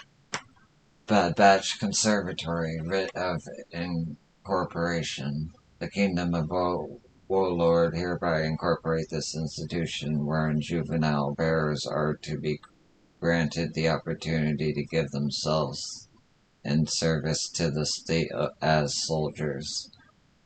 Trainees succumbing to the crystal's curse are otherwise perishing are to be disposed of with all haste. The graveyard is strictly reserved for the uncursed. Bearer disposal within its bounds is punishable by death. Goddamn. Disposed of. Conditioning schedule. Today's exercise will consist of the press yard, 20 sandbags for such duration as instructors shall dictate. The furnace, burn intensity to be gradually increased. Live combat, 1 to 3 hellhounds depending on performance. Conditioning. This is nothing short of torture. Herman wasn't exaggerating. It's a wonder he survived this place. I need to find that registry.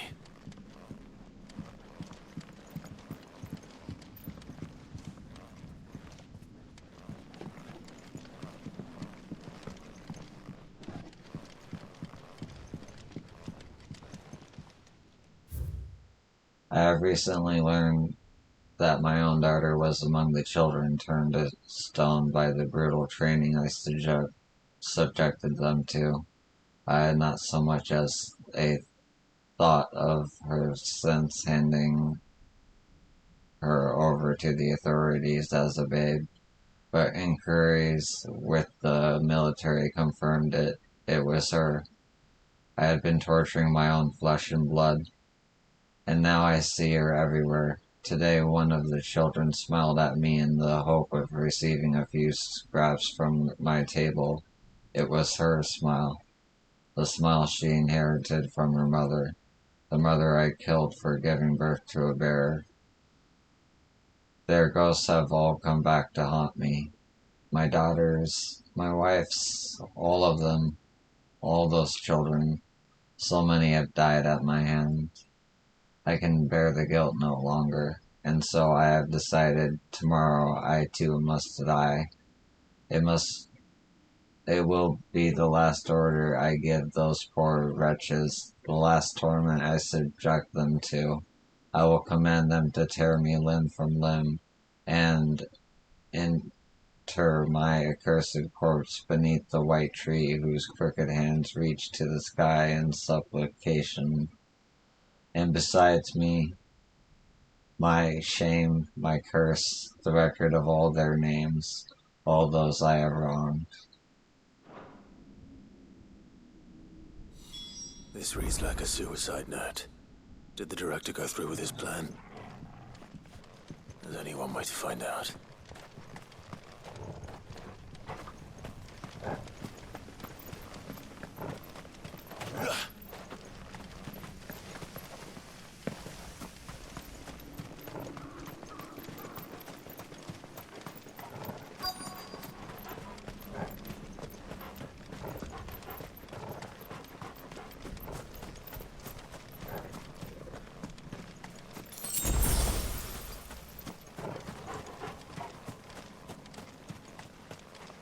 Forked white tree. This must be the place.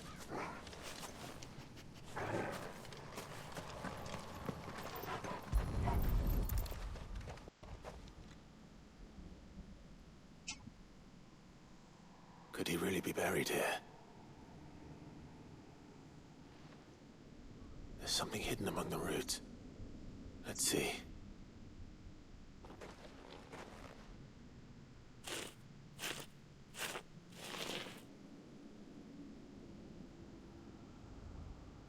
This must be the registry.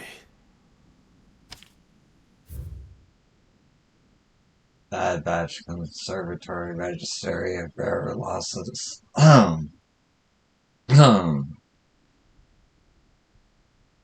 Hands 10 years old.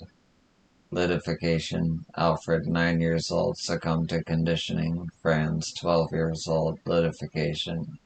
Paulina 10 years old. Immaculation.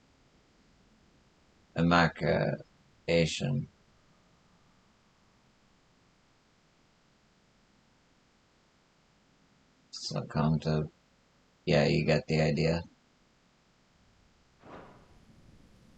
So many names. This place was a slaughterhouse. And where is the architect of all this misery?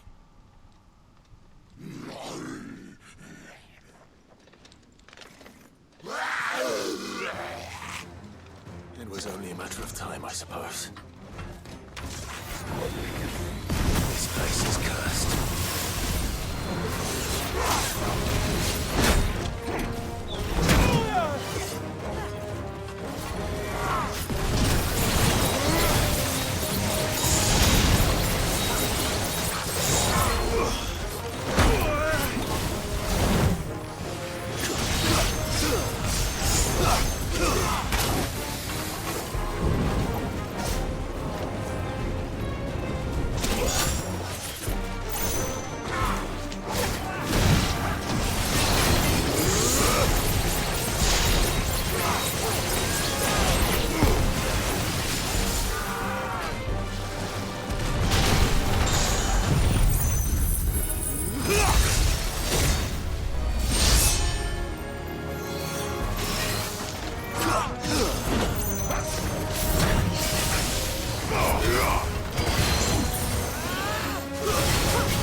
Yes, meteorite. Only one though, but still.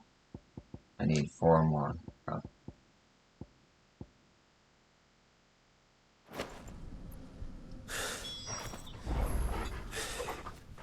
I'm done here. Let's get the registry back to Herman.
I hear that you traveled to Ash.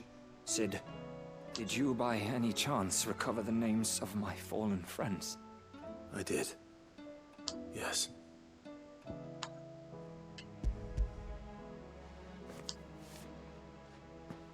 If I may? The bearer registry.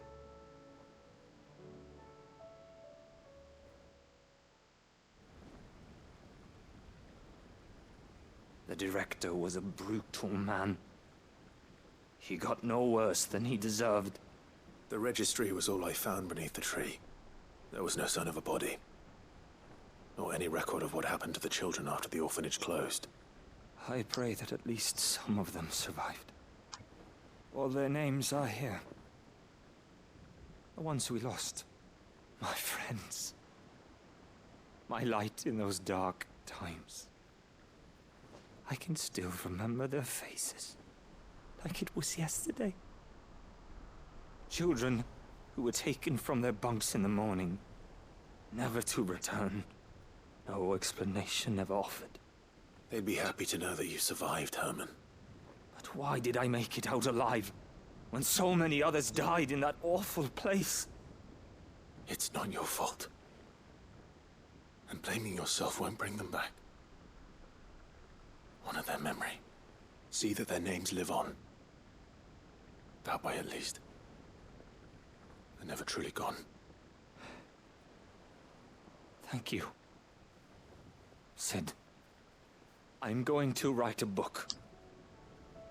An account of the horrors of Badbach, and the spirit of those its custodians sought to crush. All of Valisthea will know of our suffering. And in the name of those I lost, I will not let it happen again. Neither will I. These records would have been buried for all eternity, were it not for you. Thank you.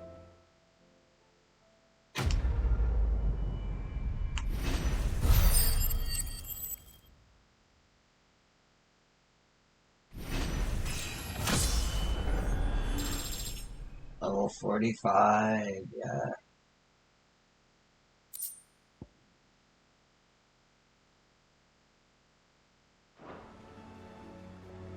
The realm will hear of Badbach. And I pray that the tale of my fallen friends will spare future generations the horror we endured. Thank you for helping keep their memory alive.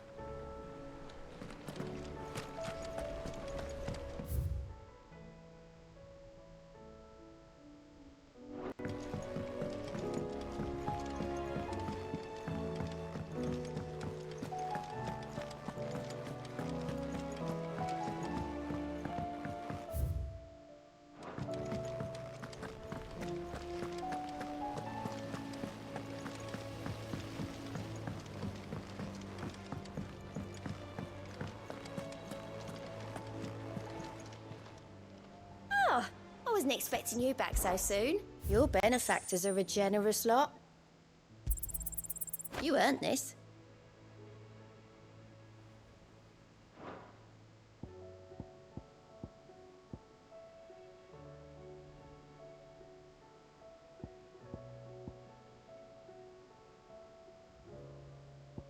$19.65 is the next.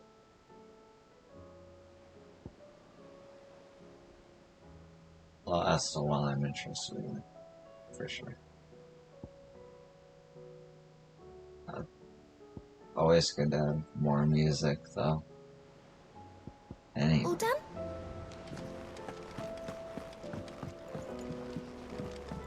Speaking of music, I'm gonna change it.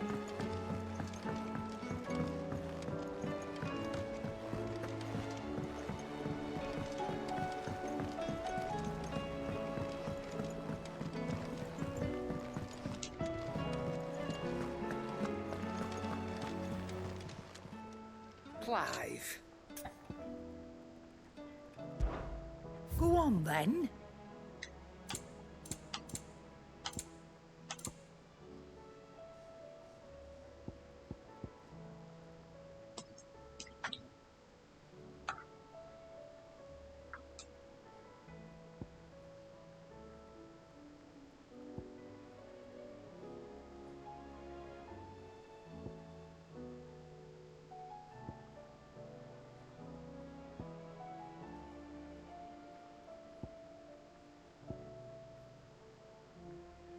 Into the mire. It's rubbing me blind, you know.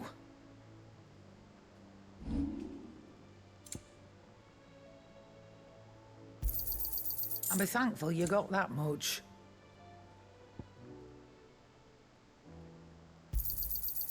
I reckon I can find a buyer. Come again. Or don't. I'm not much bothered either way.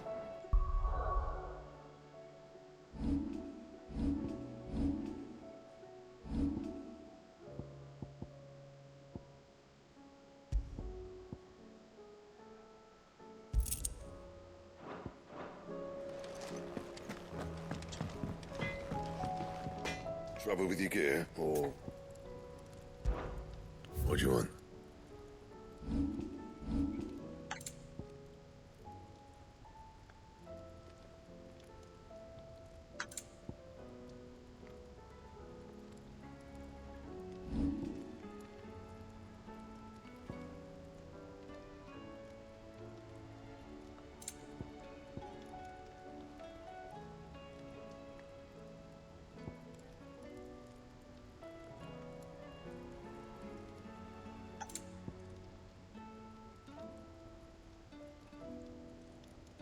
See, I wish I knew that. I would have upgraded this one instead. But, all good.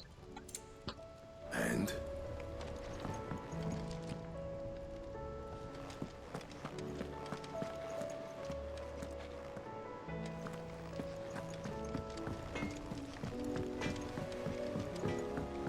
Say what you will.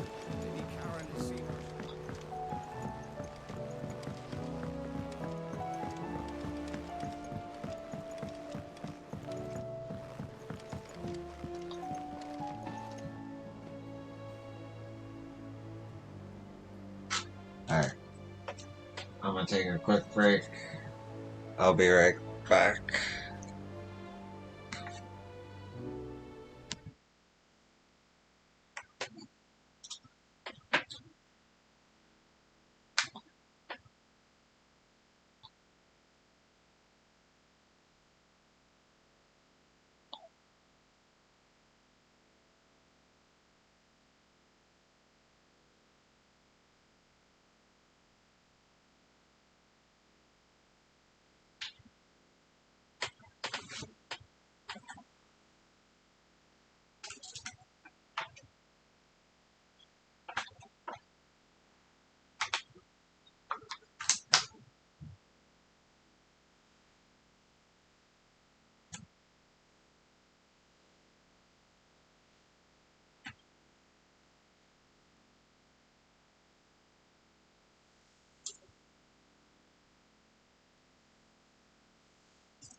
real quick.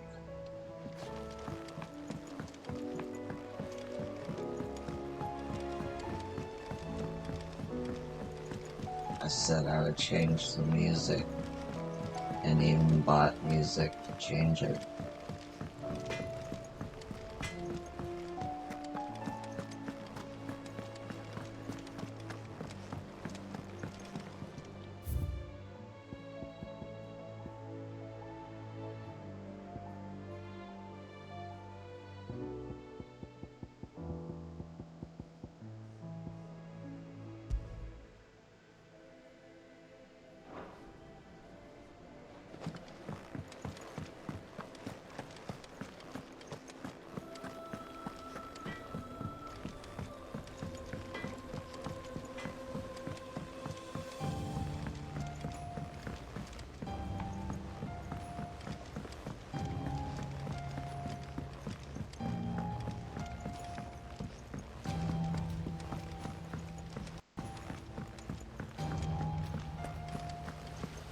What do you think happened to Miss Midadol?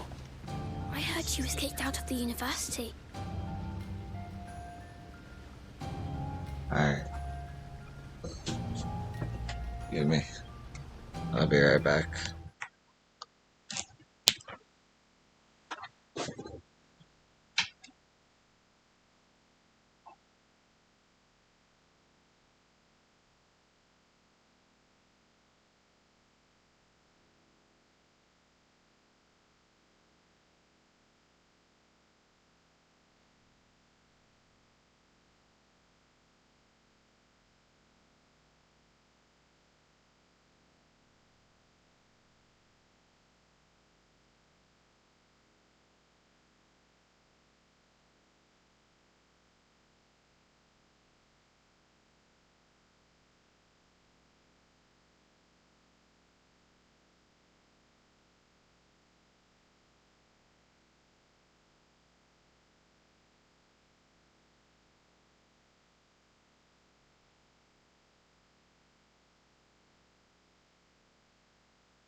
And I'm back.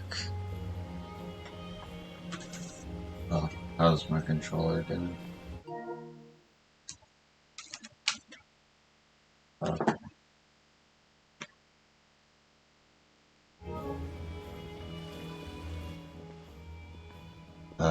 Kids.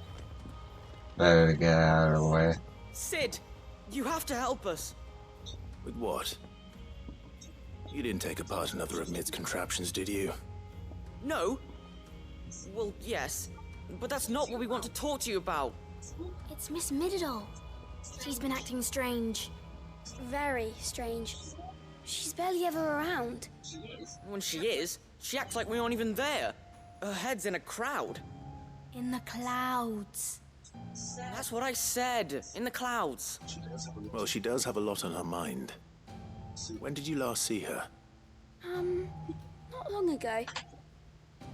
Right after she got back from saving me from Stonehenge. Then it's probably just about the Enterprise. It did take quite a battering on the way there and back. You didn't break it, did you, Sid? You really should be more careful around Miss Mididol's inventions. Don't listen to her. Even if you did break the Enterprise, you could put it, couldn't you? But who's gonna put Miss Mididol back together?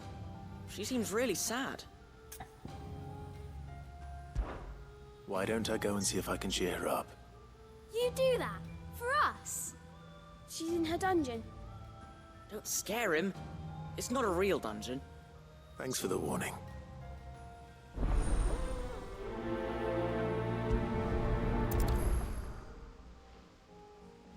Miss Shirley says we're not allowed in the dungeon.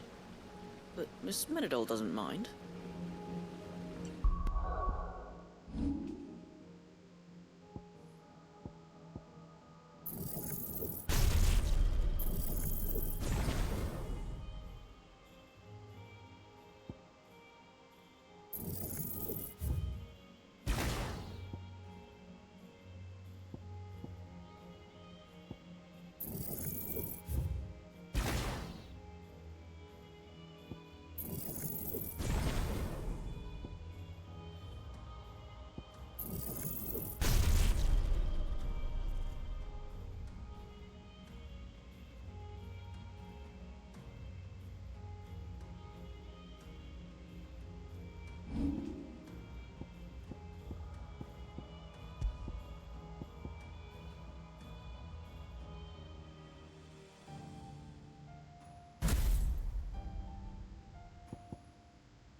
Yeah. All I gotta do is upgrade this now. And I'll be set. That's the setup I want with the moves that are available to me.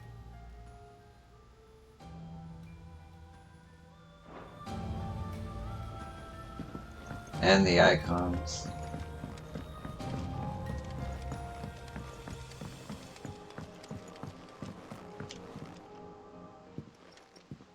Mid, if you have a... That's it! I knew it! The answer was right here under my arse all along! If this doesn't steer to the skies, nothing will! To the skies? You aren't trying to give the Enterprise wings, are you? What else would I be doing? The children seem to think you're avoiding them. They're worried about you. Is this really so important that you need to shut yourself away from everyone? The Enterprise is already the fastest ship in the realm, and that's with the sea beneath her. But what if she weren't bound to the waves? What if she weren't bound to anything at all? It's not fair. The gods get the skies all to themselves, so I'm gonna do something about it. The Fallen had their chance, but they relied too much on magic. And see where that got them? But not me. I've discovered how to do it without. Well, almost. First I need to make a prototype. And is that a one-woman job? Are you volunteering? I'll have you know the Enterprise is my baby. But if her godfather's offering to lend a hand, I'd be happy to take it.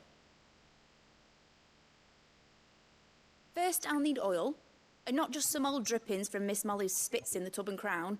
Refined stuff, like they make in Ordil. Then I'll need some bone, or shell. Light, strong, preferably no longer attached to the beast it belongs to. If it's beast bones you're after, I'm sure the curse breakers will know where you might find some. No, they'll know where you might find some. You're the one who offered to help, remember? I should speak with one of the curse breakers before I set off for Old Hill. See if I can't find this bone while I'm there as well. They make an oil down at the docks in Aldale that's as slippery as the sea nasties they render it from. With that and the bone I told you about, I shall be able to finish the prototype.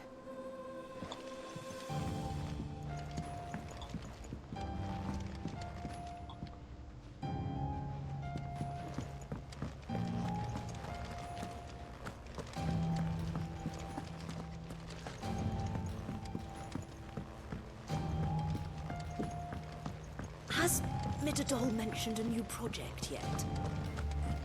Not exactly.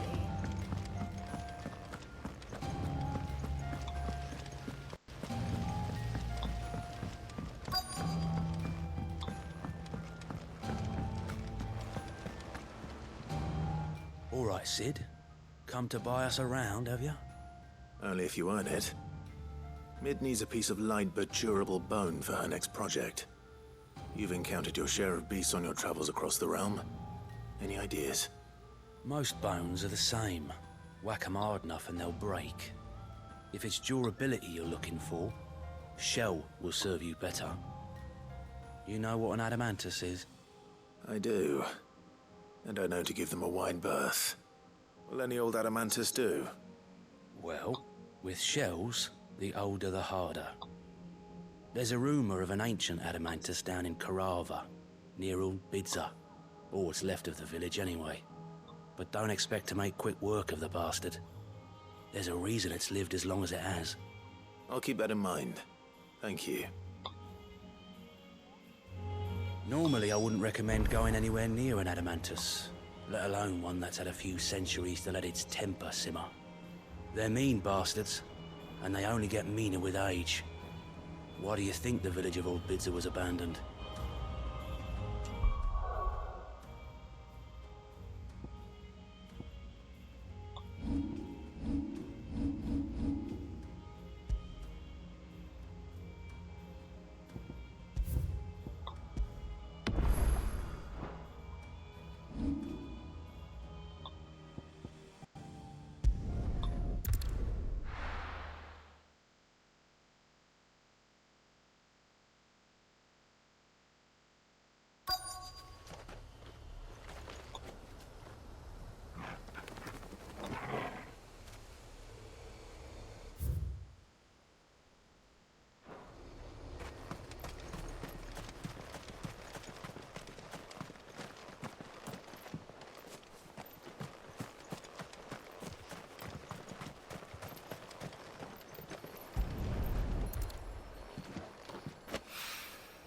Mid's oil.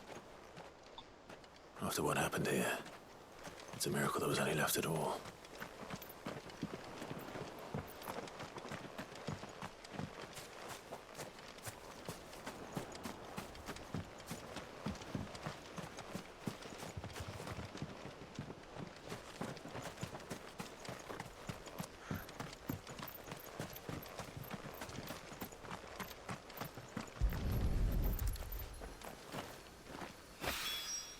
This should be enough.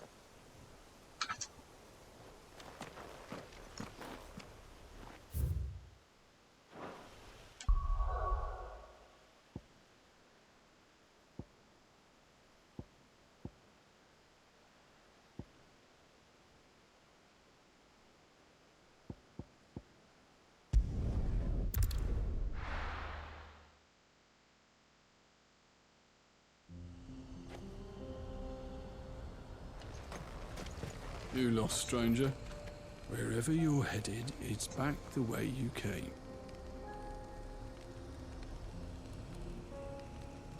You serious?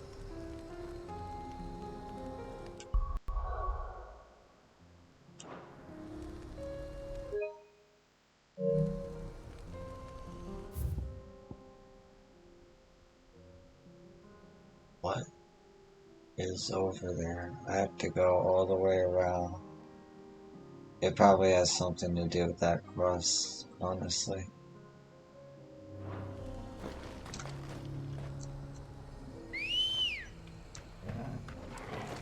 Good girl. Yeah!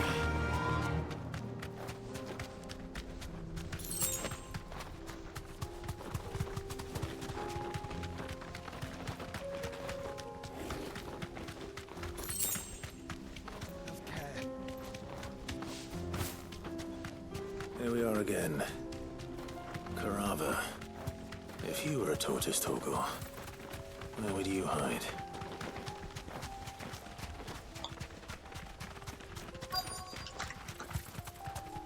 You deserve a rest. Quiet. It looks like we found him.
It's over 50,000.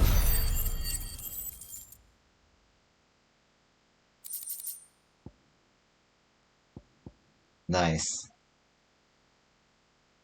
I better get these materials to Mid so she can finish her prototype.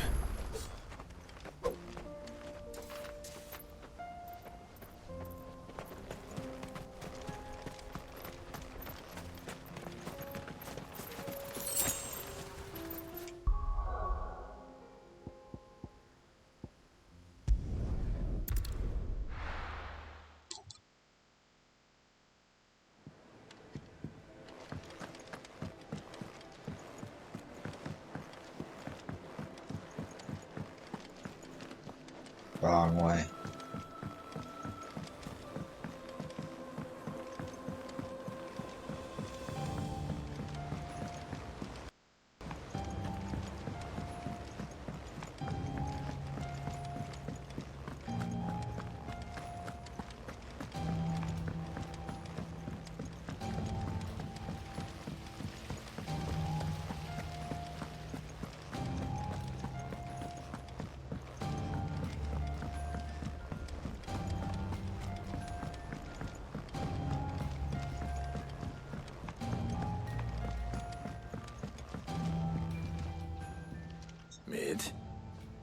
Tell me this is all you need.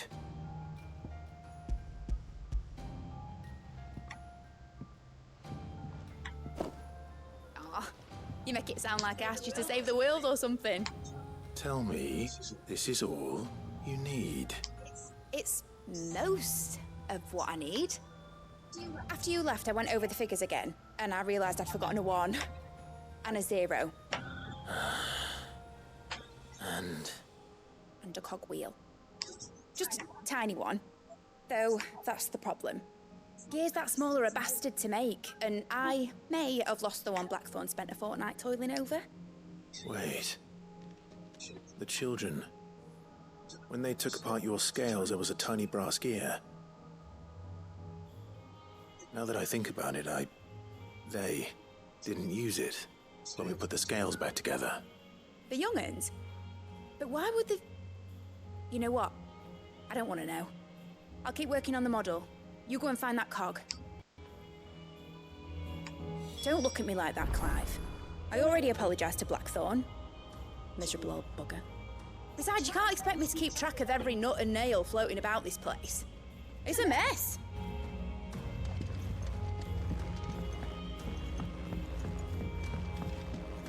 Has Midadol mentioned a new project yet? Not exactly. Sid! Is Mid still hiding from us? She wasn't hiding. She's fine. She's just busy working on her next project. A new invention? What is it? What is it? Is it an airship? I bet it's an airship! Do you think she'll let us help? That just so happens to be why I'm here. She needs something special, something only you 3 can provide. A brass gear. A tiny one. One that might fit on, say, a set of scales? Oh, the one you forgot! We remember! We saved it, just in case. It's in the bag of bits.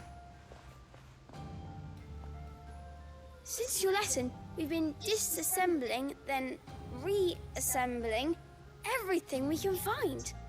All the pieces that are left over, we keep under our beds, just in case. That's good to know. Look! I found it!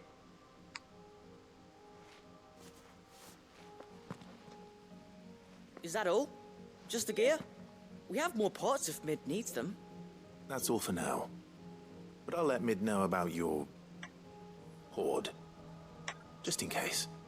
Thanks, Sid. Back for another part? We've got screws and bolts and nails and knobbles and noodles and,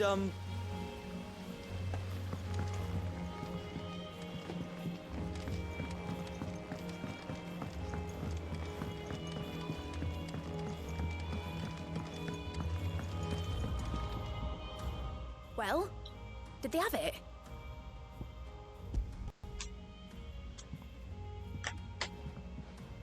They did. And they kept it somewhere nice and safe. Will it work? Will it work?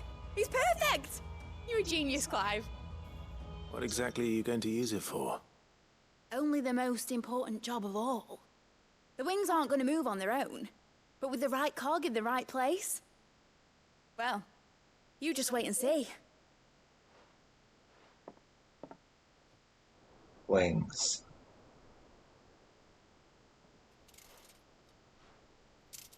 That should do it.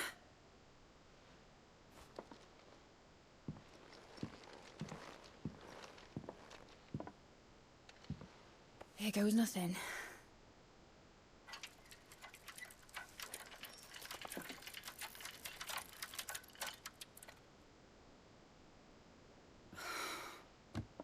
Titan's tits.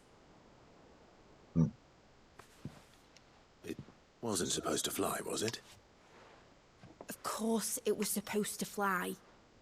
Wouldn't be much of an airship if it didn't.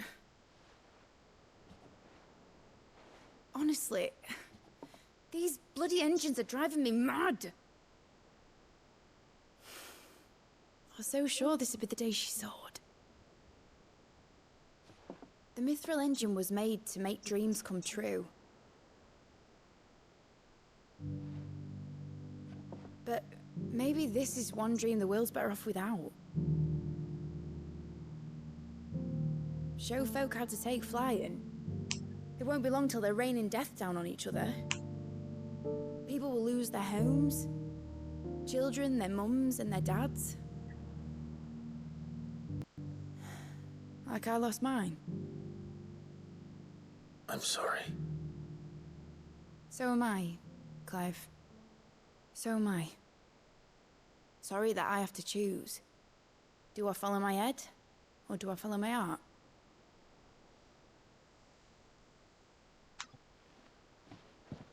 Good question. The first time I stood on the deck of your ship, felt the wind in my hair. It was like I was flying. But imagine how it would feel to actually do it. My dad always said there were two ways of living life. Chasing a dream or shuffling to your grave. And he were right. Right about a lot of things. Not that I like to admit it. People need dreams to chase. Especially in a world like this.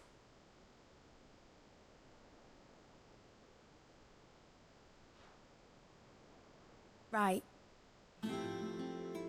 When this is over, I'm gonna take all my mithril engines to Zemeckis and sling them over the edge. I won't have my dream end up turning into someone else's nightmare. But all that hard work... All that hard work will not be used for war, Jamie. But it ain't like it'll be gone. Tell me, Clive, have you ever been on a treasure hunt? Not since Joshua and I were boys. Why do you ask? Because I'm gonna bury the engine schematics and leave behind a little riddle telling people where to find them.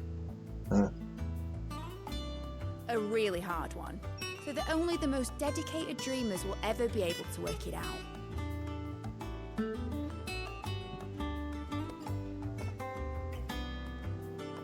Ooh, I can picture it now. Some daft general squinting at the words with a gormless expression on his mug. Like that one, yeah. Right.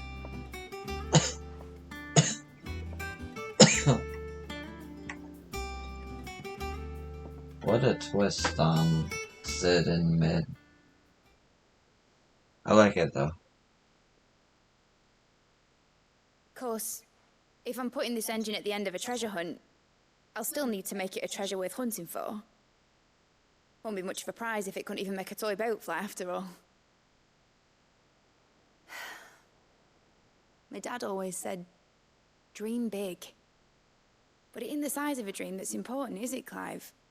Only that it's a good one. And I reckon I've got a fair few good uns left in me. I'm sure you do.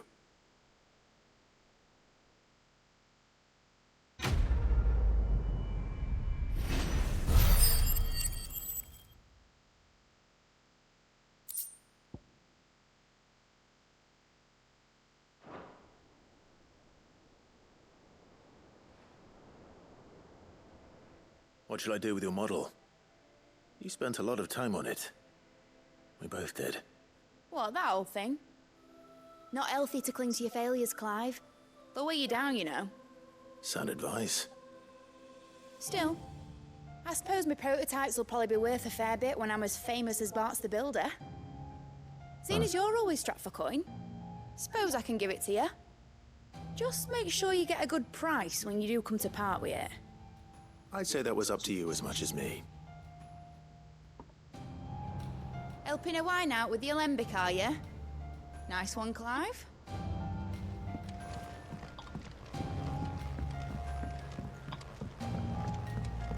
Has Midadol mentioned a new project yet? Not exactly. Back for another part? We've got screws and bolts and nails and knobs. When you return, would you mind teaching the children another lesson?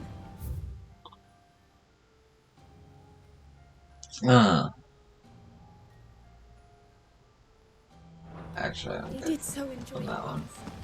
I skimmed it. It was okay.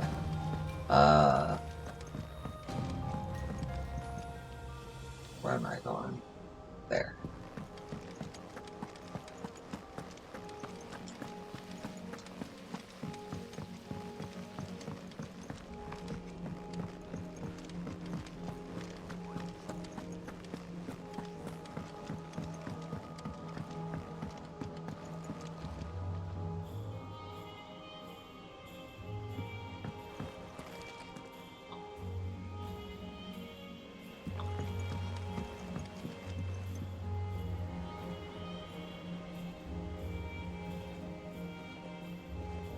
Sid, do you have a moment? By all means. It's my old master. Seems there's no escaping her. She found some way to send me a letter. And something else. Records from a Waluda prison. Seems they were keeping a lot of bearers there. How did she come by such a thing? Finding bearers always was her strong point. And it seems the cells of Balmung Dark are full of them. Foreign captives, the masterless. Bearers no one would miss. And even better for her, bearers with no one to look after them. When ether started lapping at the walls, the jailers fled. Leaving the bearers to be liberated by whoever happened to come along next. Sid, I'd like to believe that I've earned your trust by now. And while I'm well aware that you've forbidden Cursebreakers from traveling to Waloed, I can't let those bearers die in their cells. I'd rather risk shipwreck on the Shadow Coast than leave them to starve. We'll be needing the Enterprise if we're going to navigate the Narrow. Does that mean... I'm making an exception, but we travel together. And we stay no longer than we have to. Ash is an inhospitable place at the best of times. We save as many as we can, and we leave.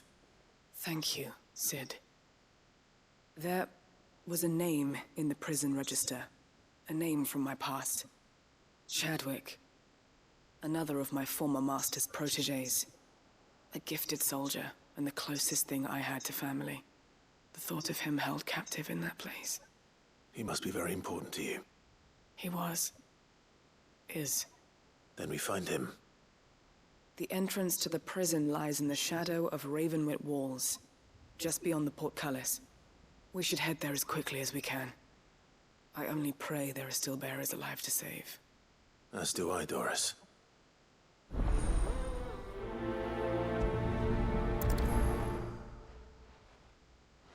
How long has it been since the jailers of Balmung abandoned their charges? Without food or water, they won't last long.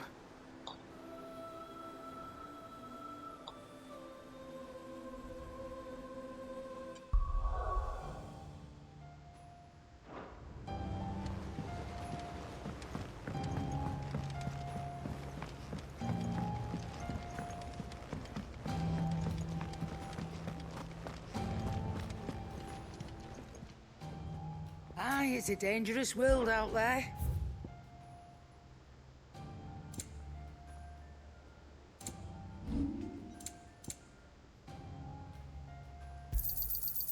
I reckon I can find a buyer.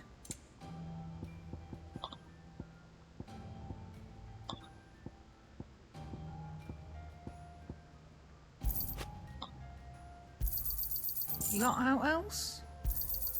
I'll be thankful you got that much. You got out else? I reckon I can find a buyer.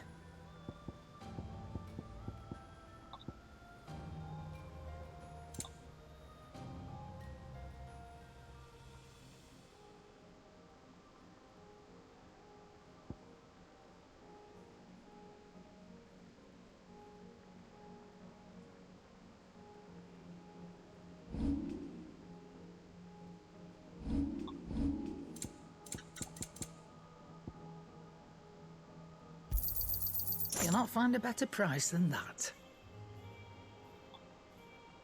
Come again. Or don't. I'm not much bothered either way.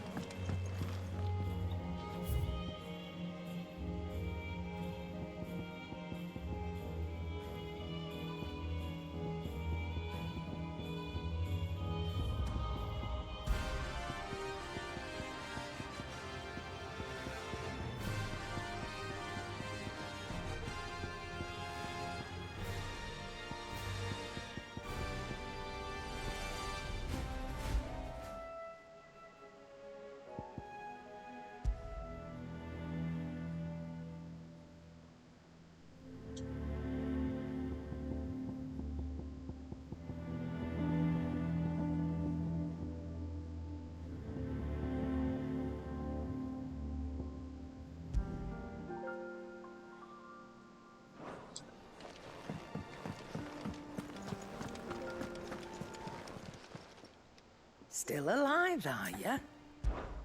Coin purse weighing you down? Is that all?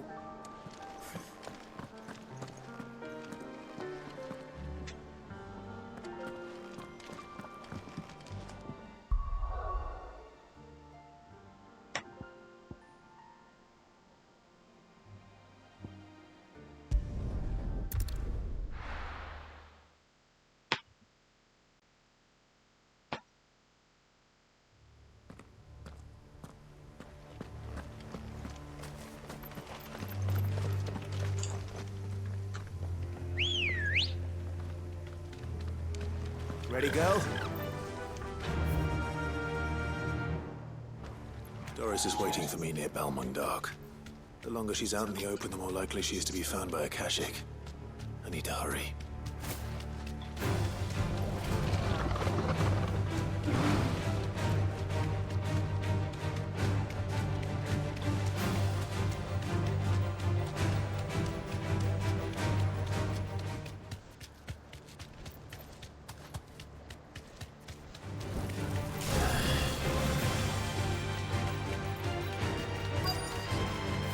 I can walk from here.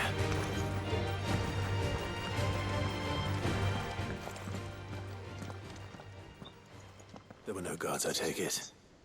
None manning the gates, no. It's a different story inside, though. The corridors are crawling with Akashic. Most likely guards left behind when the wardens ran. If Chadwick was being held here, I worry that he may already be. Don't give up hope just yet, but let's move quickly. Let me check the ground floor. The ether stick is there. Then I'll search the upper level. Good luck, Sid. Stay safe.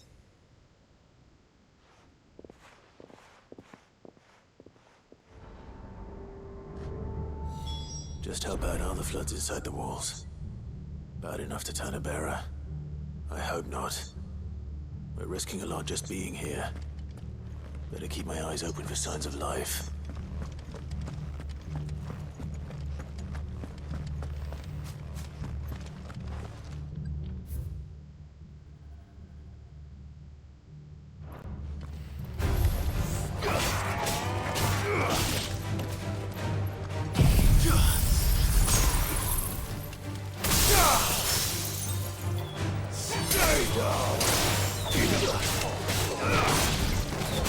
You're finished!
was so close.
Recommendations concerning Kuza beast deployment.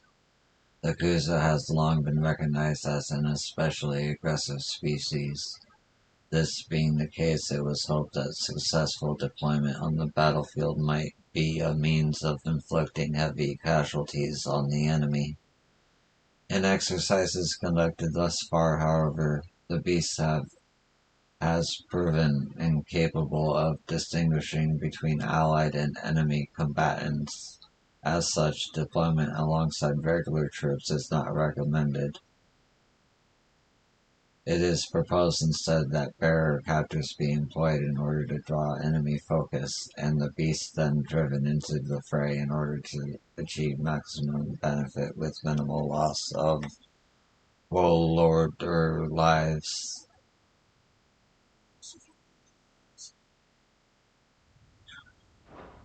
Minimal loss of Waluda lives. And what happens when they run out of bearers? Even the Imperials take better care of their branded than that.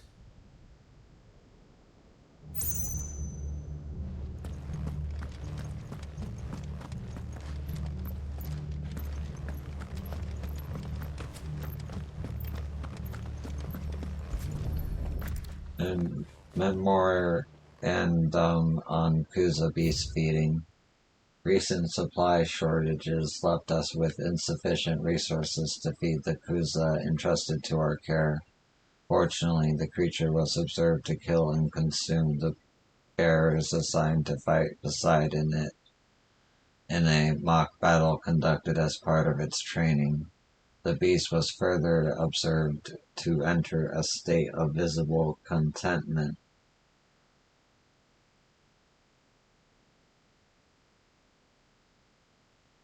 Upon feeding in this way, suggesting that live bearers may even be its preferred source of sustenance.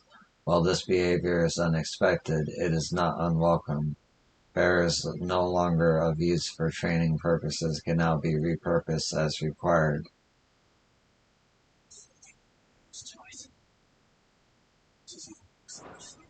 They were feeding bearers to it. This is even worse than I'd feared.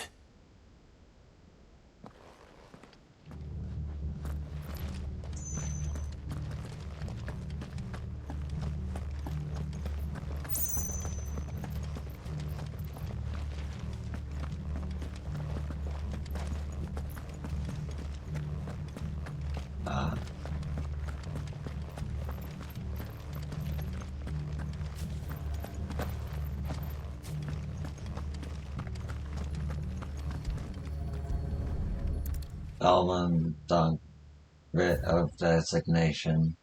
The Kingdom of Warlord hereby designates this facility a prison for the detainment of bearers both foreign and domestic.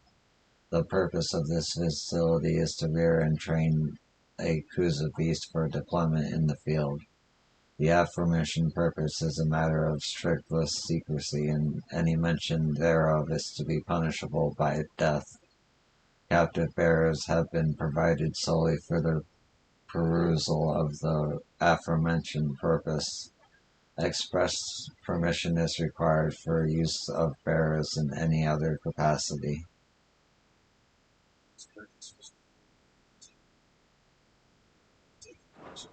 So this place was no ordinary prison.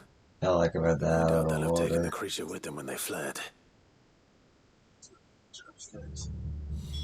Nothing but a caching down here. Hopefully things are looking better upstairs. I should go and see how Doris is getting on.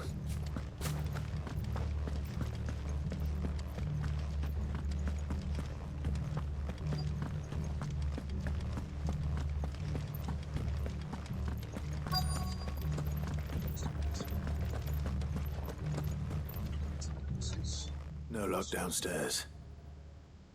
But I did find out that this place was more than just a prison. Something far more sinister was happening here. I know. I've been reading some of these documents and... it can't be true, can it?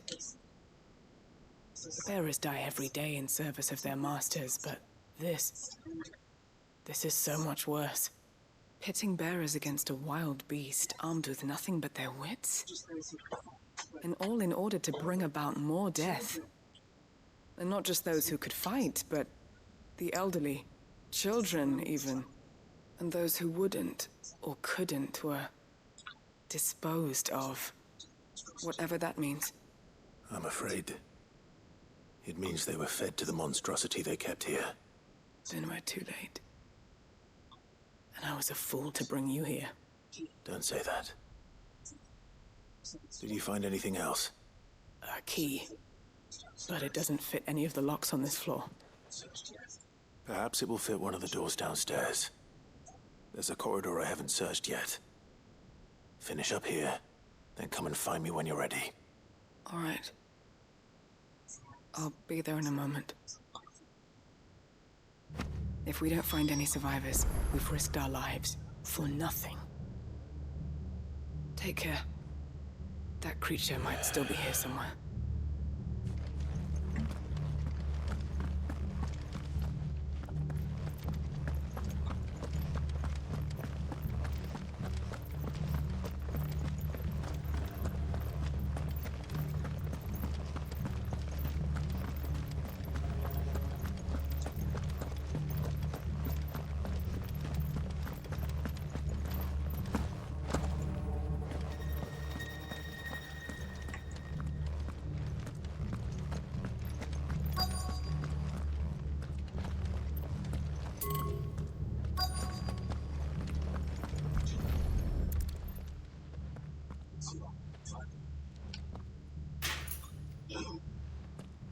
Let's see what we can find down here.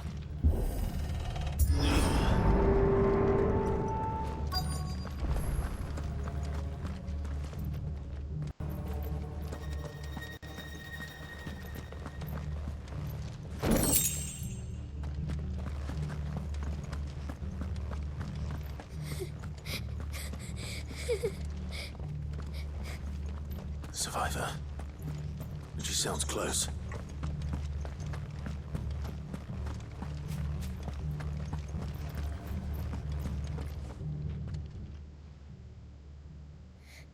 Who are you? There's no need to be afraid. Are you alone? Are there any other survivors? Some of the guards. They're still here. But something's wrong with them. Everyone else was eaten by the monster. Of course there were. Thank the Founder. It was worth our coming. But I'd rather we didn't linger. Are you ready? Ready when you are. You poor thing. He must have been terrified. Did Chadwick send you? What? He fought the monster. Distracted it so I could run away. He must have sent you. He promised to free the others too. Where is he? He opened your cell, didn't he? He wouldn't be here otherwise. Chadwick.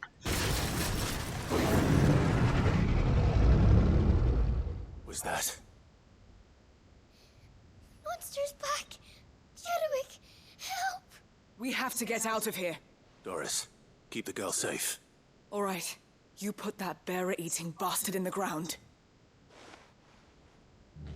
I'll look after the girl. You teach that thing a lesson. You're safe now. We won't let it hurt you. It's out there waiting for me. I can't let it live. Not if it's got a taste for bearers.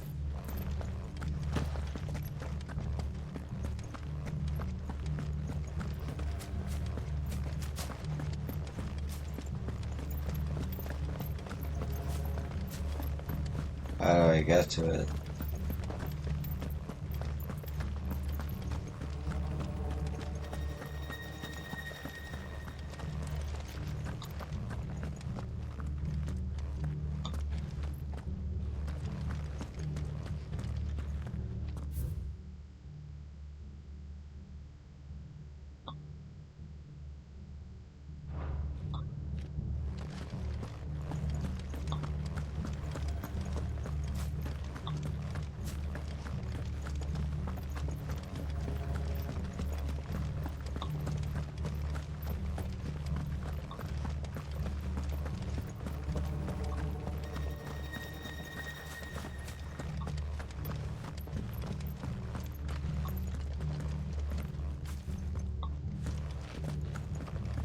Like, actually, though, how do I get to it?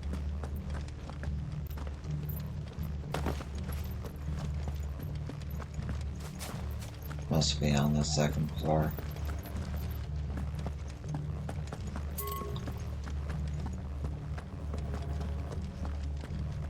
Is there an opening?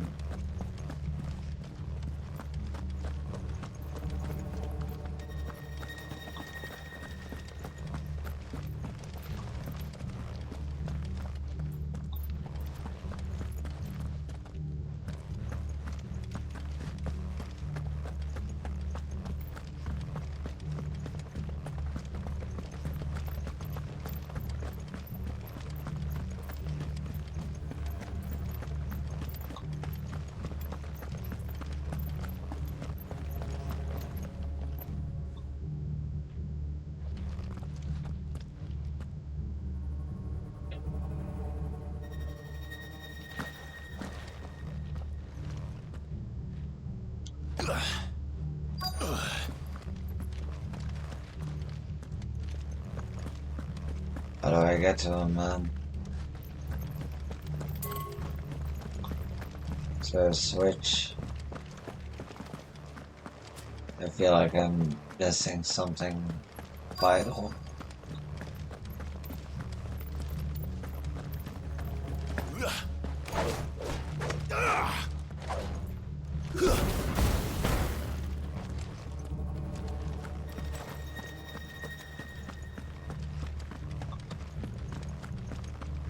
Oh, of course.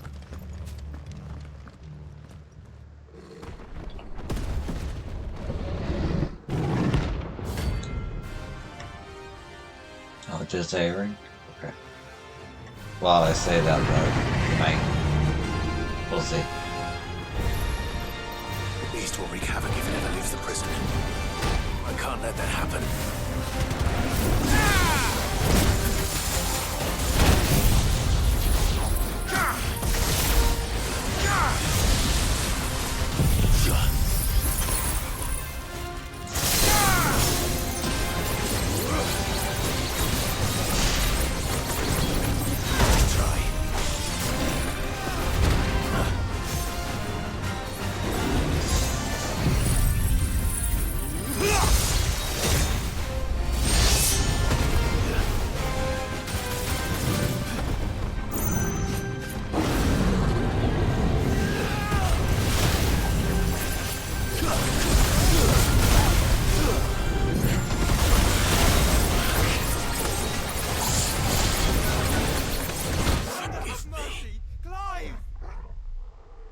Yep, can't spam.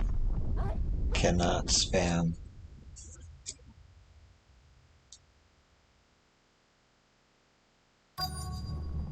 Okay, thank God it starts me here. It only gets me 2 out of 4. Oh, well. Got my blessings.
Finished.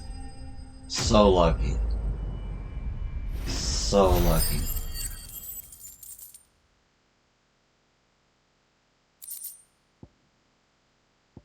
Yes.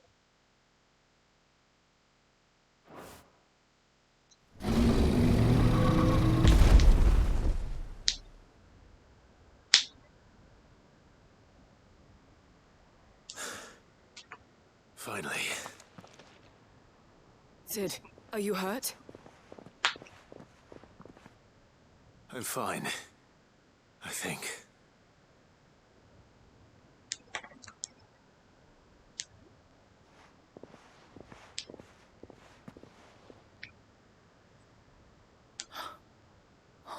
No. What is it? A diary. I gave it to Chadwick before we went our separate ways. He was here. Do you think that creature? I'm sure he fought bravely to the last. The girl is safe thanks to him. Chadwick. You fool. Come on. We have to get her back to the hideaway. We don't want his sacrifice to have been in vain. No. Of course not.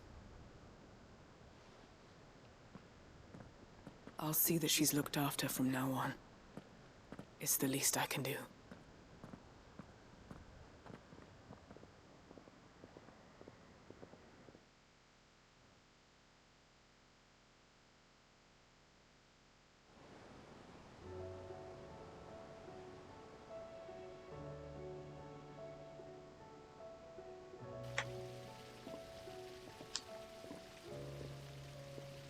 From what I hear, you've barely left the girl's side in days. I hope she's recovering from her ordeal. She is. Slowly but surely. She's far tougher than she looks. I thank the flames we found her. If we hadn't... I know. But we did. I'm sorry we weren't able to save Chadwick. There's no need to apologize. Without your help, I would never have found out what happened to him. How he fought to the bitter end to save her. To save Haida Marie. That's the man I remember. The man I thought of as a brother. I wish I could have met him. I'd like to hear more about your past. If you don't mind, that is. Of course. You already met my former master. She trained Chadwick and I to do two things. Kill and obey. We were supposed to be sold to the highest bidder when the time came. But no bid was ever high enough to convince her to part with us. For years, we were her daggers in the shadows. But we could never quite shake our doubts about the things she made us do. And then, one day, we just couldn't do them anymore. So we escaped. But staying together was out of the question. They would have found us too easily. After so many years of training, the pull to serve was always strong. It scared me to think he might have taken another master, become a dagger in someone else's hand. But even in captivity, the battles he fought were his own. And he died not as someone's tool, but as a hero. Haida Marie is proof of that. Bearers can cast off their shackles. And the Cursebreakers will show them how. I'll fight until my dying breath to see it done. For Chadwick, and for all of us. Thank you, Doris. We'll be counting on you.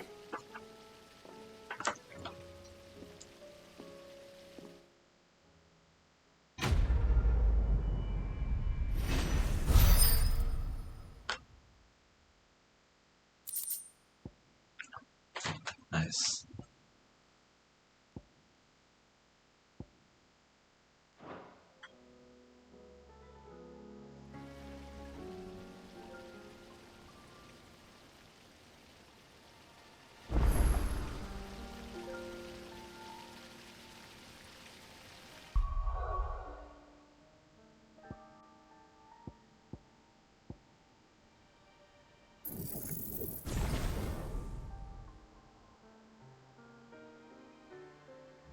Alright, that's pretty much the set I want.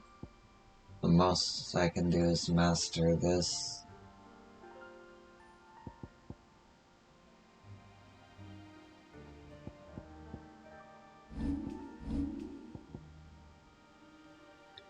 Already 500.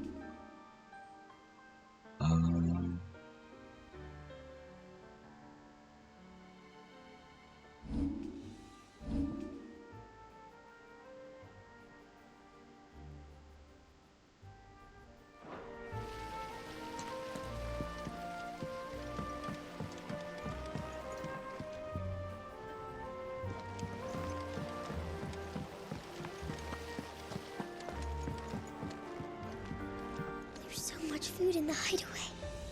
Sometimes, in my cell, my tummy rumbled so loud that Chadwick would sneak me some gruel from his bowl. I miss him.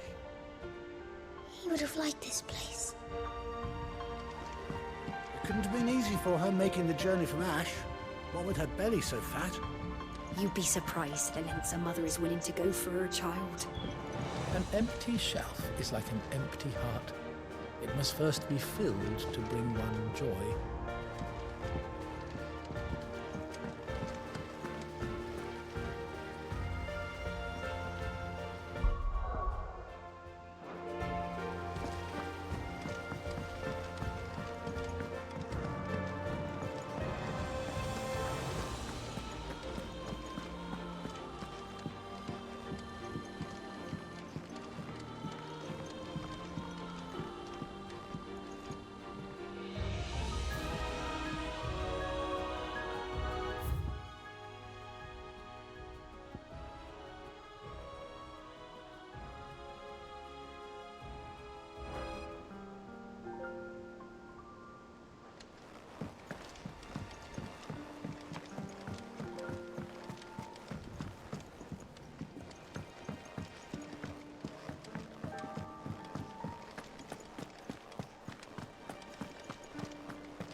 What? You didn't think I was just saying that stuff about hiding my engine, did you? Treasure hunt.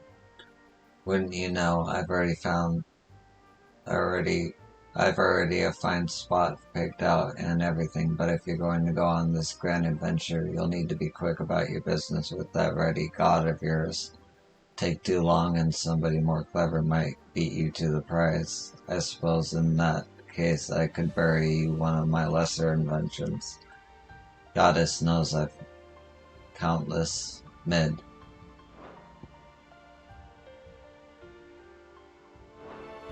Okay.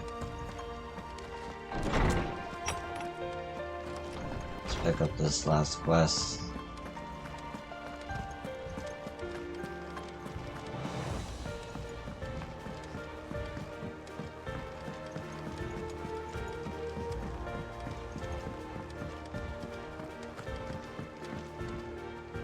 Sid, I was wondering if you could help me. It depends what with. A bearer, but recently freed from his bonds, is keen to join the Curse Breakers. As you know, the work we do is not easy, which is why we test every volunteer's suitability. I was hoping you could oversee this one's evaluation.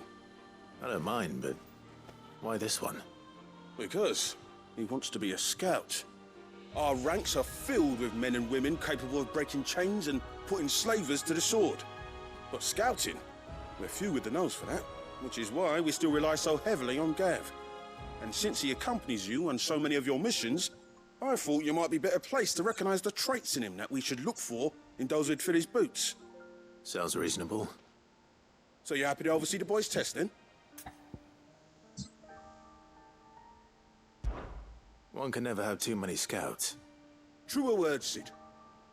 I'll let the initiate know that you'll be attending his trial, and that he is to proceed directly to Northreach in readiness. No time like the present, eh? No time like the present. I'll await you there.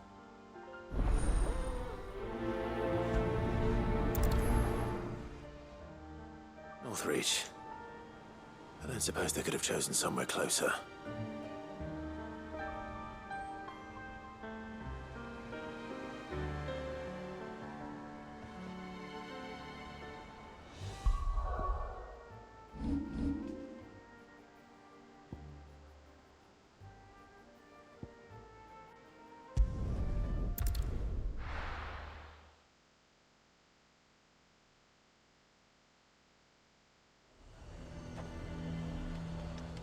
Nazir might at least have mentioned where in Northreach he'd be testing this recruit.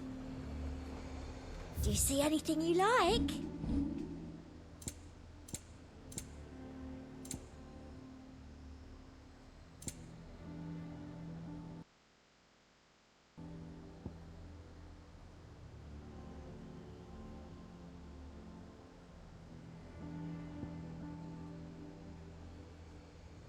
$50,000 though. Oh, I'm looking at how much I have. I thought I had 10,000. I have 100,000. 50,000 though. It's probably the better song.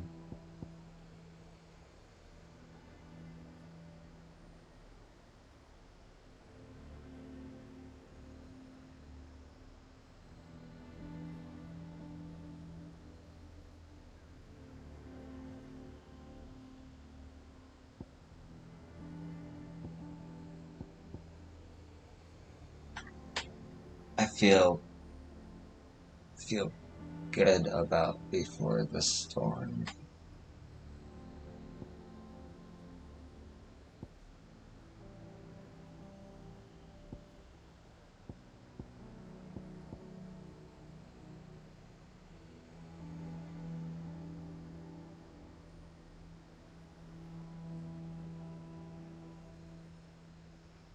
I could just buy both. Nah, I'll buy the cheaper one.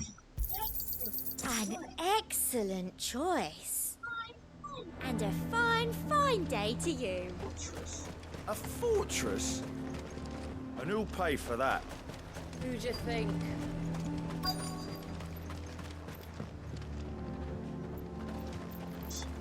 I'm nervous. Is it alright to be nervous? I don't care either way, so long as you do as I tell you.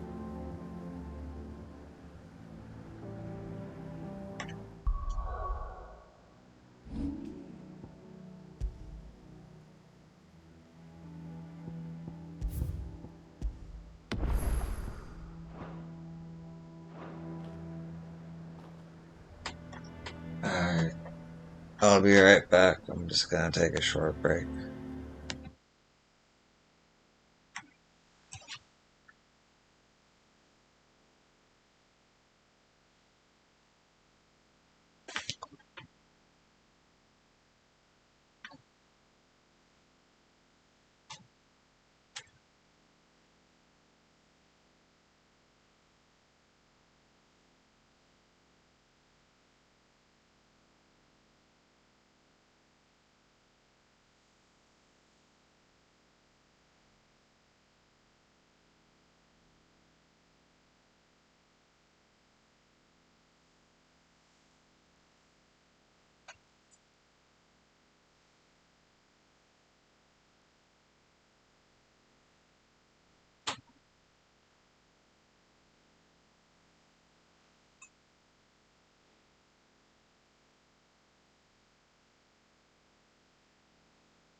So I'm actually gonna call it here.